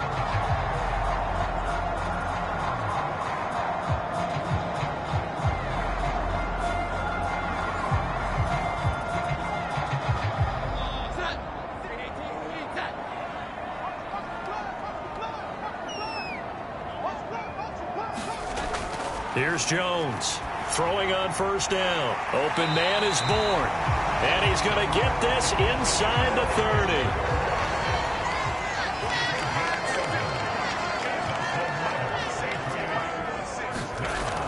Stevenson now on 1st and 10. What a great effort there. He's going to get this inside the 15, and they'll spot it at the 13-yard line. Nice run. 63 yards on the ground for him now on 9 carries. Good push up front and that run in between the tackles. Let's play the leverage game here. Offensive line just got lower than the defensive front, and they were able to get their pads on them and move them backwards and create space for their running back to roam. From the 13 now, they work on 1st and 10. Straight ahead is Strong. And now they're inside the 10 as he's brought down at the 9. 5 yards is the tally on 1st down. That brings up 2nd and 5. That's a strong pickup right there on 1st down. And as this drive goes on, we're seeing an offensive line and running game imposing its will. From the 9, 2nd and 5.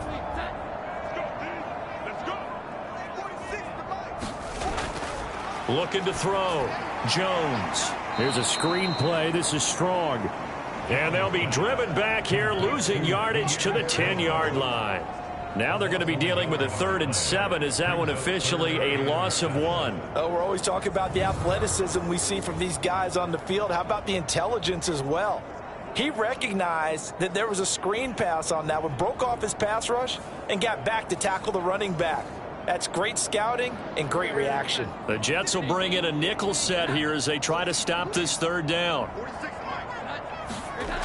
Back to throw. Jones. And that is incomplete. Here's Chad Ryland now on for the field goal. From the right hash here, should be an easy one. And this one is right through. And that'll get the lead down to 5.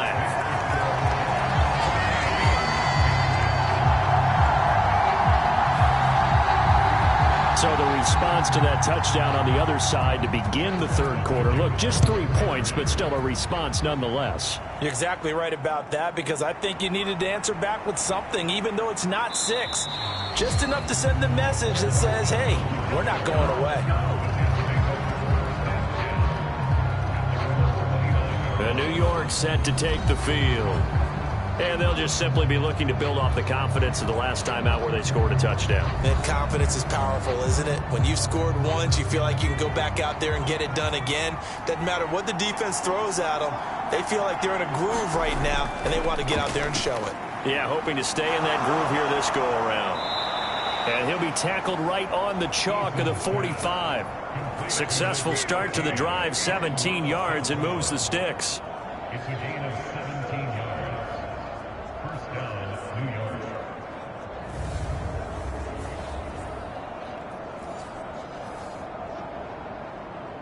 The big play to start him out has him at the 45 already.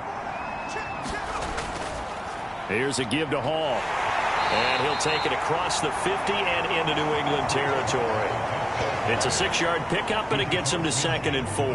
I don't care what the emphasis is in the NFL at any given time.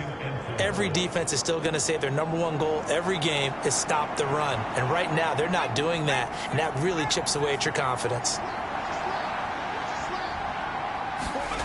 2nd down, here's Eason. A short one here, caught by McBride.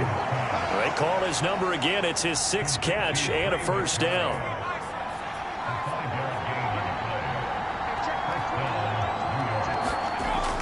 Now they'll throw here out of the gun. Goes right back to McBride. So give him 5 yards there on the pitch and catch, and that'll make it 2nd down.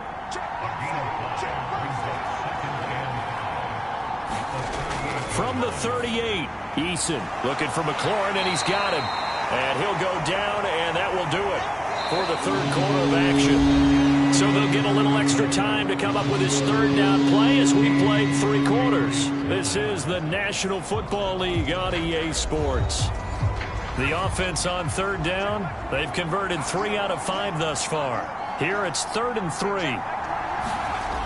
Again, he'll drop to throw. Able to find the open man. That's complete. And he's got another 1st down as the tackle's going to be made at the Patriots' 26. The Jet passing game in rhythm. They've got another 1st. And that certainly appears to be a critical conversion right there, because not only do they keep the drive going, they take valuable time off the clock as well. They have to feel really good about that last completion.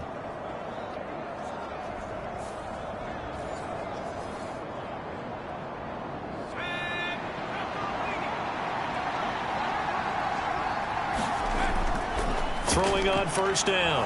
Eason, a short one here, caught by McBride. It'll be a gain of 5, and that's going to bring up 2nd down. Brings up 2nd and 5 at the 21-yard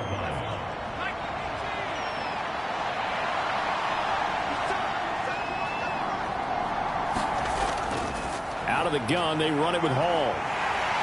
And they'll bring him down at the 13-yard line. That one, a first down pickup of 8. As I take a look at the clock, I realize that this drive has eaten up a good portion of the fourth quarter already. Got to tell you, partner, when you're trying to salt away a game, this is exactly what it's supposed to look like.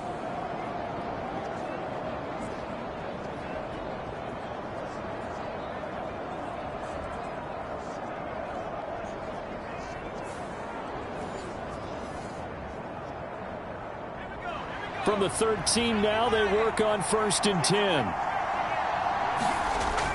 On 1st and 10, it's Hall. And this will leave him a yard short. Nice pickup of 9 yards on first down. From the 4, this is 2nd down and 1. Hall again. And he is in. Touchdown, New York. With his 11th rushing touchdown on the year, number 15 overall. And the Jets are closing in on a 3rd straight win as they widen the gap further here in the 4th quarter. Well, that's certainly going to bump up the old win probability index because now it's a 2-score game here in the 4th quarter. Yeah, you're taking me into that deep water now. Win probability index. This game's definitely not over. We're not looking at a 0.5% or something. It's just 2 scores. But the way that this team has played, to me, what I've seen, they absolutely deserve to win this game. They've been the better team by far throughout. Koo able to connect on the extra point, and it gives his guys a 12-point advantage.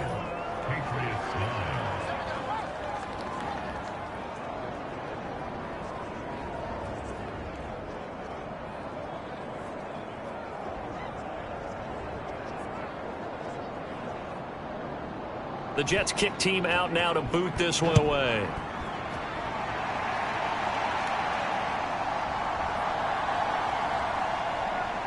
And he won't quite make it to the 25.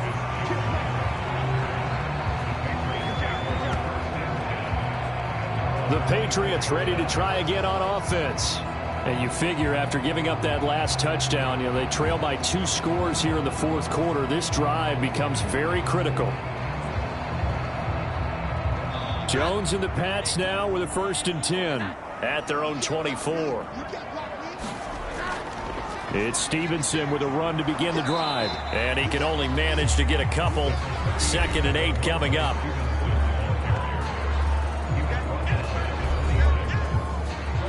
This a 2nd and 8.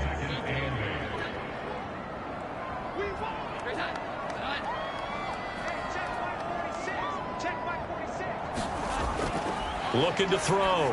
Jones. Got a man. It's Tyquan Thornton. And they get him down, but not before he takes it across the 40-yard line.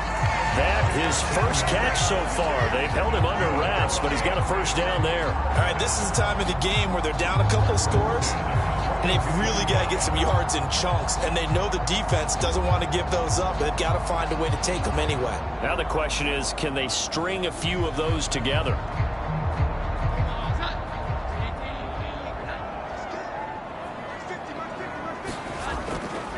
They go play action here on first down. He'll be taken down. The Jets get in there for the sack. Devin White picks up his 2nd sack of the afternoon. But defensively on the previous play, they gave up a pretty good chunk of yardage, but right there they got a good portion of it right back. And if we just flip it around from the offensive perspective, took a nice step forward, and how about a couple of leaps backwards after that play? They've got to figure out a big call coming up here to try and gain that yardage back. And they need to work to at least get some of this yardage back after the sack. 2nd and 19. Throwing Jones. Oh, the pressure too great, and he goes down once more. C.J. Mosley. He's the one that drops him this go-around, and that pass rush getting strong here. Back-to-back sacks. Well, this is what happens when you get behind the chains, as people like to say. When you have obvious passing situations, hard to vary it up and fool a defense. And you hate those situations if you're an O-lineman, right? Oh, without a doubt, because you just know they're coming, and you never know exactly how. They can be exotic in their blitzes, or their athletic ability just takes over. Now on 3rd and forever, he'll look to throw. Quick hitter here. It's complete. Calling a gain of 6 on the play, and it'll be 4th down.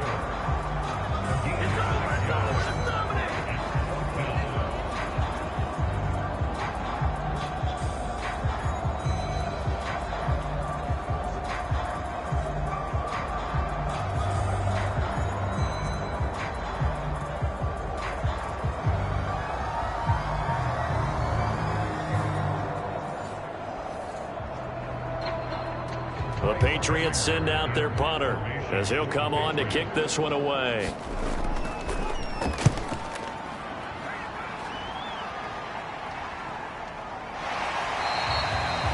So a change of possession here on the punt. And the Jets will take over. New York's offense back out there and set to go. Well, there are 2 scores on the plus side. Still time here in this 4th quarter, but maybe you start thinking about playing keep away? Yeah, I think here's the situation. You're not thinking touchdowns anymore. You're just thinking first downs. To keep up with your theme there, playing keep away, first downs, they can't touch the ball.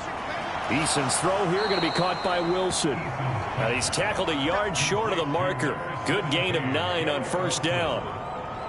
It's a gain of 9. Brings up 2nd and a yard at the 32-yard line.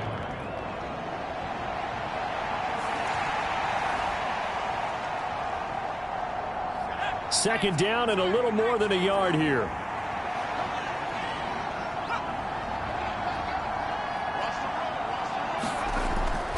Play action. It's Eason. And he will slide to a stop.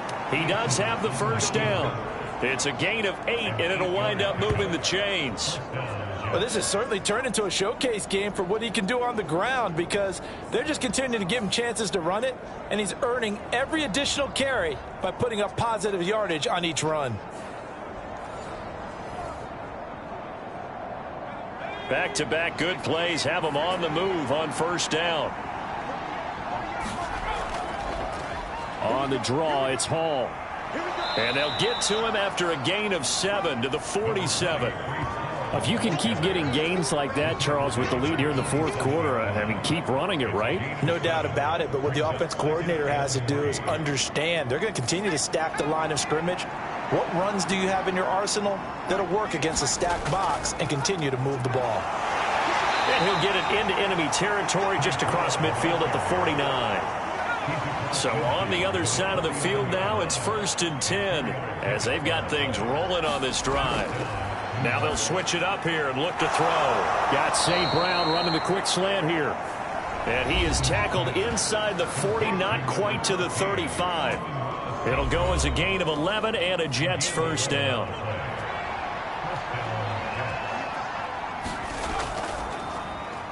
A handoff for Hall. And nothing much materializing there on the first down run. He'll get a couple, and that's it. Line of scrimmage, the 36 on 2nd and 8. Here's Eason to throw. And that's hauled in by St. Brown over the middle. And he'll be brought down on the 30-yard line after a gain of 6.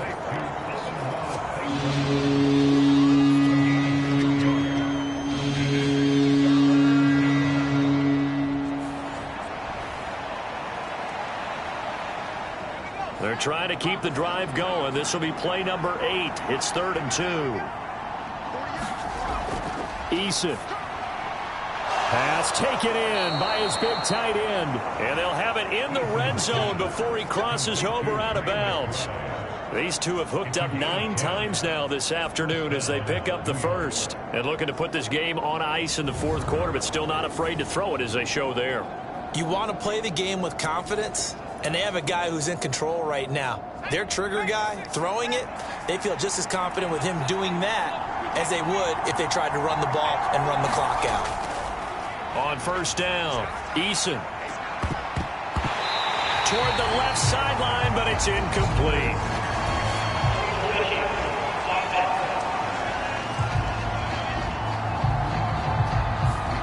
So illegal touching, Charles. If you set foot out of bounds as a receiver, you can't be the first to touch it. You nailed it on that one. You've got to be mindful of the sideline. 2nd and 10.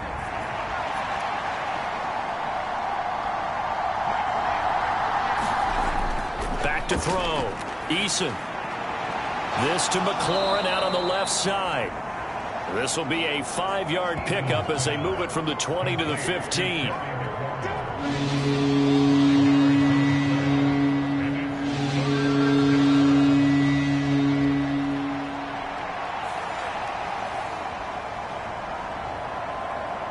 And this offense on third down today, they've been very good, 5 for 7 thus far. This will be 3rd and 5. Operating from the gun, Eason. He has a man. It's complete to Wilson. And the Jets are going to have 1st and goal as they try to finish off this drive with 6 points. When you have someone throwing it that well, that confidently, you don't have to call the game in fear at all, do you? You just go ahead and play. Yep, confidence with a lead to throw it here in the 4th, and boom, he's on the money. Yeah, you don't have to tuck your head in and go like turtle at this point. You can just go ahead and play.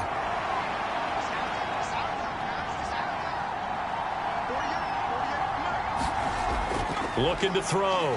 Eason dancing to his left. And he's in.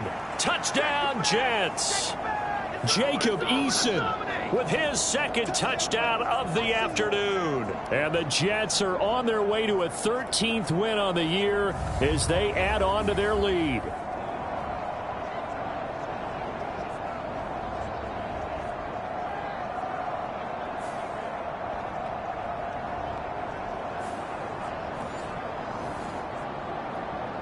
Koo now for the point after.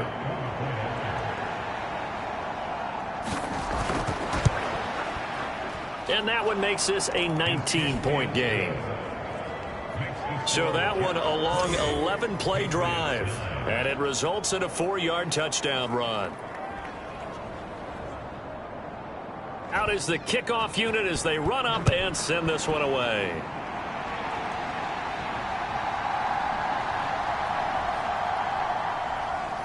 And he brings us out past the 20 to the 24.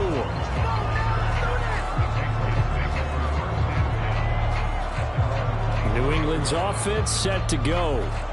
Well, I think that the folks here had hoped that maybe this home atmosphere would carry their guys to a surprise victory, but it does not appear that that's going to be the case. Just too much to handle on the other side in this one.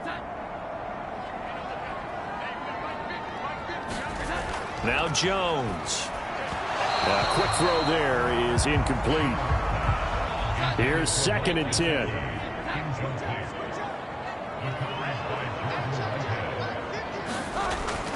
Back to throw. Jones firing quickly here, and that's complete. That'll leave them with a 3rd and 2 coming up. They got 8 yards there. Now the Patriots going to use one of their timeouts as they'll head to the sideline and talk over what to do next. They need 2. Here's 3rd down. Looking to throw. Jones. Now he tries to force it in, and it's intercepted. He may go. And he brings this one back. It's a pick 6 and a Jet touchdown.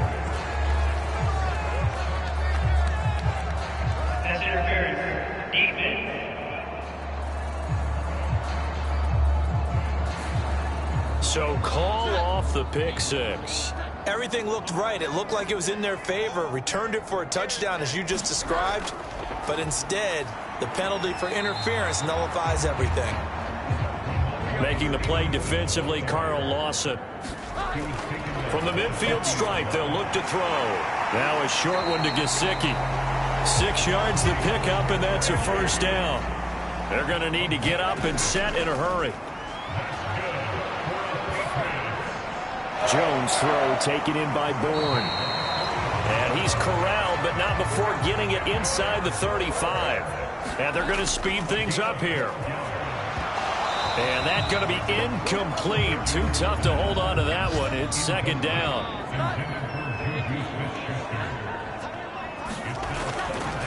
Throwing again. Jones. And this throw incomplete.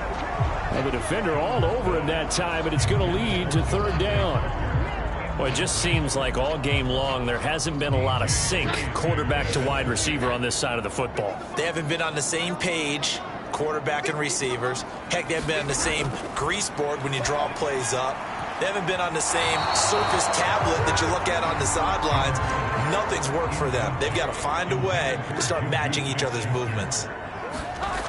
Desperation time now. Here's Jones. Into a double team, and it's intercepted. Picked off by DJ Reed.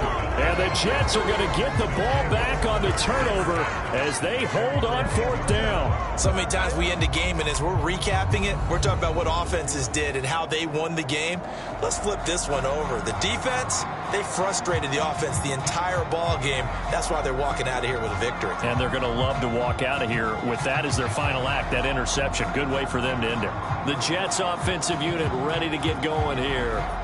They're looking at a third straight win here if they can hold on.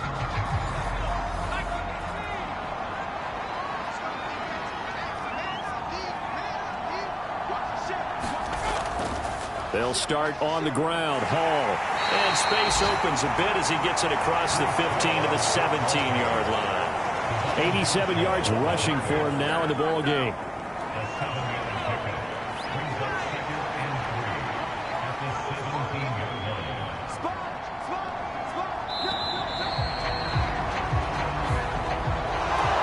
This was a very close ball game at halftime, Charles, but in the second half, that offense kind of kicked things into another gear, and they were able to pull away for the victory.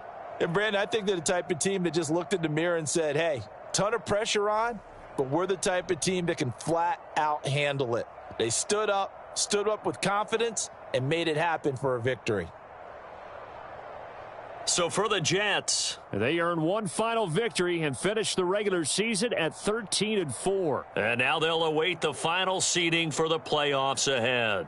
Meanwhile, for the Patriots, they go out with a bit of a whimper as they wrap up a very trying 3-14 season. And it's fair to say wholesale changes will be forthcoming in the very near future.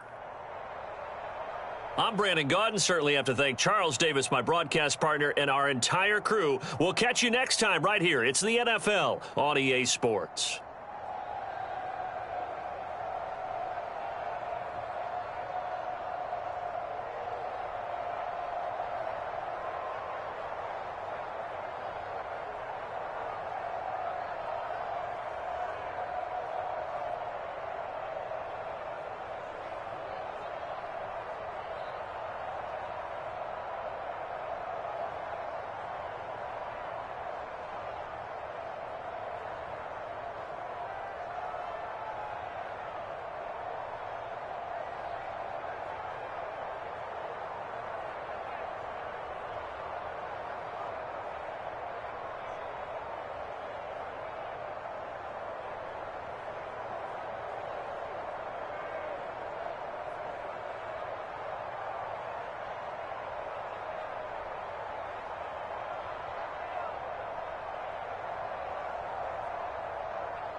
today.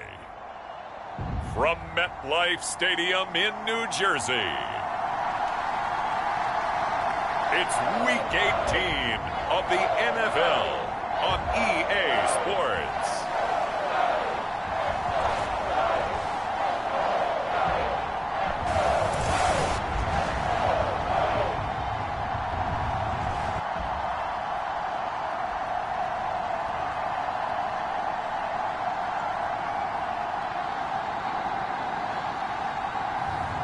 It's the New York Giants taking on the Philadelphia Eagles.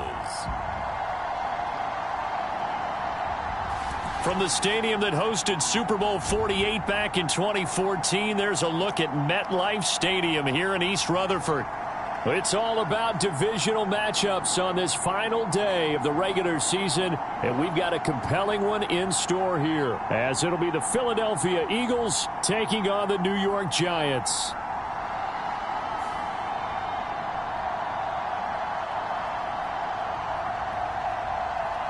With Charles Davis, I'm Brandon Gaudin, and yes, it's January 7th, but we haven't seen you since New Year's Eve, so we have to say Happy New Year, one and all.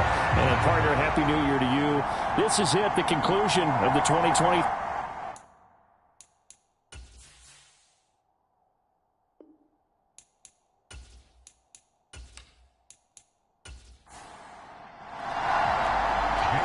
Here's the kicker, Jake Elliott, ready to get this one started. And off we go from MetLife Stadium. And he'll get it up across the 20 to the 21-yard line.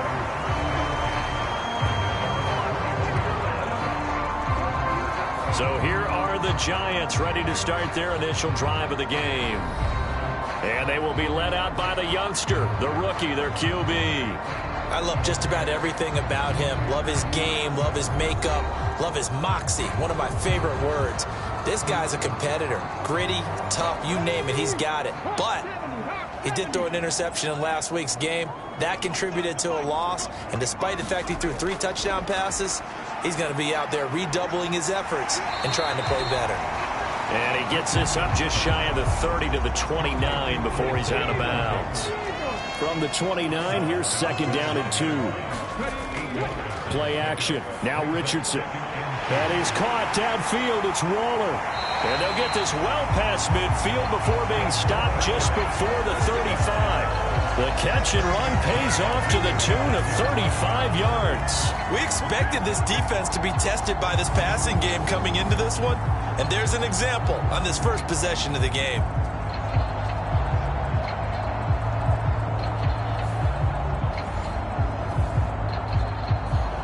So how about that for a chain mover? They're all the way down inside the 40 now for 1st and 10.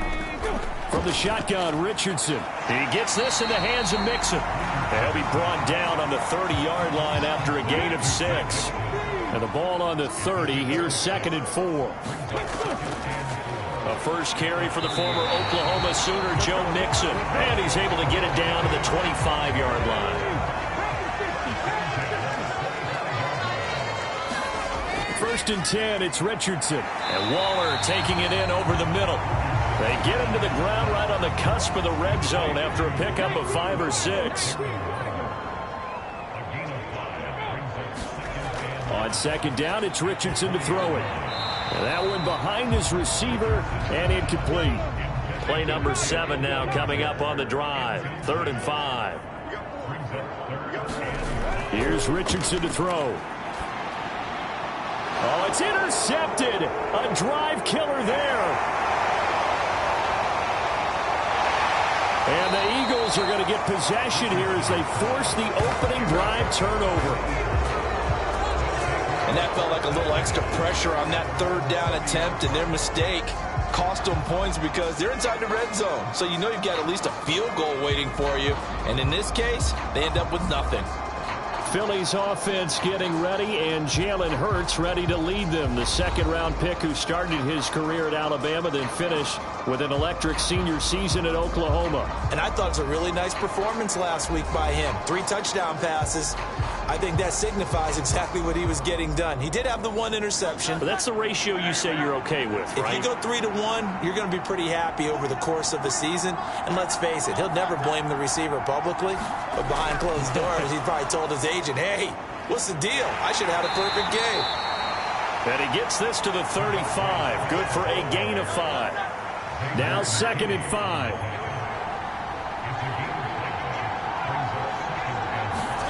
Hurts sets up to throw it. He'll get this one complete. That's A.J. Brown. And he'll be taken down, but not before he gets into enemy territory. 50 catches for him now on the year, and he's got a first down.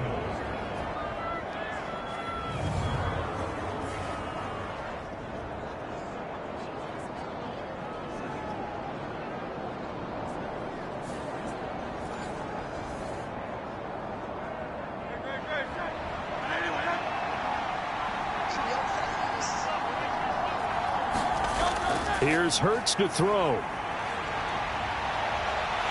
And he can't find anywhere to go with it, and he goes down. Dexter Lawrence breaking through to get him to the ground. It's a loss of 7.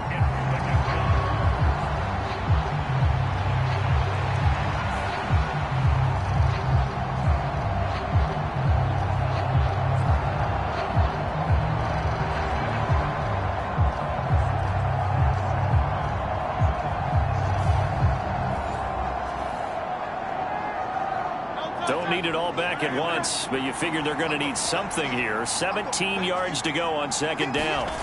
Throwing is Hurts. Buying time to his left. And the pressure gets to him again.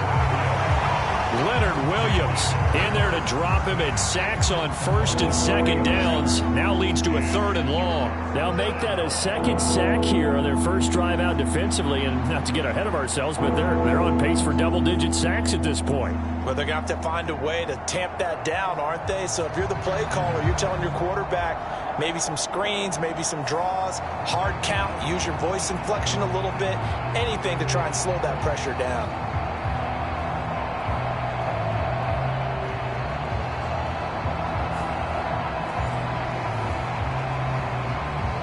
So after that sack, Hurts and the Eagles, tough spot here. 3rd and long. He'll drop to throw. A fight for the football, and it's intercepted. Tariq Woolen picks it, and the Giants are going to take over once again at their own 25-yard line. And I think this is a situation where quarterback coach in the sideline is going to talk to a signal caller and say, listen, it's 3rd and long, and it's still early in the game. Let's not force things here. If we don't feel good about it, let's just check something down and pump the football.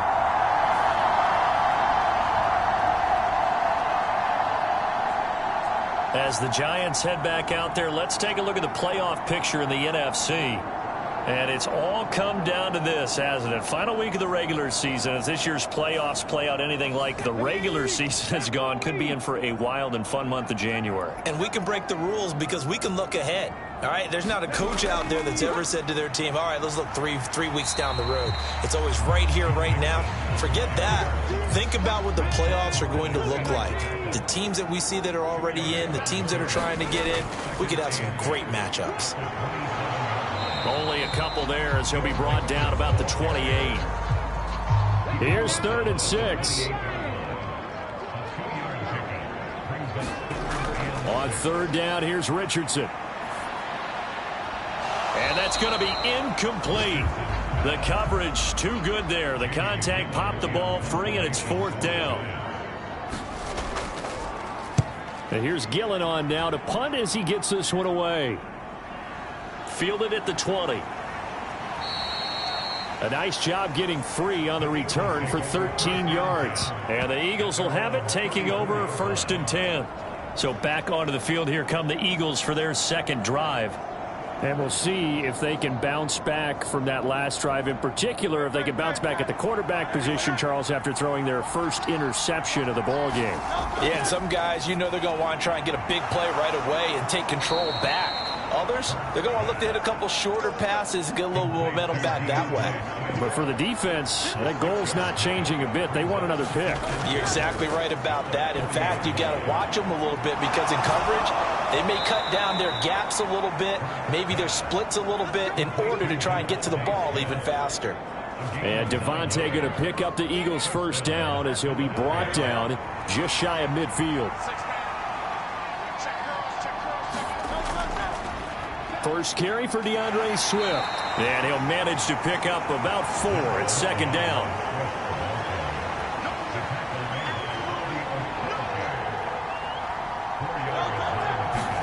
Hurts.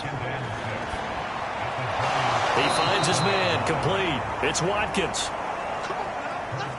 So here's a 1st and 10 at the 38. He'll look to throw.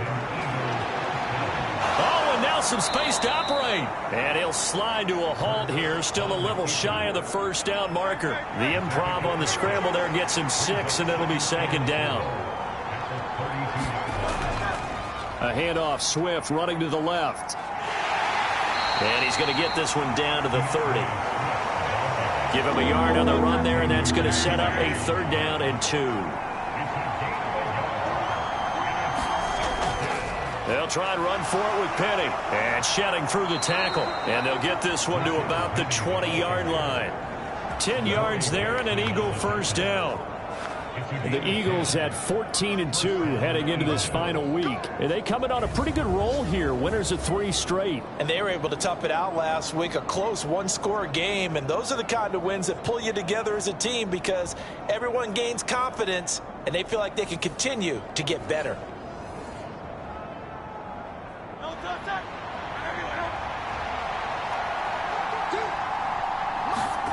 They'll throw on first down with Hurts. And he'll take this beyond the line of scrimmage as he slides to a halt. He'll wind up getting right about 4 there on the scramble, and it's second down. I certainly like what he did right there because he smartly wanted to avoid forcing anything downfield because nothing appeared to be open. Nice harmless slide there to avoid the big hit, and he gets a small gain on the play. And now they're inside the 10 as he's brought down at the 9.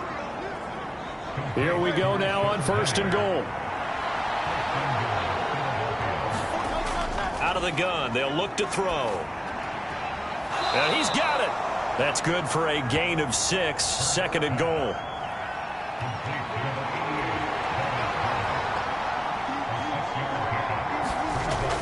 Penny is into the end zone. Touchdown, Philadelphia. Well, these guys have won 3 straight ball games and another good start to this one out to the 6-0 lead. And I've talked with so many different coaches, as have you, along the way, and they always talk about winning streaks and the mood of a team and how much easier it is to actually prepare during that time. Guys are sharp, guys are focused, everyone's feeling good, and we're seeing it early in this one.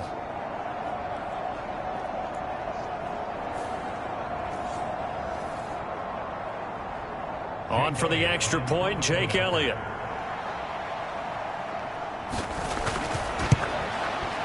He hasn't missed an extra point all season, and he won't miss this one either, and it's 7-0. A pretty long drive that time, 11 plays all told. And it's finished off by a Rashad Penny touchdown run. Now after the touchdown, here's Elliott on to kick it away.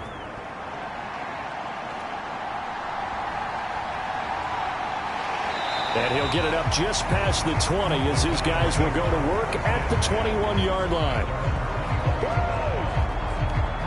The Giants going to take over again on offense. And it's been a rocky start for them thus far. They had the turnover and then the punt on those first 2 drives. So there is optimism because they've improved, right? Turnover, you just noted it on the first drive. Punt's better than the turnover. The punt is better on the second one. Now they're hoping to turn into first downs and hopefully points. Meanwhile, Richardson's a throw completed to Hyatt. And he gets this one just shy of the 40, down at the 39. An excellent way to start the drive there, 18 yards. That's his first catch of the game and an impressive one against multiple defenders. And how about that start? Really aggressive. Yeah, there was double coverage out there, but that didn't stop them at all. They went right at it and defeated it on that play. From up near the 40 now after the big play to start, here's another 1st and 10. Inside handoff to Mixon. Taken down at the 42.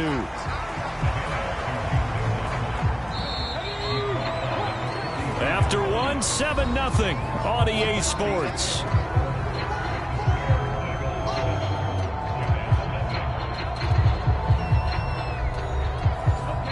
From the 42-yard line, here's 2nd down and 7.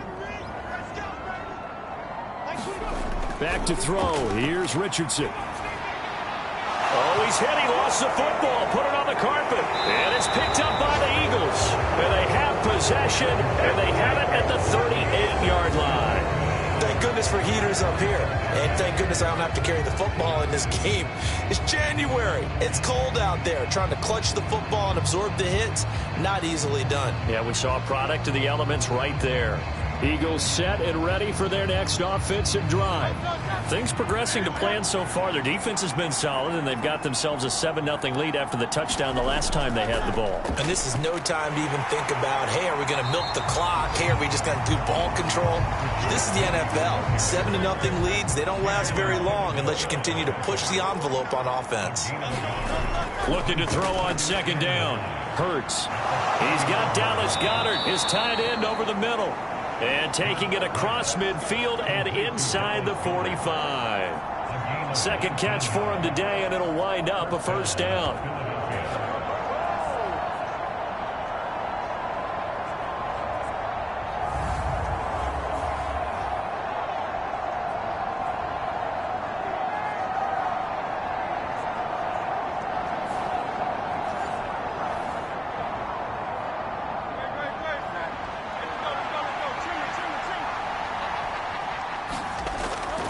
Back to throw here. That's caught. It's Dan Arnold, the tight end. And he works it past the 30, almost to the 25. Another good gain. That's now 35 yards combined on those last 2 plays. But when you hit him on the move like that, and he's able to get into open field with a full head of steam, oh, boy, it's going to be tough to get him down. Yeah, there was a big window. They're lucky they did get him down.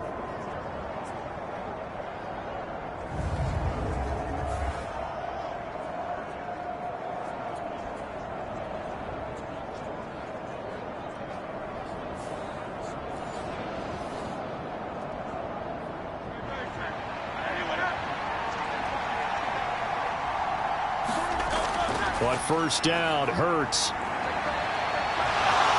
And he slides and covers up at the end as he's going to be able to pick up decent yardage. 2 minutes gone by, 2nd quarter.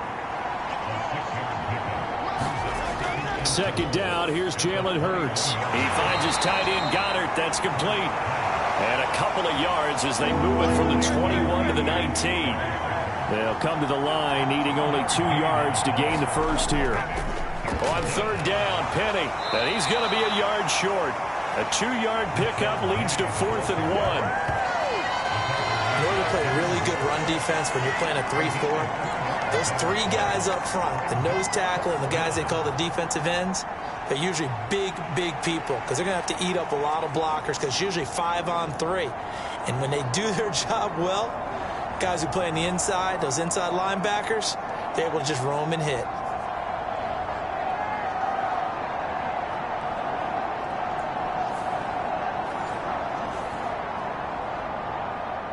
And no signs of the field goal unit. They're going for it on 4th down. Look at this, a tight end carry. And boy, is he close. Did he get there? No, they're going to say he's short of the line to gain. And the gadget play here on 4th down winds up backfiring. And this 11-play drive is going to lead to nothing on the scoreboard. Following the fumble recovery, Richardson. He's going to sling this deep downfield. Oh, and his early struggles continue. Here's another one intercepted. And the Eagles are going to have great field position here as this is returned just shy of midfield. They have been struggling to put points on the board so far, and while you don't want to lump it all on the rookie quarterback, he's definitely the root cause. And all rookies, they have those learning experiences in their first year. What they're hoping for is that he can learn on the fly, work through his struggles against his defense, and at the same time, still find a way to put them in a position to win. The Eagles offense set to begin their next drive.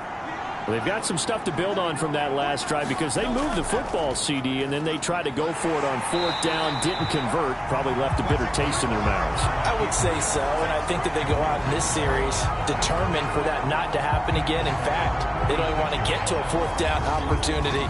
They just want to make sure they get it done within the parameters that they've set for themselves. Run their offense, get it into the end zone. Yeah, I think a little bit of determination and a dash of anger. So now they have to contend with 2nd and 13 after the first down run goes backwards. They'll look to throw here. He gets it to his running back, Rashad Penny. And he'll be down at the 46. So they go from 146 to the other on a pickup of 8.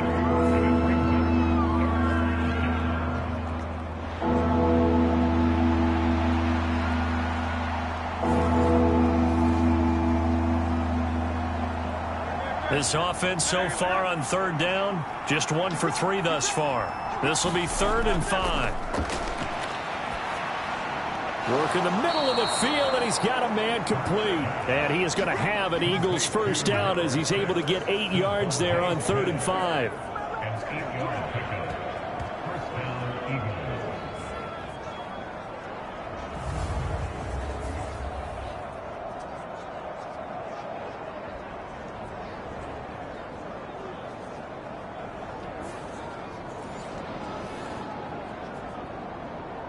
So here's a 1st and 10 at the 38.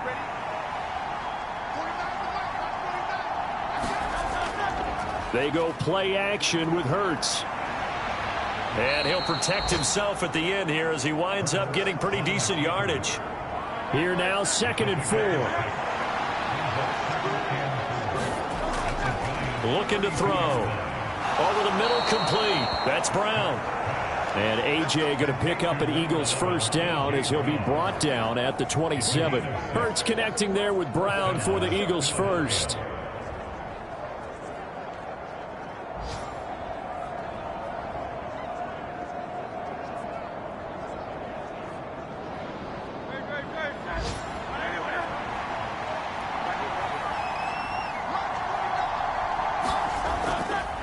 On the draw, this is Penny.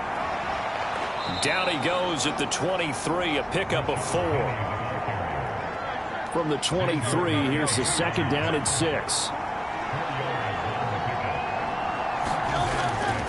They'll run it again with Penny. And still about 3 yards shy of a first as the 4-yard pickup brings it to 3rd down. And they'll try and run the option to pick it up. And he takes it down to the 13 and picks up the first. It'll be a gain of 6 that time as it moves the chains as well. For the guys playing defense, this has been a really long drive, and physically, that's awfully taxing. But I think the hardest part is mentally. What do you do?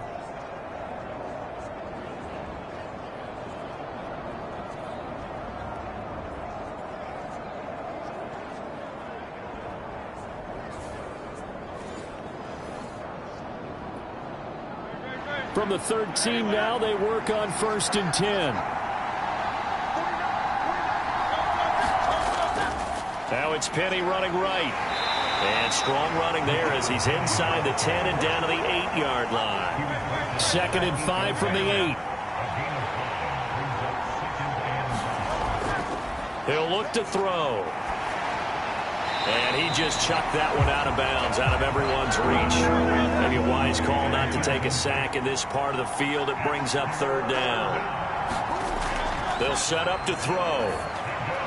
He's got his target. That's complete. And the Eagles are going to have first and goal as they try to finish off this drive with 6 points. When an offense reads blitz, doesn't matter where it's coming from, tight ends know that they become a big part of the passing game because they should be an easy outlet when all those extra bodies are trying to get to the quarterback.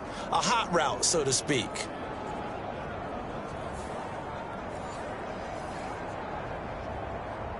So another third down conversion, and now they've got a first and goal. Throwing from the gun, it's Hurts. And this is caught. Touchdown, Philadelphia. A.J. Brown with touchdown number 7 on the year. And the Eagles have taken a 2-touchdown lead now. First and goal, forget running the football, forget establishing anything. Just put it in the end zone with the pass for a touchdown. Oh, yeah, I guess that's the definition of catching the defense off guard there. They weren't expecting that. And that totally goes against type, doesn't it? When you think first and goal from the 1, you're thinking running play. And now before we get to the extra point, remember all touchdowns do have to be confirmed by the replay official. They're taking a peek at whether or not those feet were in bounds, and obviously a big call here in the end zone. And not just the feet. How about the hands? How's the ball possessed while the feet are hopefully getting down in bounds? That's what they're trying to look at to see if it all comes together.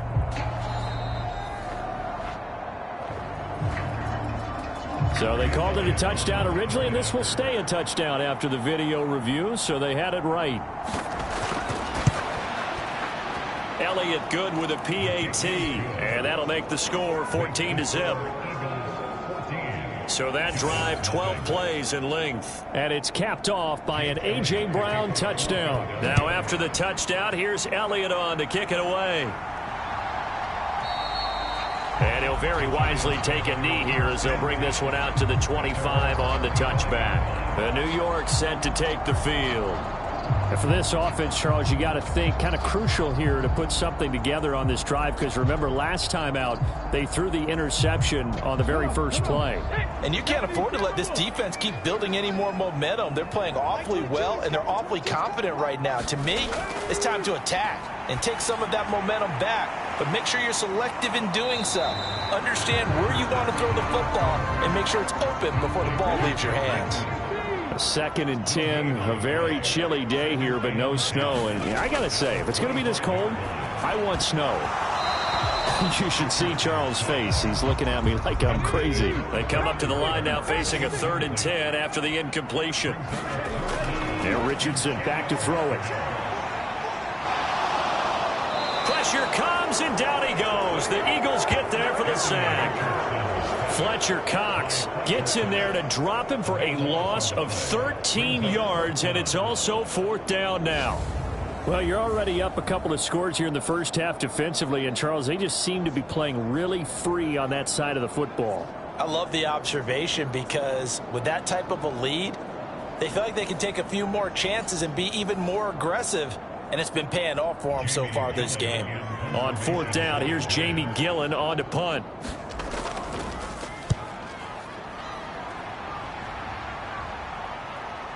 Fielded at the 43. A nice little juke. So a solid punt, but also a nice return there of 14 yards. And the Eagles will have great starting field position here as they take over. Philadelphia getting set to take the field. It's been a good first half so far. They're up 14-0. Points here that could really put them in command before intermission. Yeah, and it's all well and good what they're seeing and how they're feeling right now. But it's the NFL. How many times have we watched 14-0 leads evaporate and quickly? So how have we seen them combat it? Continue to run your offense, but don't back off at all. Don't start looking at the clock. Don't start thinking about, hey, just take care of the football. Keep attacking. Usually the best way to maintain control.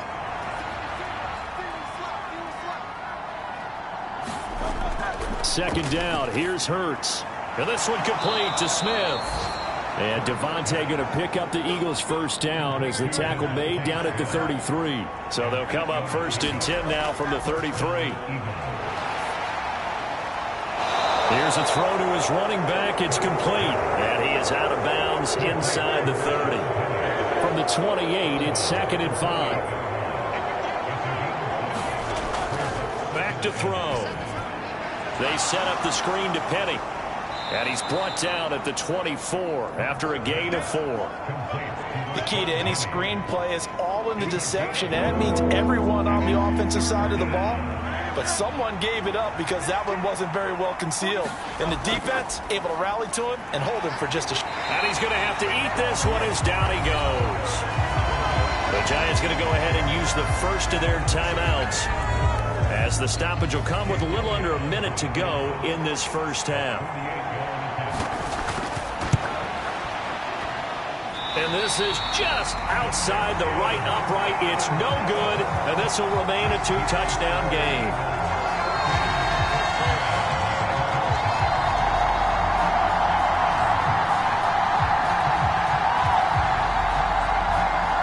The Giants now going to take over late in this first half. And with great starting field position and a couple of timeouts at their disposal, they'll certainly have the green light here. The Giants offense at the line, ready to begin their next drive. As we grind toward the end of the season here, and they haven't had the season that they had hoped. So let me ask you to play GM. Where might they look to make some changes? I think when you look into the upcoming draft, think hard about them drafting multiple offensive linemen. They've got to get stouter up front. And as a GM, it always tells me, Charles, this is a big boy league, and big people always end up winning games for you. And he takes a shot on the release, as this will be incomplete. An incomplete pass on that last play, and that means they'll need to come up with something here on third down. Mix it up the middle. And they'll indeed stop him on third down. And now what do you want to do with your timeouts? The Eagles going to take the first of their timeouts, as they'll stop it with 40 seconds remaining in this first half. He's been a busy man here in this first half as he gets it away. And a fair catch signaled for and taken just outside the 20-yard line. So possession goes over here on the punt. And it will be Eagles football, 1st and 10. The Eagles offense going to take over late in this first half. And with a 2-score lead already, they may just look to get this thing to the locker room.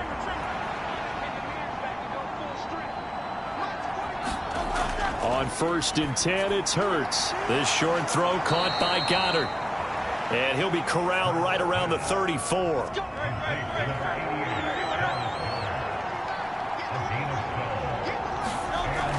They'll throw now on the final play. And he finds Penny. And he's brought down, but not before a really nice stiff arm to create a little space. So we have come to halftime in what's already a 2-touchdown game. As we'll send you down the coast now to Orlando, that's where we find Jonathan Coachman, ready with our EA Sports Halftime Report. Coach. All right, Brandon, thanks very much. It's all down to this. Week 18 of the NFL regular season. Lots to be decided, so let's get right to it.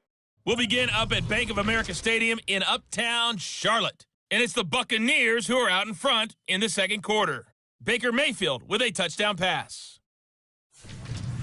From there, we head up to Wisconsin to check out the Packers at home in Lambeau. And you can see, currently they trail in that ball game. Lamar Jackson with 3 touchdown passes. Finally, let's get to Indianapolis to check on the Colts at home at Lucas Oil Stadium. And they've reached halftime, all tied. 17-all is the score. We saw a strong first half from the veteran running back, Rashad Penny. He had a touchdown run that helped get his guys this halftime lead.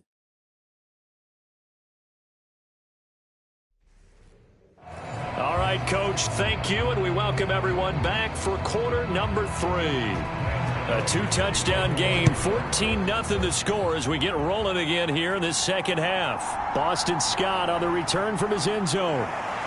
And that decision to bring it out ends up not being a good one. Costs him about 5 yards as he's tackled at the 20.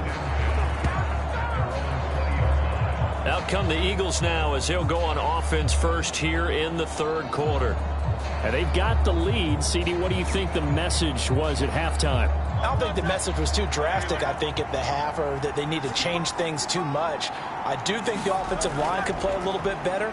And I think they'll try and help him out more. They'll probably keep a tight end in a few more times and maybe add a running back to the formation to pick up those pass rushers because they probably allowed a few too many sacks for comfort in the first half.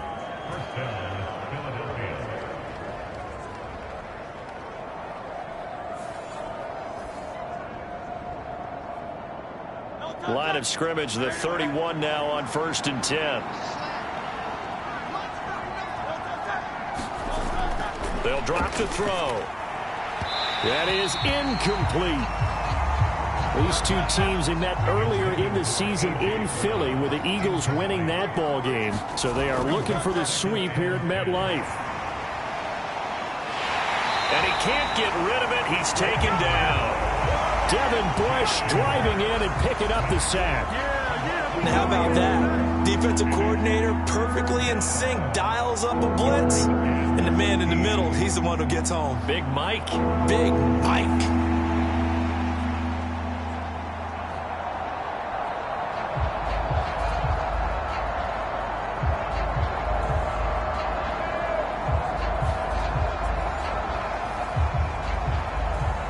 So after that sack, Hurts and the Eagles, tough spot here, 3rd and long.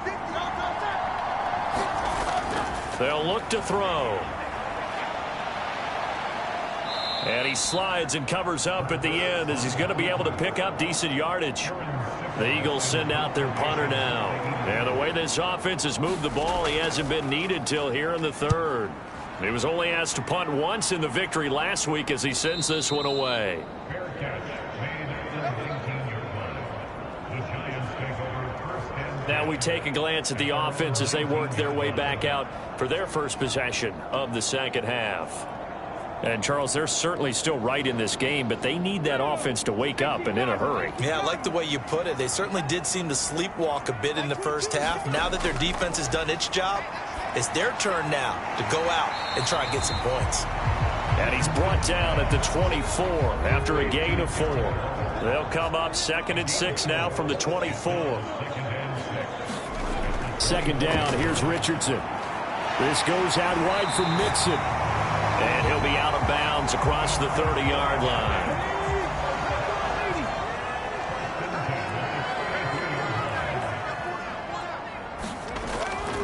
Mixon with a 1st down carry. And he'll take this ahead for about 4. 2nd down coming up.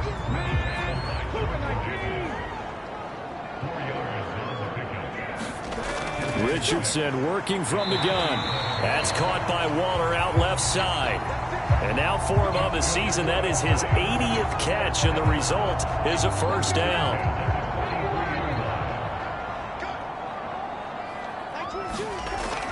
Now it's Richardson. And that one complete to Hodgins. And he's going to get a solid gain of 9 before being brought down. 2nd and right at a yard.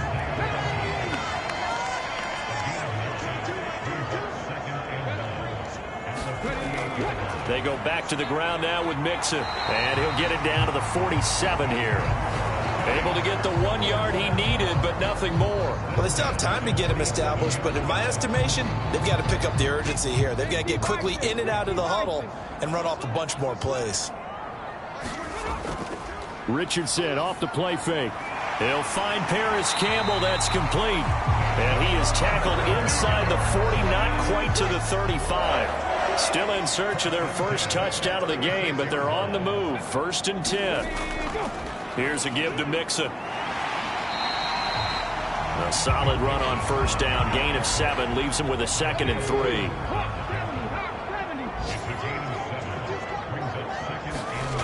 3. Richardson looking to throw.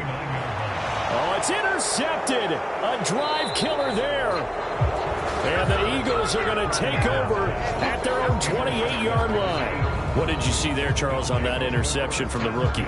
They've shown him certain looks on defense throughout the first half, and they pulled the string here in the second half because he got used to those looks, and they showed the exact same thing, but changed it up just a little bit where he thought something was open, and now with the change in defense, it no longer was.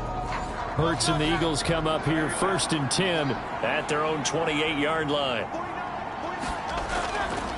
They'll start on the ground. It's Rashad Penny, and he can only manage to get a couple. 2nd and 8 coming up.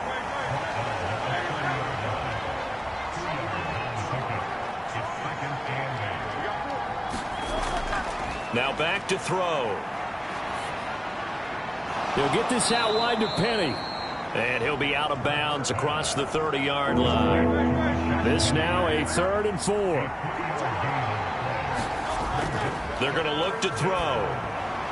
Pass taken in by his big tight end. And he is going to have an Eagles first down as they're able to get the 3rd down conversion. We always hear from coaches how much they like to run crossing routes because they want to hit their receivers on the go, get them the ball, and keep them moving. How about when you hit a tight end that way? Okay, the receivers are going to run past you most of the time. The tight end, they can do their damage a different way, break a few tackles, and really scatter some people, can't they?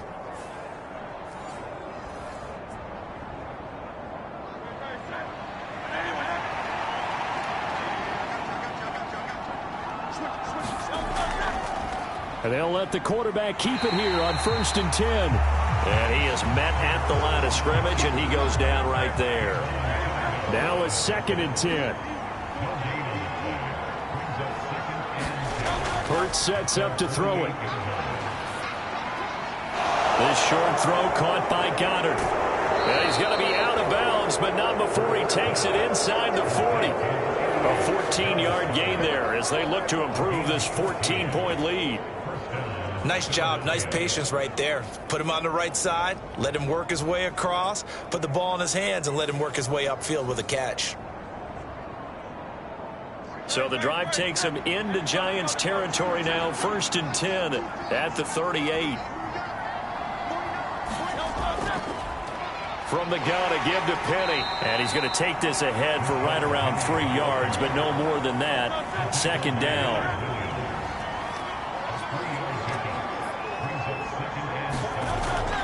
They'll set up a throw.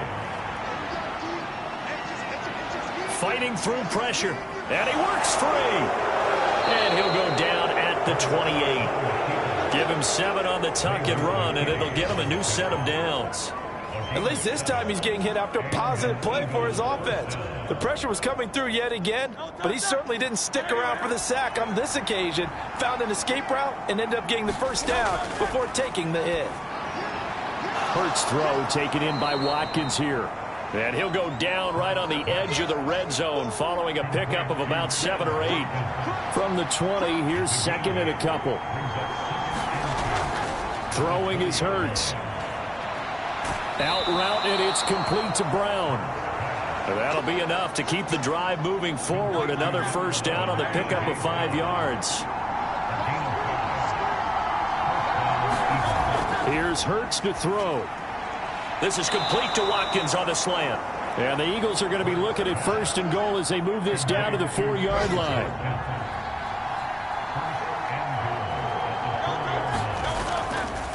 It'll be Hurts on the option. And he'll take it into the end zone for an Eagles touchdown. Jalen Hurts. A 4-yard touchdown scamper. And the Eagles have moved out in front by 3 touchdowns. That drive that really increased their cushion felt very military to me. Very precise, methodical. That's one of the words you've taught me. And they just got it done. And slowly but surely now starting to pull away a little bit. Things looking good for them here in the 3rd quarter. Not only pulling away, but you mentioned that slowly but surely. You also drain clock, too, with a drive like that. So you really give yourself an advantage.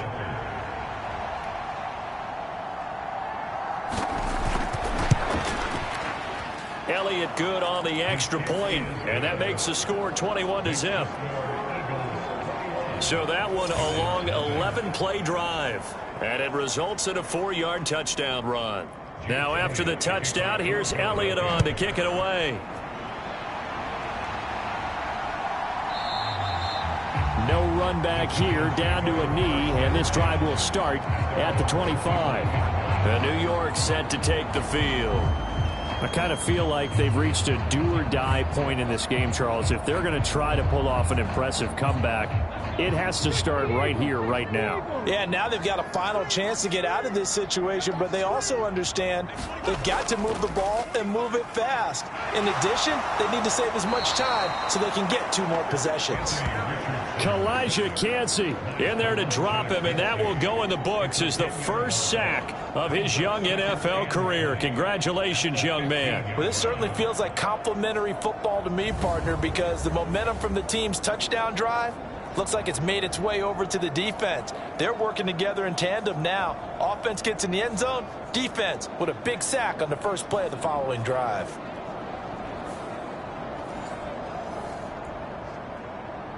So now 20 yards to go on second down after the sack. Work to be done. This is Mixon on the draw.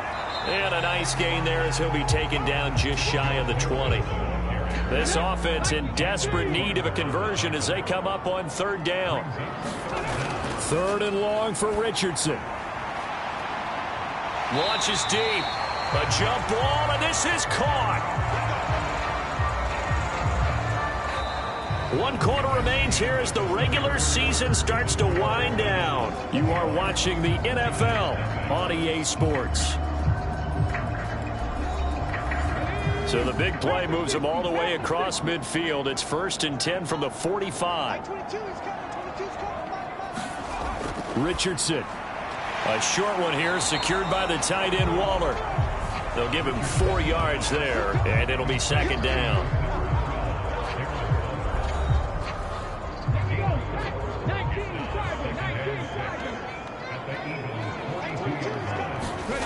On 2nd down, it's Richardson to throw it. They'll set up the screen here to Mixon. And this one goes nowhere. Losing yardage on the play back at the 46. So that'll go as a 4-yard loss on the play. And that brings up 3rd and a full 10 yards. Time to give a little credit here. That was an excellent read by the guys on the defensive side of the ball. Oh, you're crediting your defense. Got to credit them on that one because they tried to fool them, right? Tried to trick them. Ran a screen, and they went to it and smothered it for a loss of yardage. The Giants on 3rd down. Just 1 for 5 to this point. This is 3rd and 10. And Richardson looks to throw once more. And his pass is intercepted for the 4th time today. Picked up by A.J. Terrell. And the Eagles are going to have it here just past the 25. Well, you just kind of feel for him right now. 4 interceptions, and you can almost see through his face mask. There's a lot going on in between the ears. There certainly is, and probably way too much, because now he's probably doubting himself a little bit, wondering what adjustments he has to make.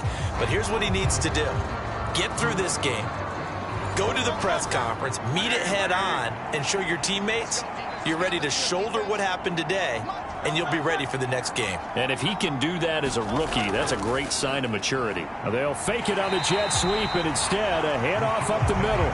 And he's swallowed up right near the line of scrimmage.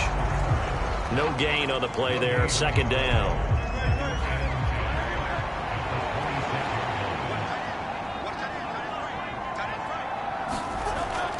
Again, it's Penny. The 2nd down play, not much better than the first, just a gain of 1 there. And 5 in the secondary now for the Giants on 3rd down. Hurts. That is caught. And they're able to get this one across the 35. It's an Eagles 1st down on a gain of 11.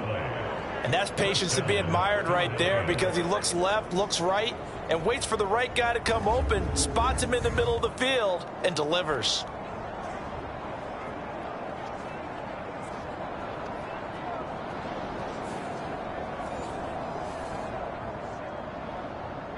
So here's a 1st and 10 at the 38. They'll run with Penny here out of the shotgun. And nothing much materializing there on the 1st down run. He'll get a couple, and that's it. From the 41, here's a 2nd and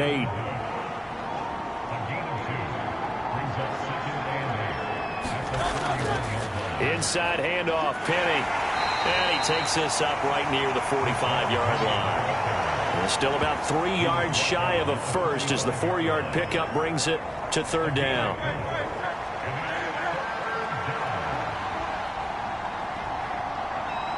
Now they'll try and set up the quarterback draw here. And he got blown up. Losing yardage on the play back at the 44. That'll make it fourth down after a loss of 1. I think we could easily read his mind there.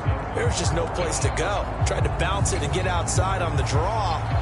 Yeah, but the defense wasn't thinking pass. They knew that they were running.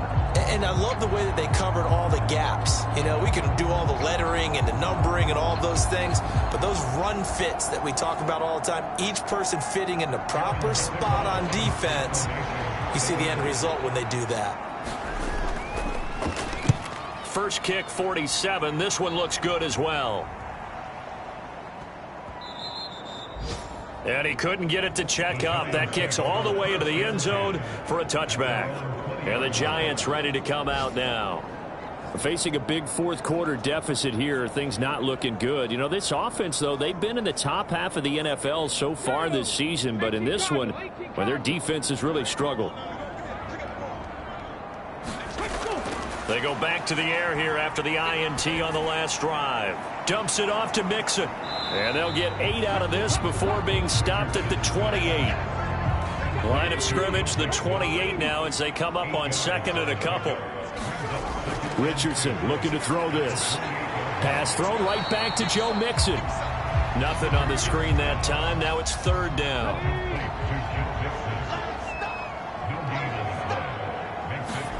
On third down, it's Richardson. Able to find the open man. That's complete. And he will have a Giants first down as they're able to get the third down conversion. Well, I can put my defensive cap on right now, and I know they're saying don't give up any big plays now. They've controlled this game throughout, and all they want to do is see it through to the end. I think they let their guard down a little bit with that last completion.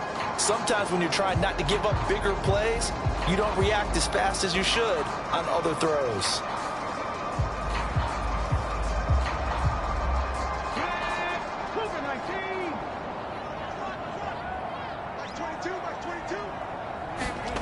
First and 10, Richardson looks to throw it. Eagle pressure, too much this time. Down he goes. Hassan Reddick able to get in there for his second sack of the afternoon. Oh, you can just see it in their body language. They're starting to see victory on the horizon now, and if it comes to fruition, they got to give a game ball to the front seven. Defensive line has taken charge and controlled this game. Face a challenge of stopping this opposing offense, and they've done so with ease.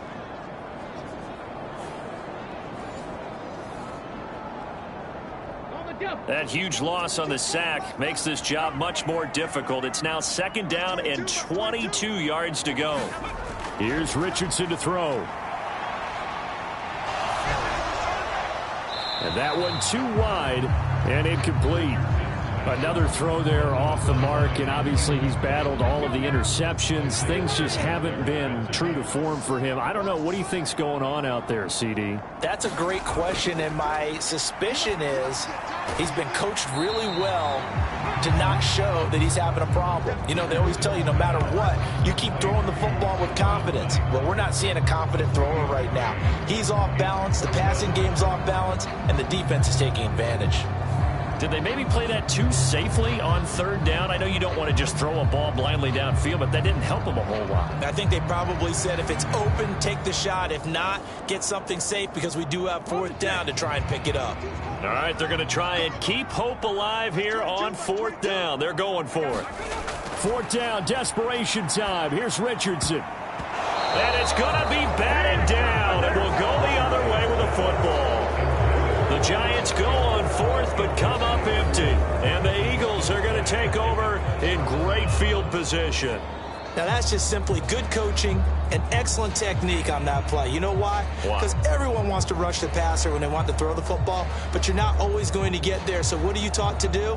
When the ball's finally thrown, get your hands up in the passing lanes, and they batted that one away. No, no, no, no. So first and 10 now from the 30. Penny up the middle. A short gain here, maybe a yard to the 29. That's a really nice play, able to stack that one up. When they get back in the huddle, he's got to tell his guys up front, great job. They kept people off of him, allowed him to run free and make the hit on the runner. Filled the gap nicely, kept him to just a 1-yard gain. They follow up the first down 1-yard run with a minimal gain of 2.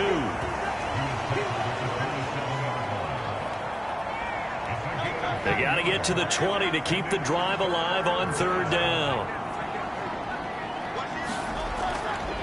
A handoff to Penny. And this won't do it. He needed 6. He only got halfway there. Anytime that ball comes to me, I try to take it to them.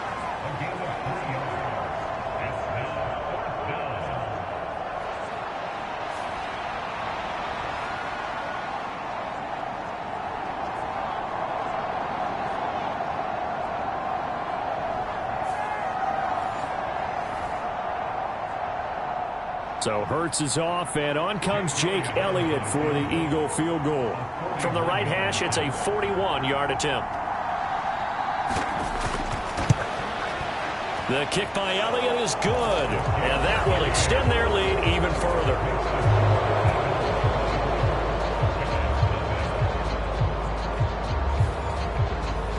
So the starting field position was terrific following the surprising turnover on downs, but the end result, only 3 points. Simply stated, I think you have to look at that as a missed opportunity. And able to get this out to the 25.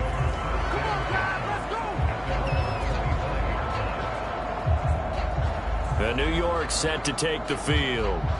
And they unfortunately are staring at a mini losing streak developing, trailing here in the 4th quarter. This would be their 3rd straight defeat.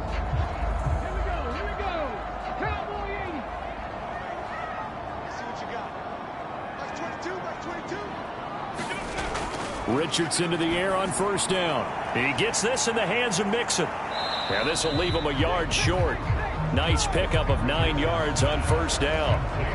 And a really nice play call there to start the drive, especially if you're a team that has a little bit of a reputation for throwing it downfield. You come out and you think maybe you can catch them off guard a little bit, and they did. Little screen pass, backdoored them, and that time worked well for a solid gain. Richardson now on 2nd down. Now a quick throw there, but it's going to be incomplete. The Giants on 3rd down. They've struggled to the tune of 2 for 8 so far. They need just a yard here. It's 3rd and 1. Work in the middle of the field, and he's got a man complete. And he will have a Giants 1st down as they're able to get the 3rd down conversion. Just 2 minutes remaining here in the 4th quarter of what has been a one-sided affair. So it's Giants football here as we welcome you back. They've got a 1st and 10 as they search for a late score. Now Richardson yet again. He'll find Hodgins there complete. And he'll be out of bounds up near the 45 at the 44. 2nd down and 6 now. Back to throw. Here's Richardson. Short throw going to be caught by Waller. 7 catches for him now, and this last one, a 1st down. Now they got to get to the line quickly. On 1st down, Richardson throwing quickly there, but it's incomplete. So now 2nd and 10 after the incompletion on 1st down. 2nd and 10, back to the air with Richardson. Completed to Hyatt. And he's got this down to the 35. And now it looks like they're going to be in the hurry-up. 1st and 10, it's Richardson. Able to locate his man Slayton on an out route. Here's 2nd and 3. Now Richardson. He'll drop this one down to Mixon. And he'll go down here right around the 23-yard line. Again, it's Richardson. Oh, what a catch by Hyatt. Mark that as a gain of 16 to set him up 1st and goal. Now hold everything here. We're going to get a timeout by the offense as they get it with 26 seconds to go in the football game. Now Richardson back to throw it. And it's caught. Touchdown, Giants. Joe Mixon. A 7-yard touchdown grab. And the Giants are finally on the board here in the 4th quarter. Coaches must really like to see that from the quarterback because he's had the interceptions in this game, but they're able to connect on the touchdown pass. And teammates love to see that because they know that they miss blocks during a game, but they come back and make them later on. They miss tackles, right? They miss making plays, but the spotlight is magnified on your quarterback. And when he stands up to the pressure and comes back and throws a touchdown pass after throwing some picks earlier, they feel great about that guy. And likewise for him personally, as a rookie quarterback, has to give him more confidence. They'll let Mixon try and run it in. And he's able to break out of one tackle, but then quickly brought down. I don't know about you, but I can't wait for a few years of two-point tries and see what the data tells us, because a lot of teams want to throw the ball in this situation, this time unsuccessfully. I just wonder if maybe running the ball might be the way to go. With it moved up from the 3 to the 2, you would think maybe a few more attempts at running. I think stats over time may bear out that running the ball will at least be the equal of throwing it in that situation.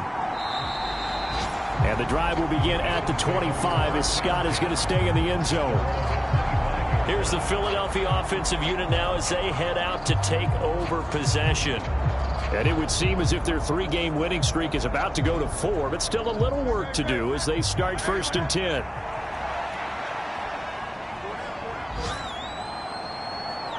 The defense can stop it twice more as they take a knee here.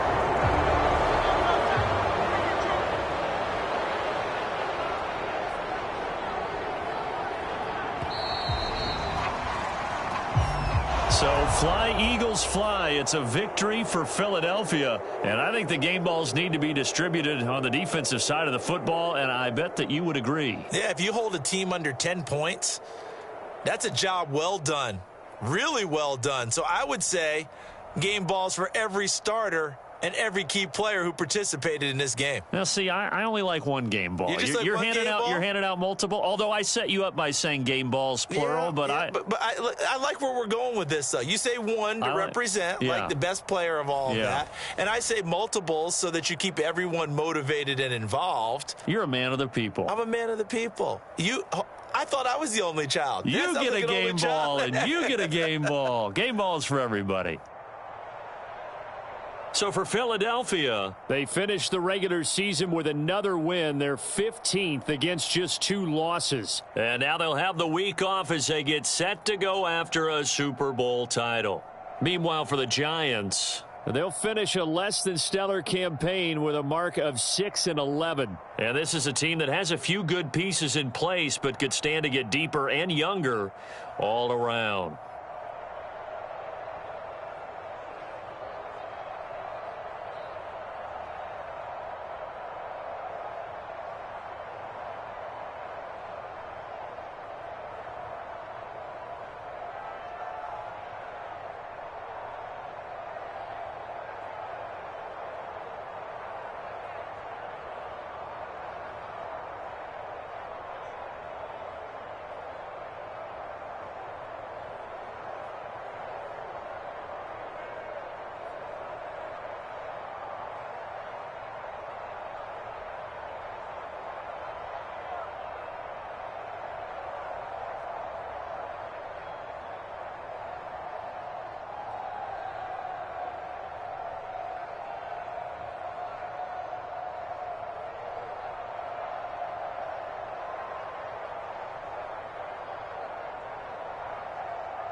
today.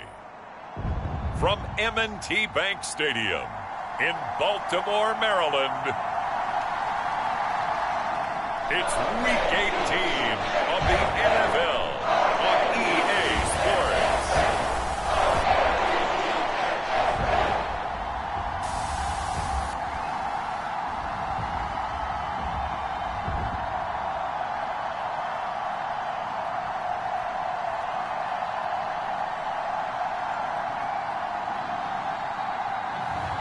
As we'll see Daniel Jones and the Baltimore Ravens taking on Kenny Pickett and the Pittsburgh Steelers. Well, from a city that normally gets only about 20 inches of snow a year, they're getting a pretty good wallop right now as we're at M&T Bank Stadium in Baltimore, Maryland. It's all about divisional matchups on this final day of the regular season, and we've got a compelling one in store here, as it'll be the Pittsburgh Steelers taking on the Baltimore Ravens.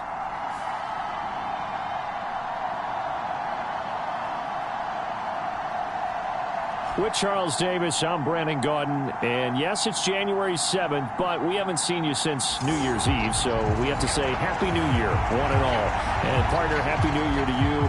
This is it.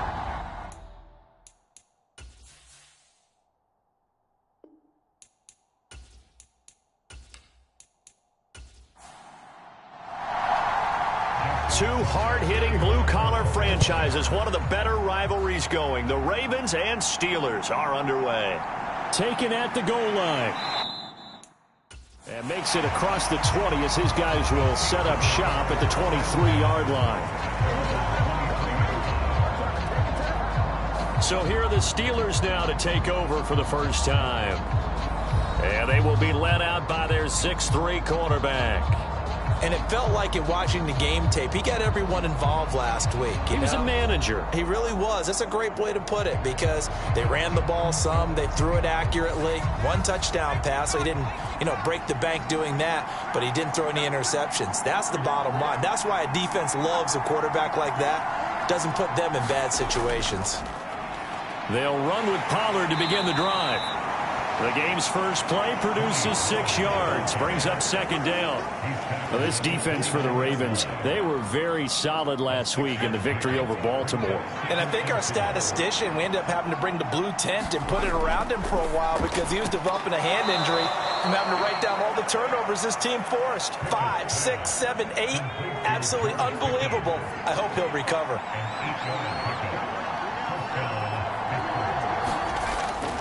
They'll go with Pollard here on first down. Tackle there by Michael Pierce. Here's 2nd and 7.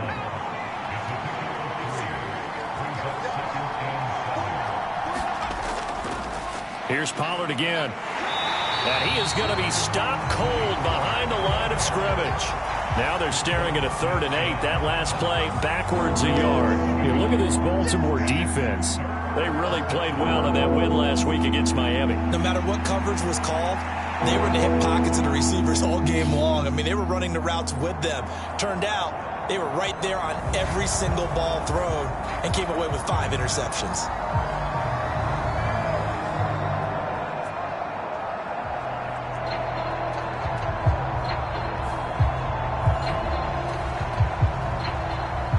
The Ravens bring out an extra defensive back here on 3rd.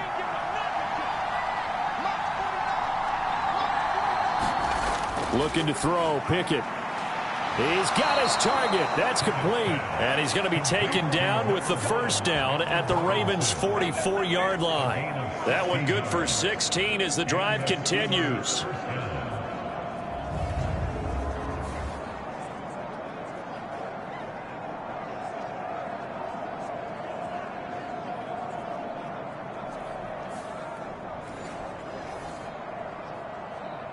So in Raven territory now. Here's a 1st and 10 at the 44-yard line. Pickett back to throw. That ball caught by the former Toledo Rocket, Deontay Johnson. And he goes down, but not before getting this inside the 25. That one good for 20 on the catch and run.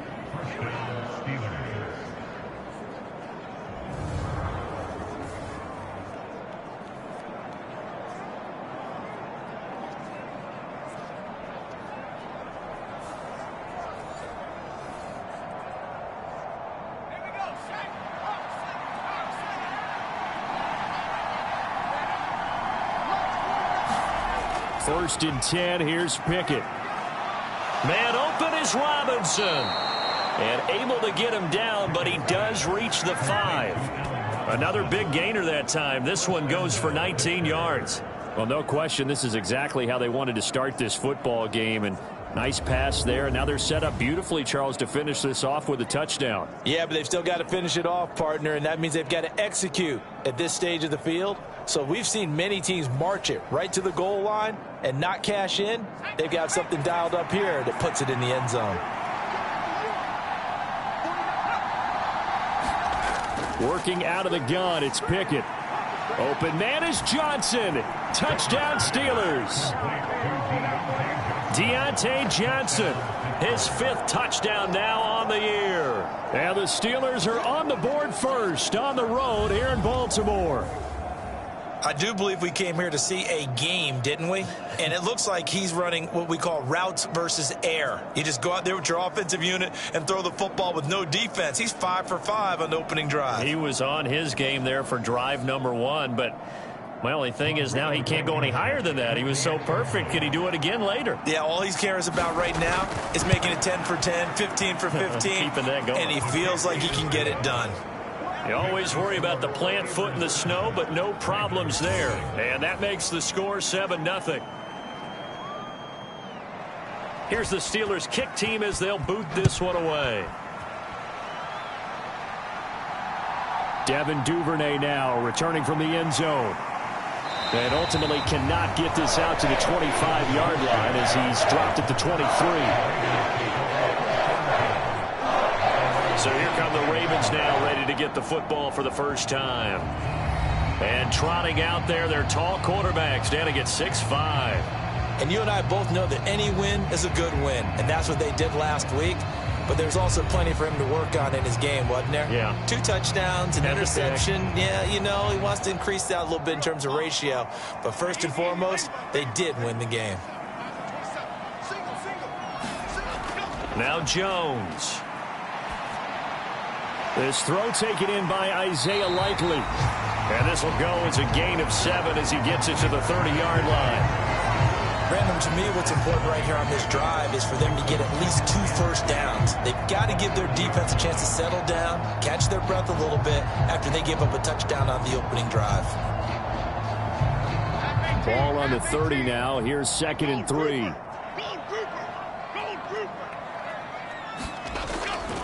On the run, this is J.K. Dobbins.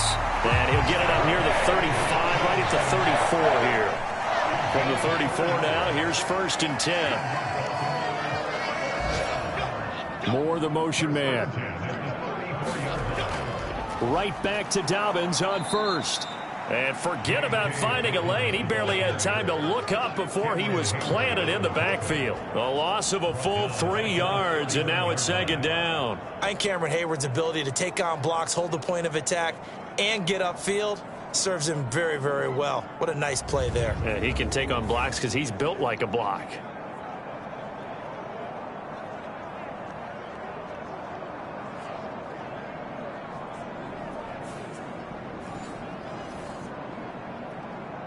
So their task a little bit more difficult now. 2nd and 13 that they're walking up on.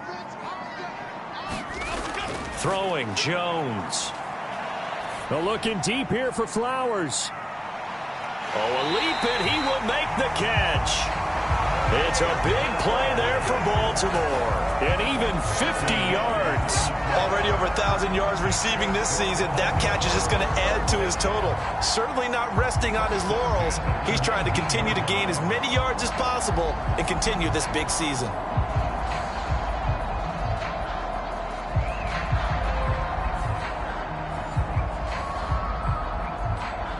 So the big play means just like that, they'll operate from the red zone now on 1st down. On 1st and 10, it's Dobbins. They'll get to him just inside the 15-yard line. And even after that fancy footwork we saw, a good job defensively to recover. Jones to throw on 2nd down. And that is incomplete. Play number 7 now coming up on the drive. 3rd and 5. Back to throw. Jones. He gets this underneath to Dobbins. And the Ravens are going to have first and goal as they try to finish off this drive with 6 points. Well, Brandon, obviously no panic in them. They gave up the touchdown. Yeah, their defensive side did that. But he's already taken them back downfield. I love this field general that they've got. It's almost like he went to the defensive captain and said, don't worry about it. We've got you. Now they got first and goal. Yeah, we're seeing punch, counter punch, and this could be setting the table for quite the game. I like that. Let's go ahead and put it in the boxing ring, right? You're going to get hit sometimes. Can you respond and hit back? And they're trying to do exactly that. They'll try to pound it in with Hill. And the hole closes quickly here. He can fight only to about the 4. Second and goal from inside the 5. Again, it's Hill. And he'll be stopped up short as the tackle is made at about the 3. The Steeler defense proving its mettle here. And now this is third and goal. Looking to throw. Jones. And in for the Ravens touchdown. J.K. Dobbins from 3 yards out. And the Ravens are able to match the opening drive touchdown against them with one of their own. Getting your back involved, what's the importance there in the passing game? Well, oftentimes you can create mismatches because who's going to cover, and you get him into space, which is where he likes to operate with the ball in his hands. Oftentimes makes people miss, gets that run after the catch, and off he goes. And into the end zone. Tucker with the extra point, and we are tied at 7. So that one a pretty time-consuming 10-play drive. And it's capped off with a Ravens touchdown. Each team's had it. Each team has scored. 7-7 here as the kick's away. And able to get this across the 20, but not much further as he's dropped it to 23-yard line. So Pittsburgh retakes the field for their second offensive possession. As the season winds down and you look at them in totality, you know, the offense has struggled. The defense has been pretty good, so I would imagine the changes this offseason may be more on the offensive side of the ball. And this is where we always hear the term complementary football because, as you noted, the defense has played well enough for them to win games, and the offense has held them back. So they're going to reward that defense by improving on offense. I don't know if you make a change at quarterback, running back, tight end. It doesn't matter. Get better players, better system, so they can play to the standards of the defense, and the win column will result.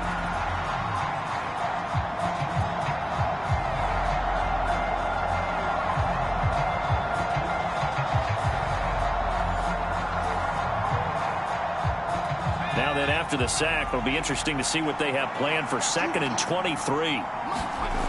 Pickett. A short one there to Freiermuth. So 5 yards here, 5 on the play. And they're going to face an uphill battle here on 3rd and long. Pickett now from the gun here. He finds Pickens over the middle. And he's not going to sniff the first down here. He stopped at the 25. They do get 10 back, but still a ways to go on 4th.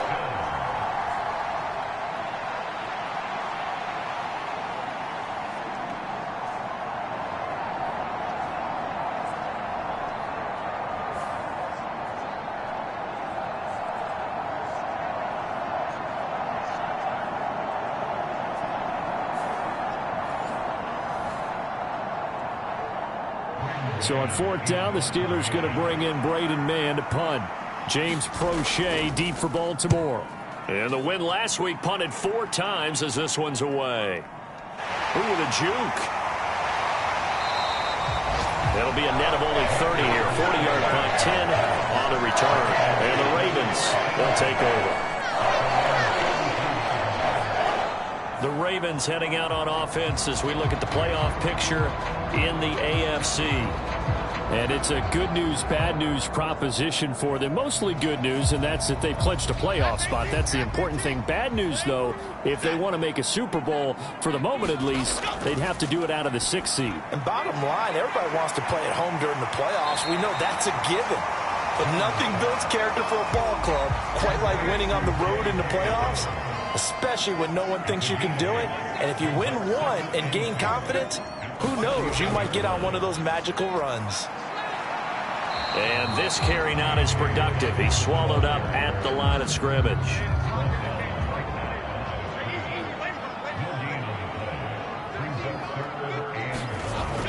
Now Jones from the gun on third down.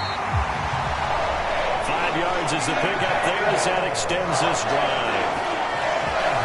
The Ravens at 11-5 on the year. They come in feeling pretty good after back-to-back victories, CD. And the offense last week, they certainly have things humming because if you can run up 40-plus points a game, you certainly take a lot of pressure off of your defense, and you're not going to lose very often.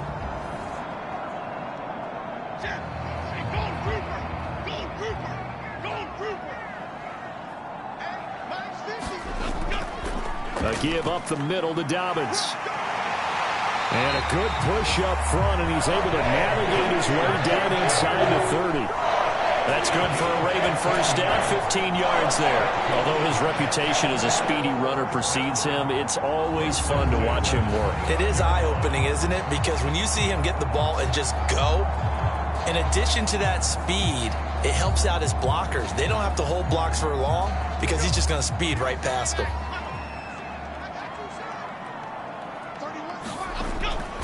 Another run here with Dobbins. To about the 26 here. These two teams all tied after one.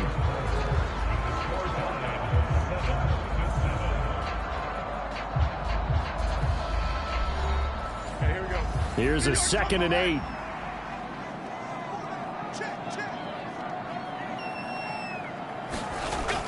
They'll run up the gut with Dobbins. And he'll get it down this time to the 17. 9 yards to pick up there, and it's a first down. Well, that was a unit that understood exactly where the first down marker was, handed it to their guy who could run it, created some space, and he got there.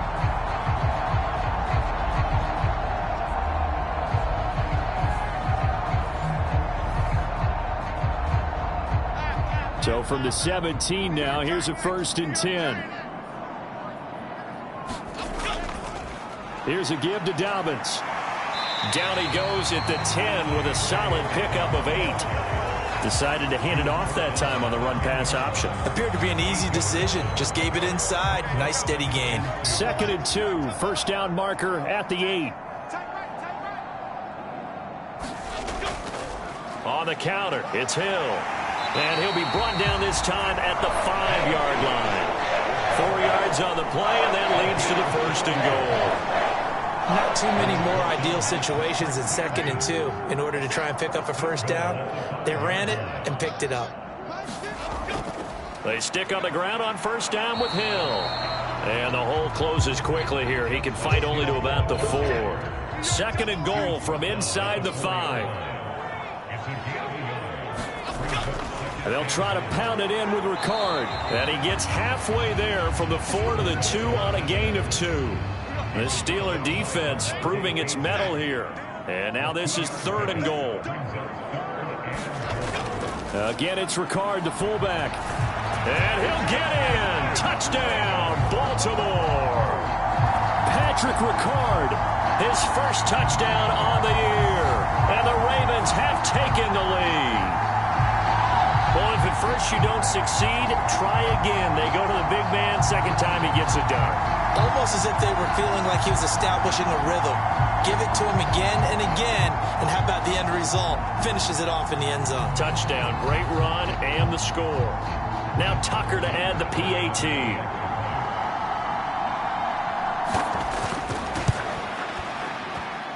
And he's got it. It's now a 14-7 ball game. Drive that time. 11 plays all told. And it's culminated by a 2-yard touchdown run.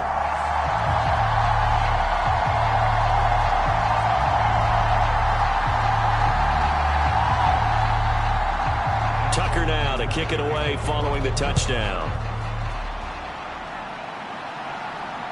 This fielded right at the goal line. And he'll be stopped up at the 25.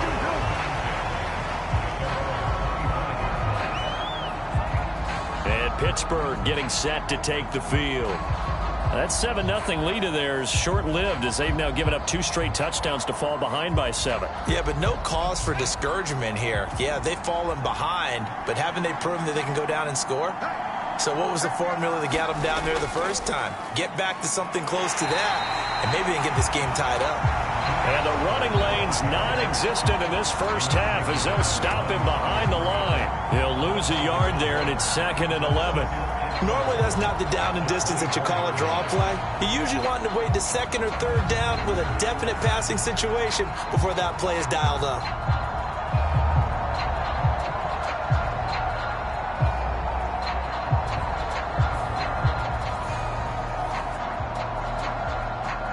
After the loss to start out, here's 2nd and 11. On the draw, it's Pollard. And he is swallowed up right at the line of scrimmage. What do they have for this? 3rd and 11. Now Pickett. Pass taken in by his big tight end. And he will have a Steelers first down as they're able to get the 3rd down conversion. A gain of 18 on the play. First down, Pittsburgh.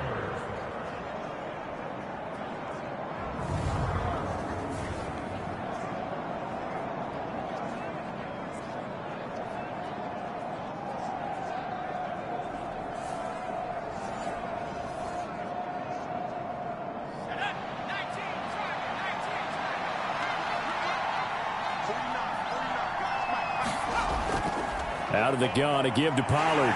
And he stopped immediately there. Officially no gain on the play, and it's 2nd down. No gain on the play. Brings up 2nd and 10 at the 40-yard line. Harris running straight ahead. And some good acceleration there as he's across midfield to the 48-yard line. The Steeler first down on the pickup of 11 yards. Interior of that line blocked really well on that run, but also the 2 tight ends, they blocked well too. Not only have they scouted the line of scrimmage, with their agility, they can get upfield and hit moving targets like linebackers, defensive backs. They do a really good job helping out the running game. So in Raven territory now, here's a 1st and 10 at the 48-yard line. They toss it now to Pollard. And he is tackled inside the 40, not quite to the 35. 10 more there and another first down. A good chunk of those yards came after contact, and that's an area where he's really starting to excel as a running back. It felt like he was doing a drill that running backs have to perform all the time, especially in pads, called a gauntlet drill. 2 guys, you know, people, these 2 rows, and you have to go right through the middle of them and make sure you take care of the football and knock people aside. He was performing the drill on that run. First down, and it's Pollard again. No dice this go-around. He's hit behind the line and taken down. Officially, it's a 1-yard loss. That's going to bring up 2nd and 11. He came out ready to play. That's 3 tackles for a loss, Charles, rolling the 2nd quarter. And that's problematic for the guys trying to run offense because that means he's got a pretty good idea of what they're doing and is actually beating them to the point of attack and making those plays. Might have to think about some misdirection or something to try and get him away from the ball. Looking at a 2nd and 11 now after the loss. Now Pickett will look to pass it. Complete to Washington. And they will eventually get him down, but he's inside the 5 all the way to the 3. It's a gain of 35. It's not often that you'll find offensive and defensive guys that'll agree on much, but one place they find common ground, you've got to protect or attack the middle of the field. And no one was there. What a big play, moving it downfield.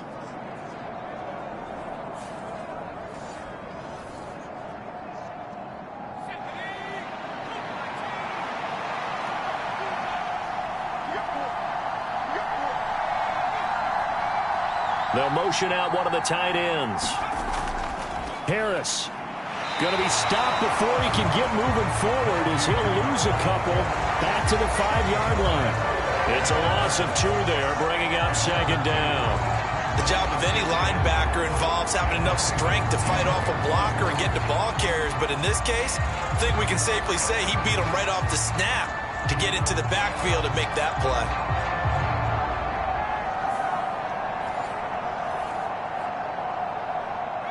Back at the 5-yard line now, 2nd and goal.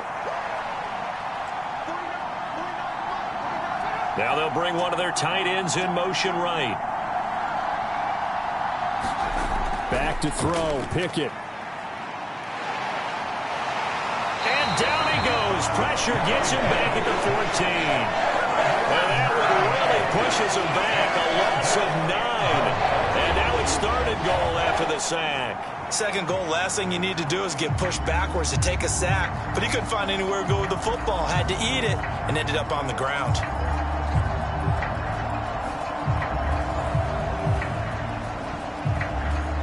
They need to reverse the trend. The last 2 plays have gone backwards. Now it's 3rd and goal.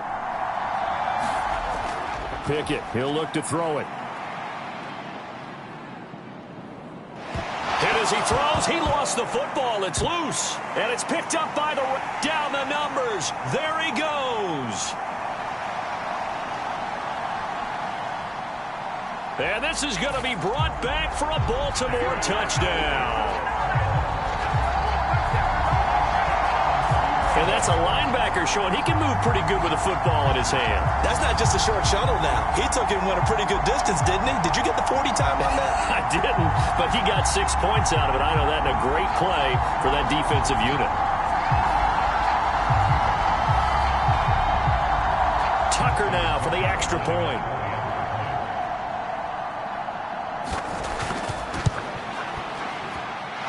It's good, and it is now 21-7. The scoop and score, always an exciting play in football, and we witnessed it there, grabbing it off the ground and then rumbling it into the end zone for 6. So here's the kickoff now as they'll get it again following that fumble return for a score. This taken in at the goal line. And a decent return out to the 27-yard line.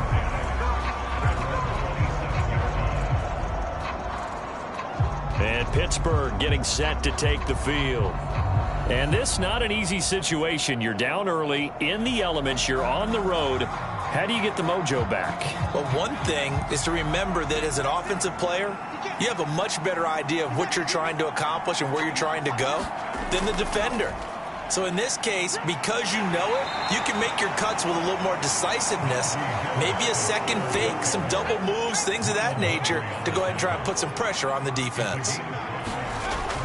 Pickett now to throw off the play fake. A throw left side, caught by the tight end Freiermuth. And he's going to be out up around the 45-yard line. 3rd catch of this first half for him, and this one is a first down. Well, this hasn't really been a first half to remember on either side of the ball, but I think this kind of makes this an important drive. You'd love to get this back to a one-score game if you can, and that's good work there to get some yardage here and pick up the first down. On 1st and 10, it's Pickett. And this will be incomplete. Physical play on the football there, and it's 2nd down. Pickett will look to throw it here. Throw left side, hauled in by Pickens. And he's going to be taken down with the first down at the Ravens' 45-yard line.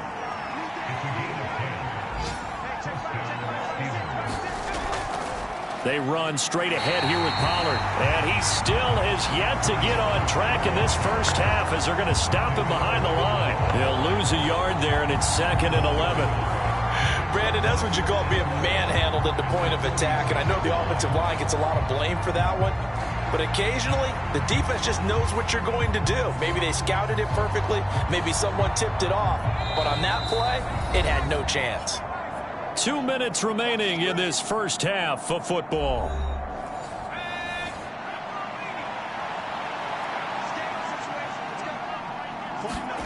Second down, here's Pickett. Completing it to the right side, Johnson.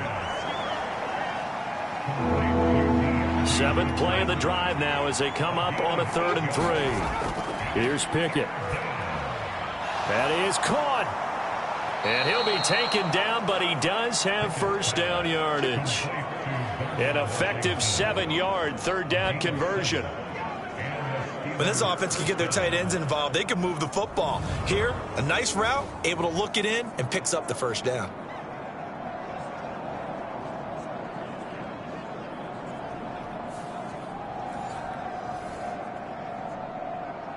Line of scrimmage, the 31 now on 1st and 10. Back to throw. Pickett. Caught out left side by Robinson. Give him a gain of 5 on the completion, and that will bring up 2nd down. Now the Steelers use the first of their 3 timeouts as they'll stop it with a tick under a minute to go before half. Here's a 2nd and 5. They'll look to throw again. And he's going to be taken down here. A sack back at the 32. The Steelers signal for the 2nd of their timeouts. So that means they're down to 1 remaining here as we head toward halftime. Throwing on 3rd down. Here's Pickett. And that will be incomplete. And based on my math, they've only converted 1 time thus far in this game, so you can see the frustration starting to come out a little bit. 3rd downs, they've been a problem for them all game. They've got to start becoming solutions. And that is not going to get there. Oh, he missed it short. It's no good, and this will remain a 2-touchdown game.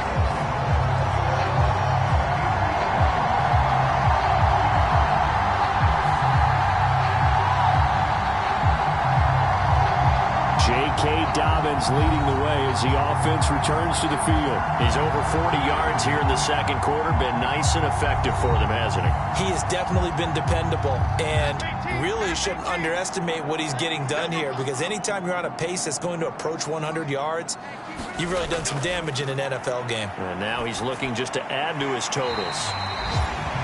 Now the Ravens going to use one of their timeouts as they'll stop it with just over 40 seconds to go in the first half. Now a 2nd and 6.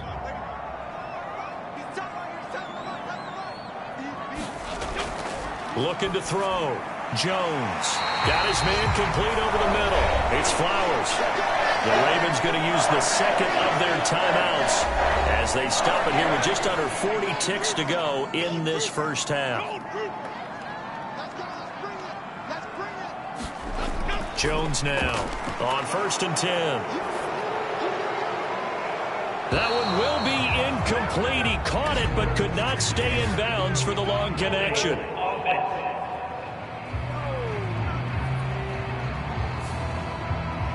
So following the hold, they're in a bit of a hole here with a 1st and 20. Back to throw. Jones. And this a leaping effort, but it's knocked away and incomplete. So they'll come up after the incompletion for 2nd down. Back to throw again. He's got the hook up to Odell Beckham. A gain of 8 there on the play.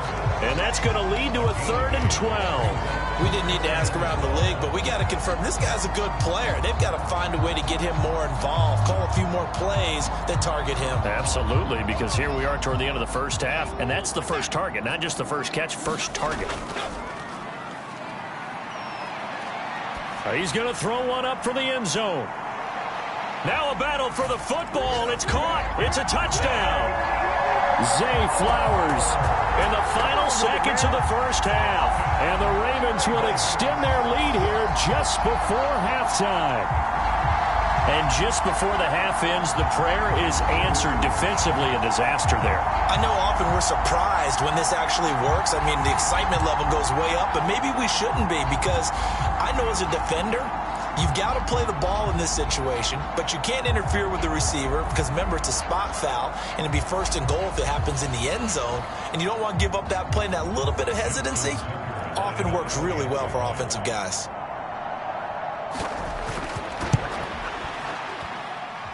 Tucker able to connect on the extra point, and the lead now to 3 touchdowns at 21.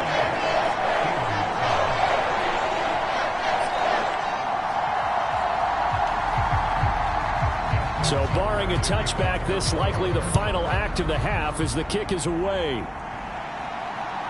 Austin elects to bring this out of the end zone.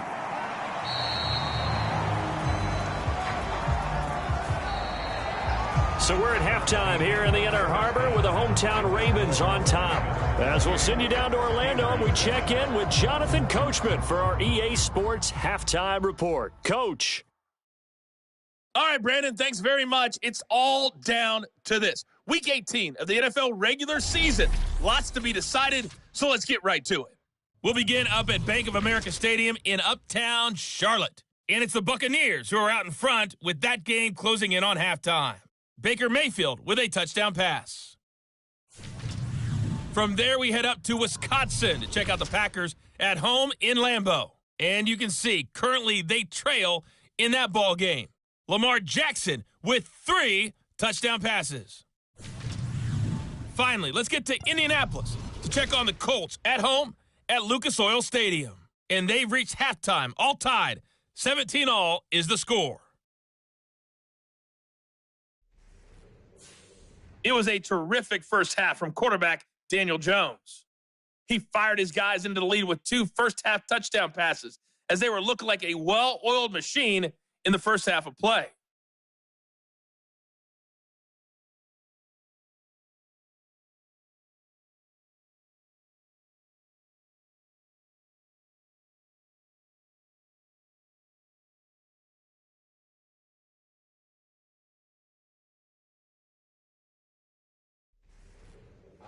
All right, Coach, thank you, and we welcome everyone back for quarter number 3. Not much has changed since we left you at halftime. The snow still continuing to fall as we are back underway. And he'll be tackled just shy of the 25.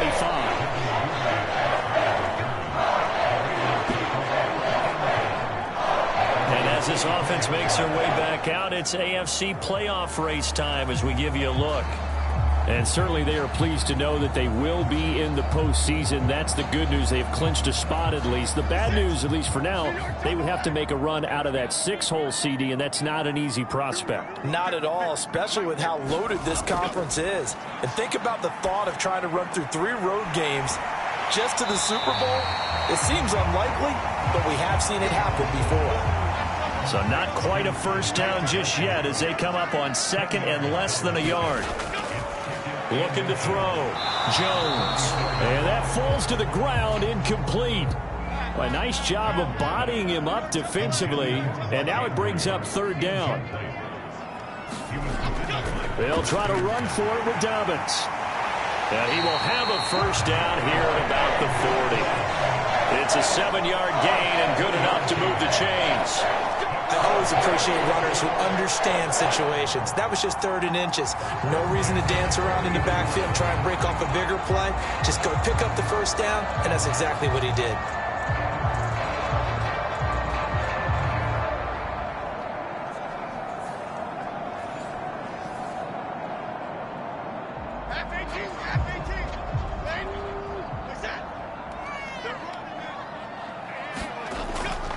Right back to Dobbins on 1st. And he can only manage to get a couple. 2nd and 8 coming up.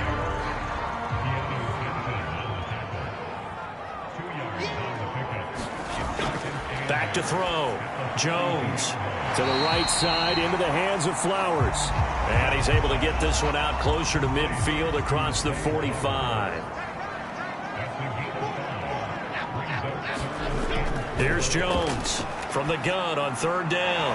He's going to get that to his running back out of the backfield. And he will have a Ravens first down by a couple of yards as they're able to convert here on 3rd and 3. We often talk about understanding the playbook, understanding progressions, and understanding what the defense is doing. We saw all of that on that play. Great recognition and understood where his running back was going to be.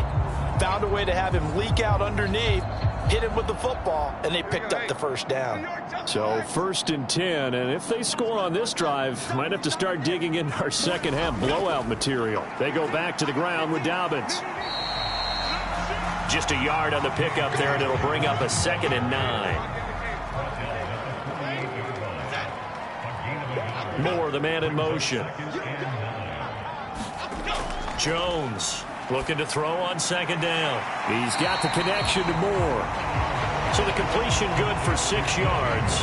And now it's 3rd and 3.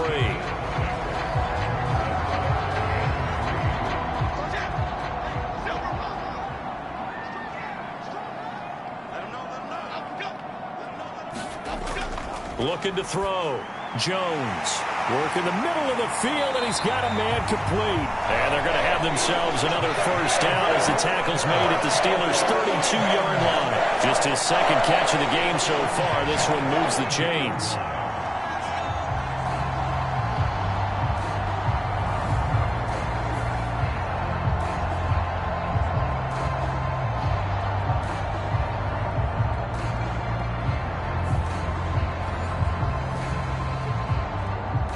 From the 32 now, here's 1st and 10.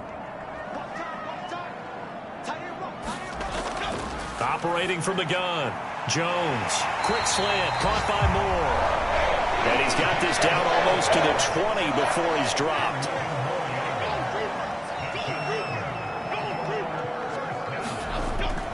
On 1st and 10, it's Dobbins. And he'll take this inside the 20 and down to the 18. The tackle made by Levi Wallace.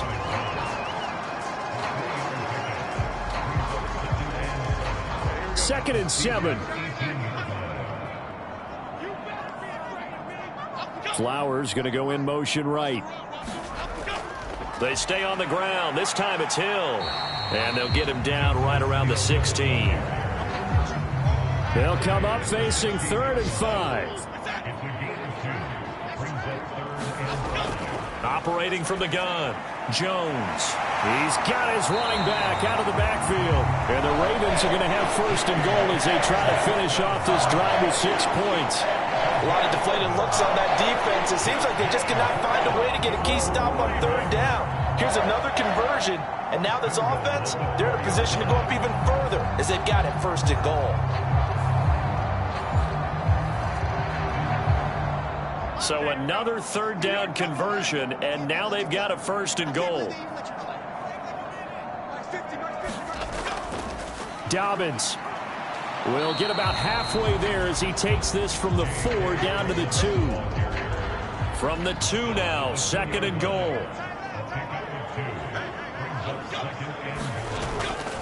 Back to throw. Jones. And he just chucked that one out of bounds, out of everyone's reach. Maybe a wise call not to take a sack in this part of the field. It brings up 3rd down. A chance to really put this game out of reach. Here's 3rd and goal.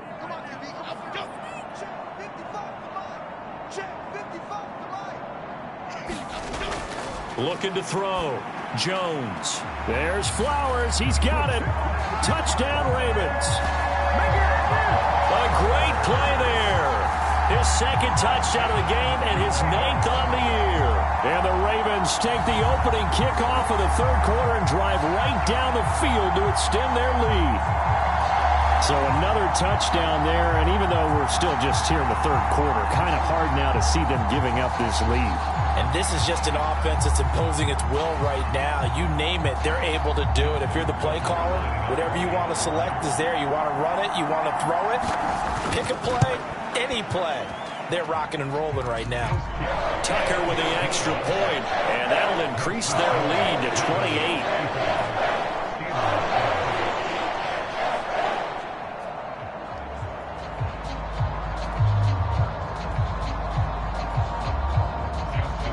Tucker now to kick it away following the touchdown. Austin elects to bring this out of the end zone. And only able to get this to the 19, so probably should have opted for the touchback. Time for the Steelers offense now to get set for their first possession of half number 2. A CD, they certainly know the hole that they face as they begin the second half. They have to do what precious few teams have done in NFL history. That's try to come back from a 4-possession deficit.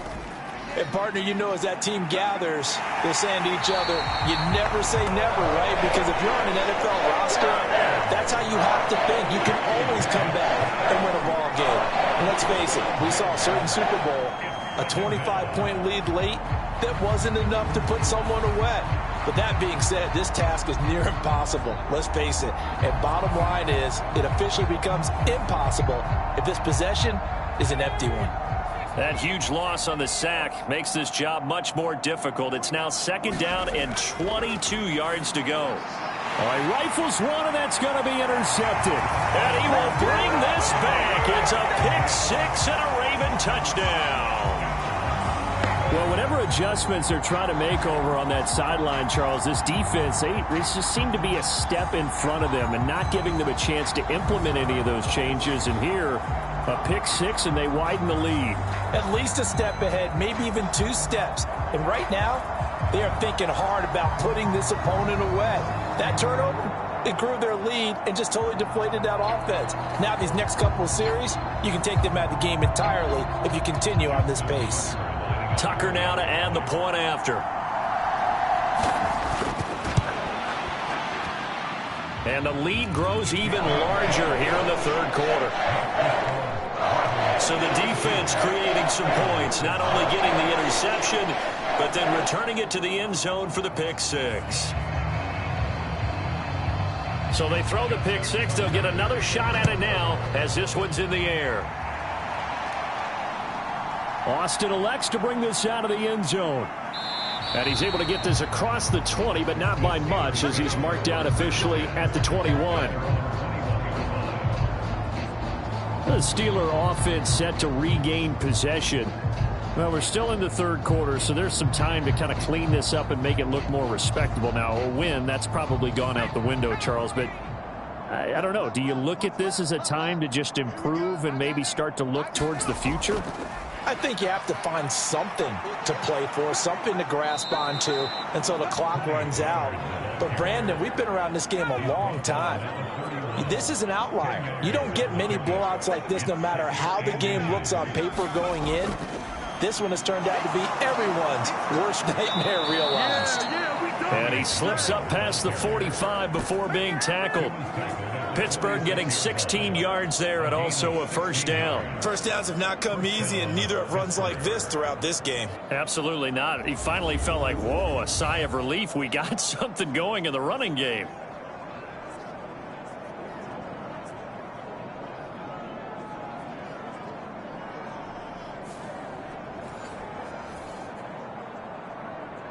Back-to-back good plays have them on the move on 1st down.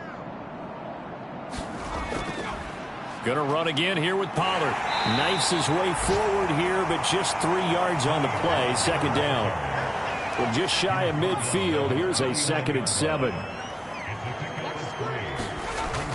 A run with Harris out of the shotgun. And he'll get it down here to the 43. That one, a 1st down pickup of 8. And that's the big fella's MO right there. Running through tackles, keeping the sticks moving forward. In this defense, if you don't bring 11 guys to the ball to try and get him on the ground, he's going to keep making runs like that. I feel the press box shaking every time he touches the rock.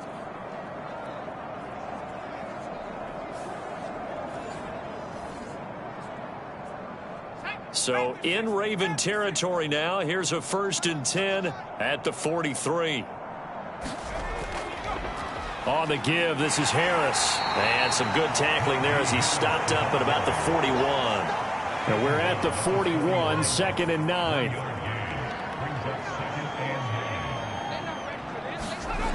Now they'll switch it up here and look to throw. Open man, that's the tight end, Freiermuth. And he's going to be taken down with the 1st down at the Ravens' 28.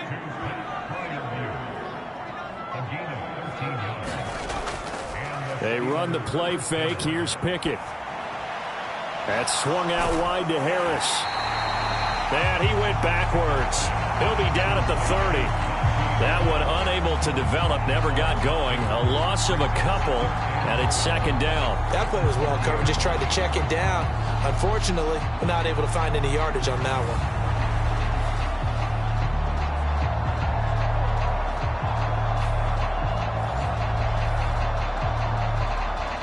A small bit of adversity here on what's been a strong drive as they come up 2nd and 12. They'll toss to Harris. And he'll fight forward maybe to the line of scrimmage, but that's all. Ninth play of the drive coming up, and certainly not an easy one on 3rd and long. Back to throw. Pickett, he finds Robinson. And inside the 20 before he's brought down. That one good for 14 yards and a Steeler first.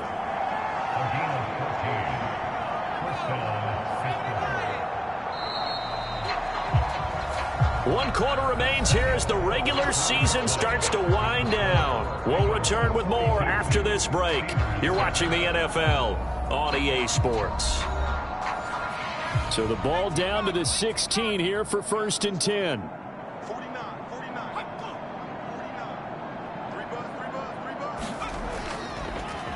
They hand this off to Harris. And he's brought down just outside of the 10 at the 11. 2nd and 5. Here's another carry for Harris. And he's going to be brought down just shy of the 5 at the 6. 2 straight runs of 5 yards, 1st and 10. I know flashy plays, splashy plays, as people like to call them, that attracts a lot of attention. But let's face it, when you're efficient, that can control a ball game. And I love the game plan they've got going right now. Back-to-back 5-yard gains. Didn't force the ball downfield, picked it up on the ground. Yeah, offensive line, they're getting it done. Nice job defensively to hold him to 4, and now it's 2nd and goal.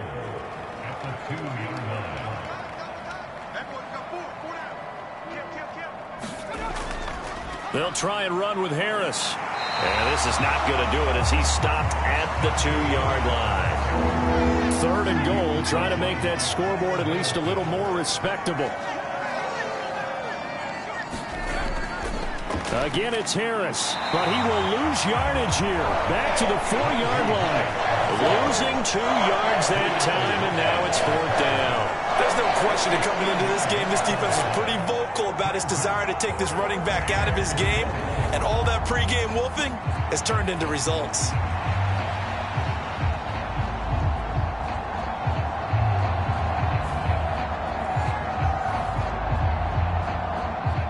A field goal does you no good, so they're going to stay out there and go for it on 4th. Pickett, 4th down, desperation time. And this is going to be intercepted. Picked up by Charvarius Ward.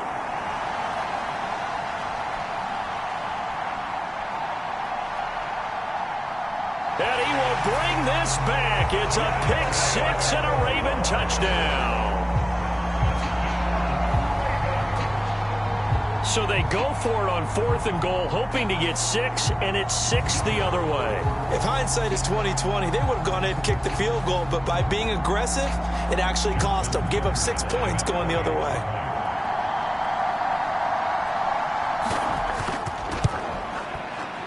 Tucker able to connect on the extra point. And this one was over a while ago as they just add on to that big lead.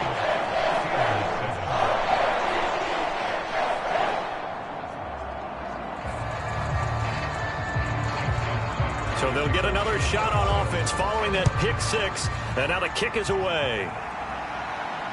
Taking it about the 1.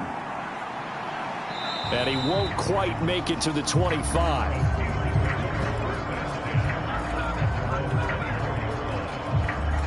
Out comes the Steeler offense now, ready to see what they can do here. And you can sort of sense their dejection. That last pick 6 put the icing on the cake, so to speak, in what has been a rough go for them. Pickett leads the Steelers up here with a fresh set of downs. At their own 24. After the pick 6, here's Pickett to try again. They'll wind up getting 7 on the play, and it's 2nd down.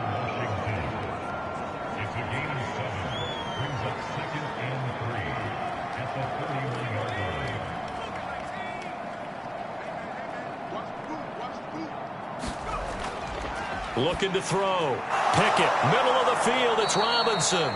And they get him down, but not before he takes it across the 40-yard line. 5th catch of the afternoon, and that gives him a 1st down. Well, a touchdown here on this drive, it wouldn't really put much of a dent in the score, the deficit right now, but As you've mentioned in the past, CD, their coach is probably just hoping to see something executed correctly on this drive before we close out the ball. And the Raven pressure too much. Down he goes.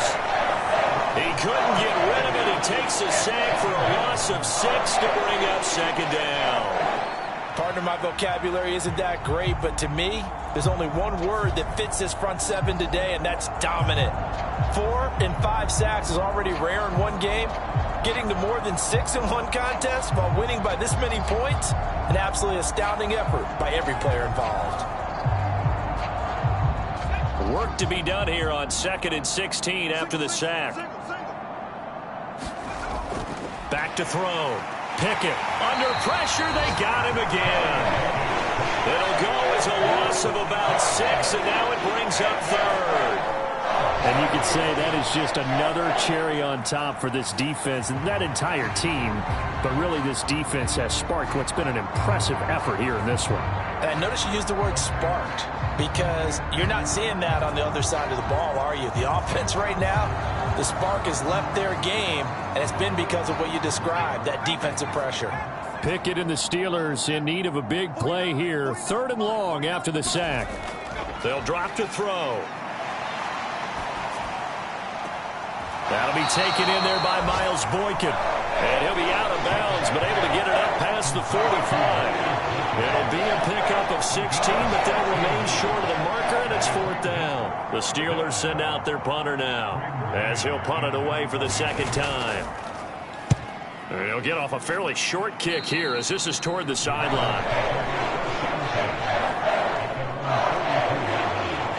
Zay Flowers and his offense about to begin their next drive. And I know that they've double-teamed him a couple times, but not a ton. Whatever they're doing isn't working. He's up over 100 yards. We'll see how they adjust. And when they do that, they weaken their defense in other places as well. And how many times have we done games where we've seen a guy have a big game like this, but it's usually not by himself, is it? Right. Usually it opens it up for other people to have big games as well.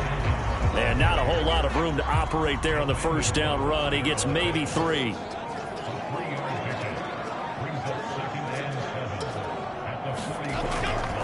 Now Dobbins again on 2nd down. And he'll be taken down just shy of midfield. The Ravens on 3rd down. They amazingly have not seen a 4th down yet. They've converted every time. Here it's 3rd and 3.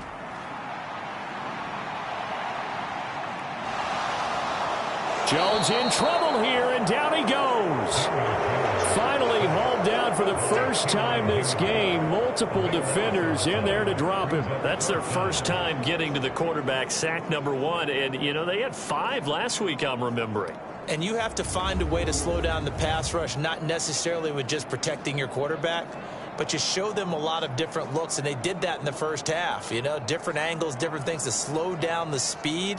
They got to him here in the second half. Now they've got to come up with a counter to that and maybe do something different. The Ravens send their punter out now. Always a good sign when your first punt comes in the 4th quarter. And he was called on 3 times in the win last week as his first one here's away. That'll be a 43-yard punt, just a single yard on the return. And the Steelers will go on offense here, 1st and 10. And Pittsburgh getting set to take the field. We said it at halftime that they would need a nearly perfect second half to erase that deficit that they were facing, CD. But unfortunately, the second half has pretty much been a carbon copy of the first. Yeah, that early lead was almost insurmountable the way their opponent was playing. And, partner, they do have some good news, though. This one is getting close to being over, and they can try and hit the reset button starting tomorrow. Pickett looking to throw on 2nd down. That's going to be caught by Pickens. A 6-yard pass on back-to-back plays. Picks up the first.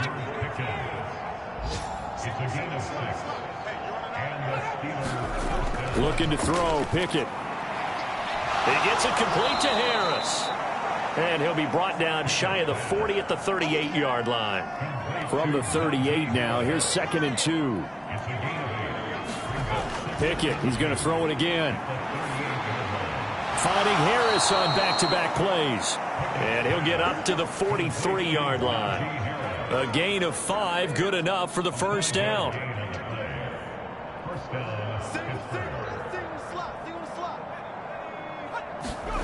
Pickett back to throw. And he will find his man on the outside. So the completion good for 7 there, and that'll make it 2nd down. From the gun, here's Pickett. Complete to Austin here over the middle. And they just keep marching right along. 1st down on a pickup of 8 there. Just 2 minutes remaining here in the 4th quarter of what has been a one-sided affair. So the Steelers with the football as we get you reset. They've got a 1st and 10 as they search for a late score. 1st and 10, here's Pickett. Austin is there and brings in another one.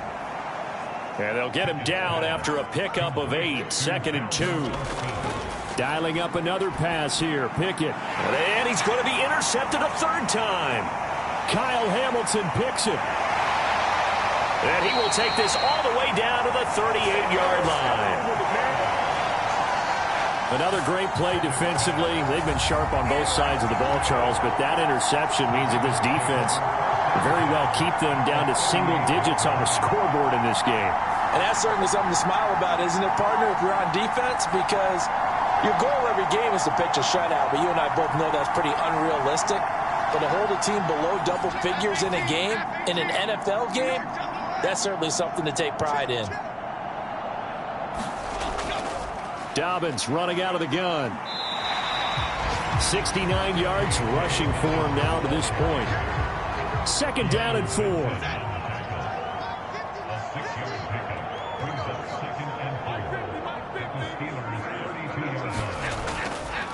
They'll go again with Dobbins.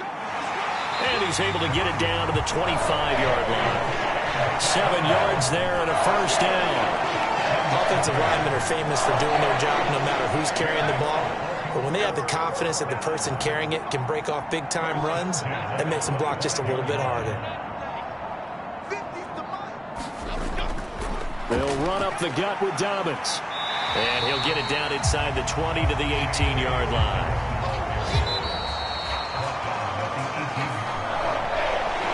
Well, fans usually love to see scoring, and there was no shortage of it today. What a dominant showing from an offense that was truly playing at an elite level in this contest.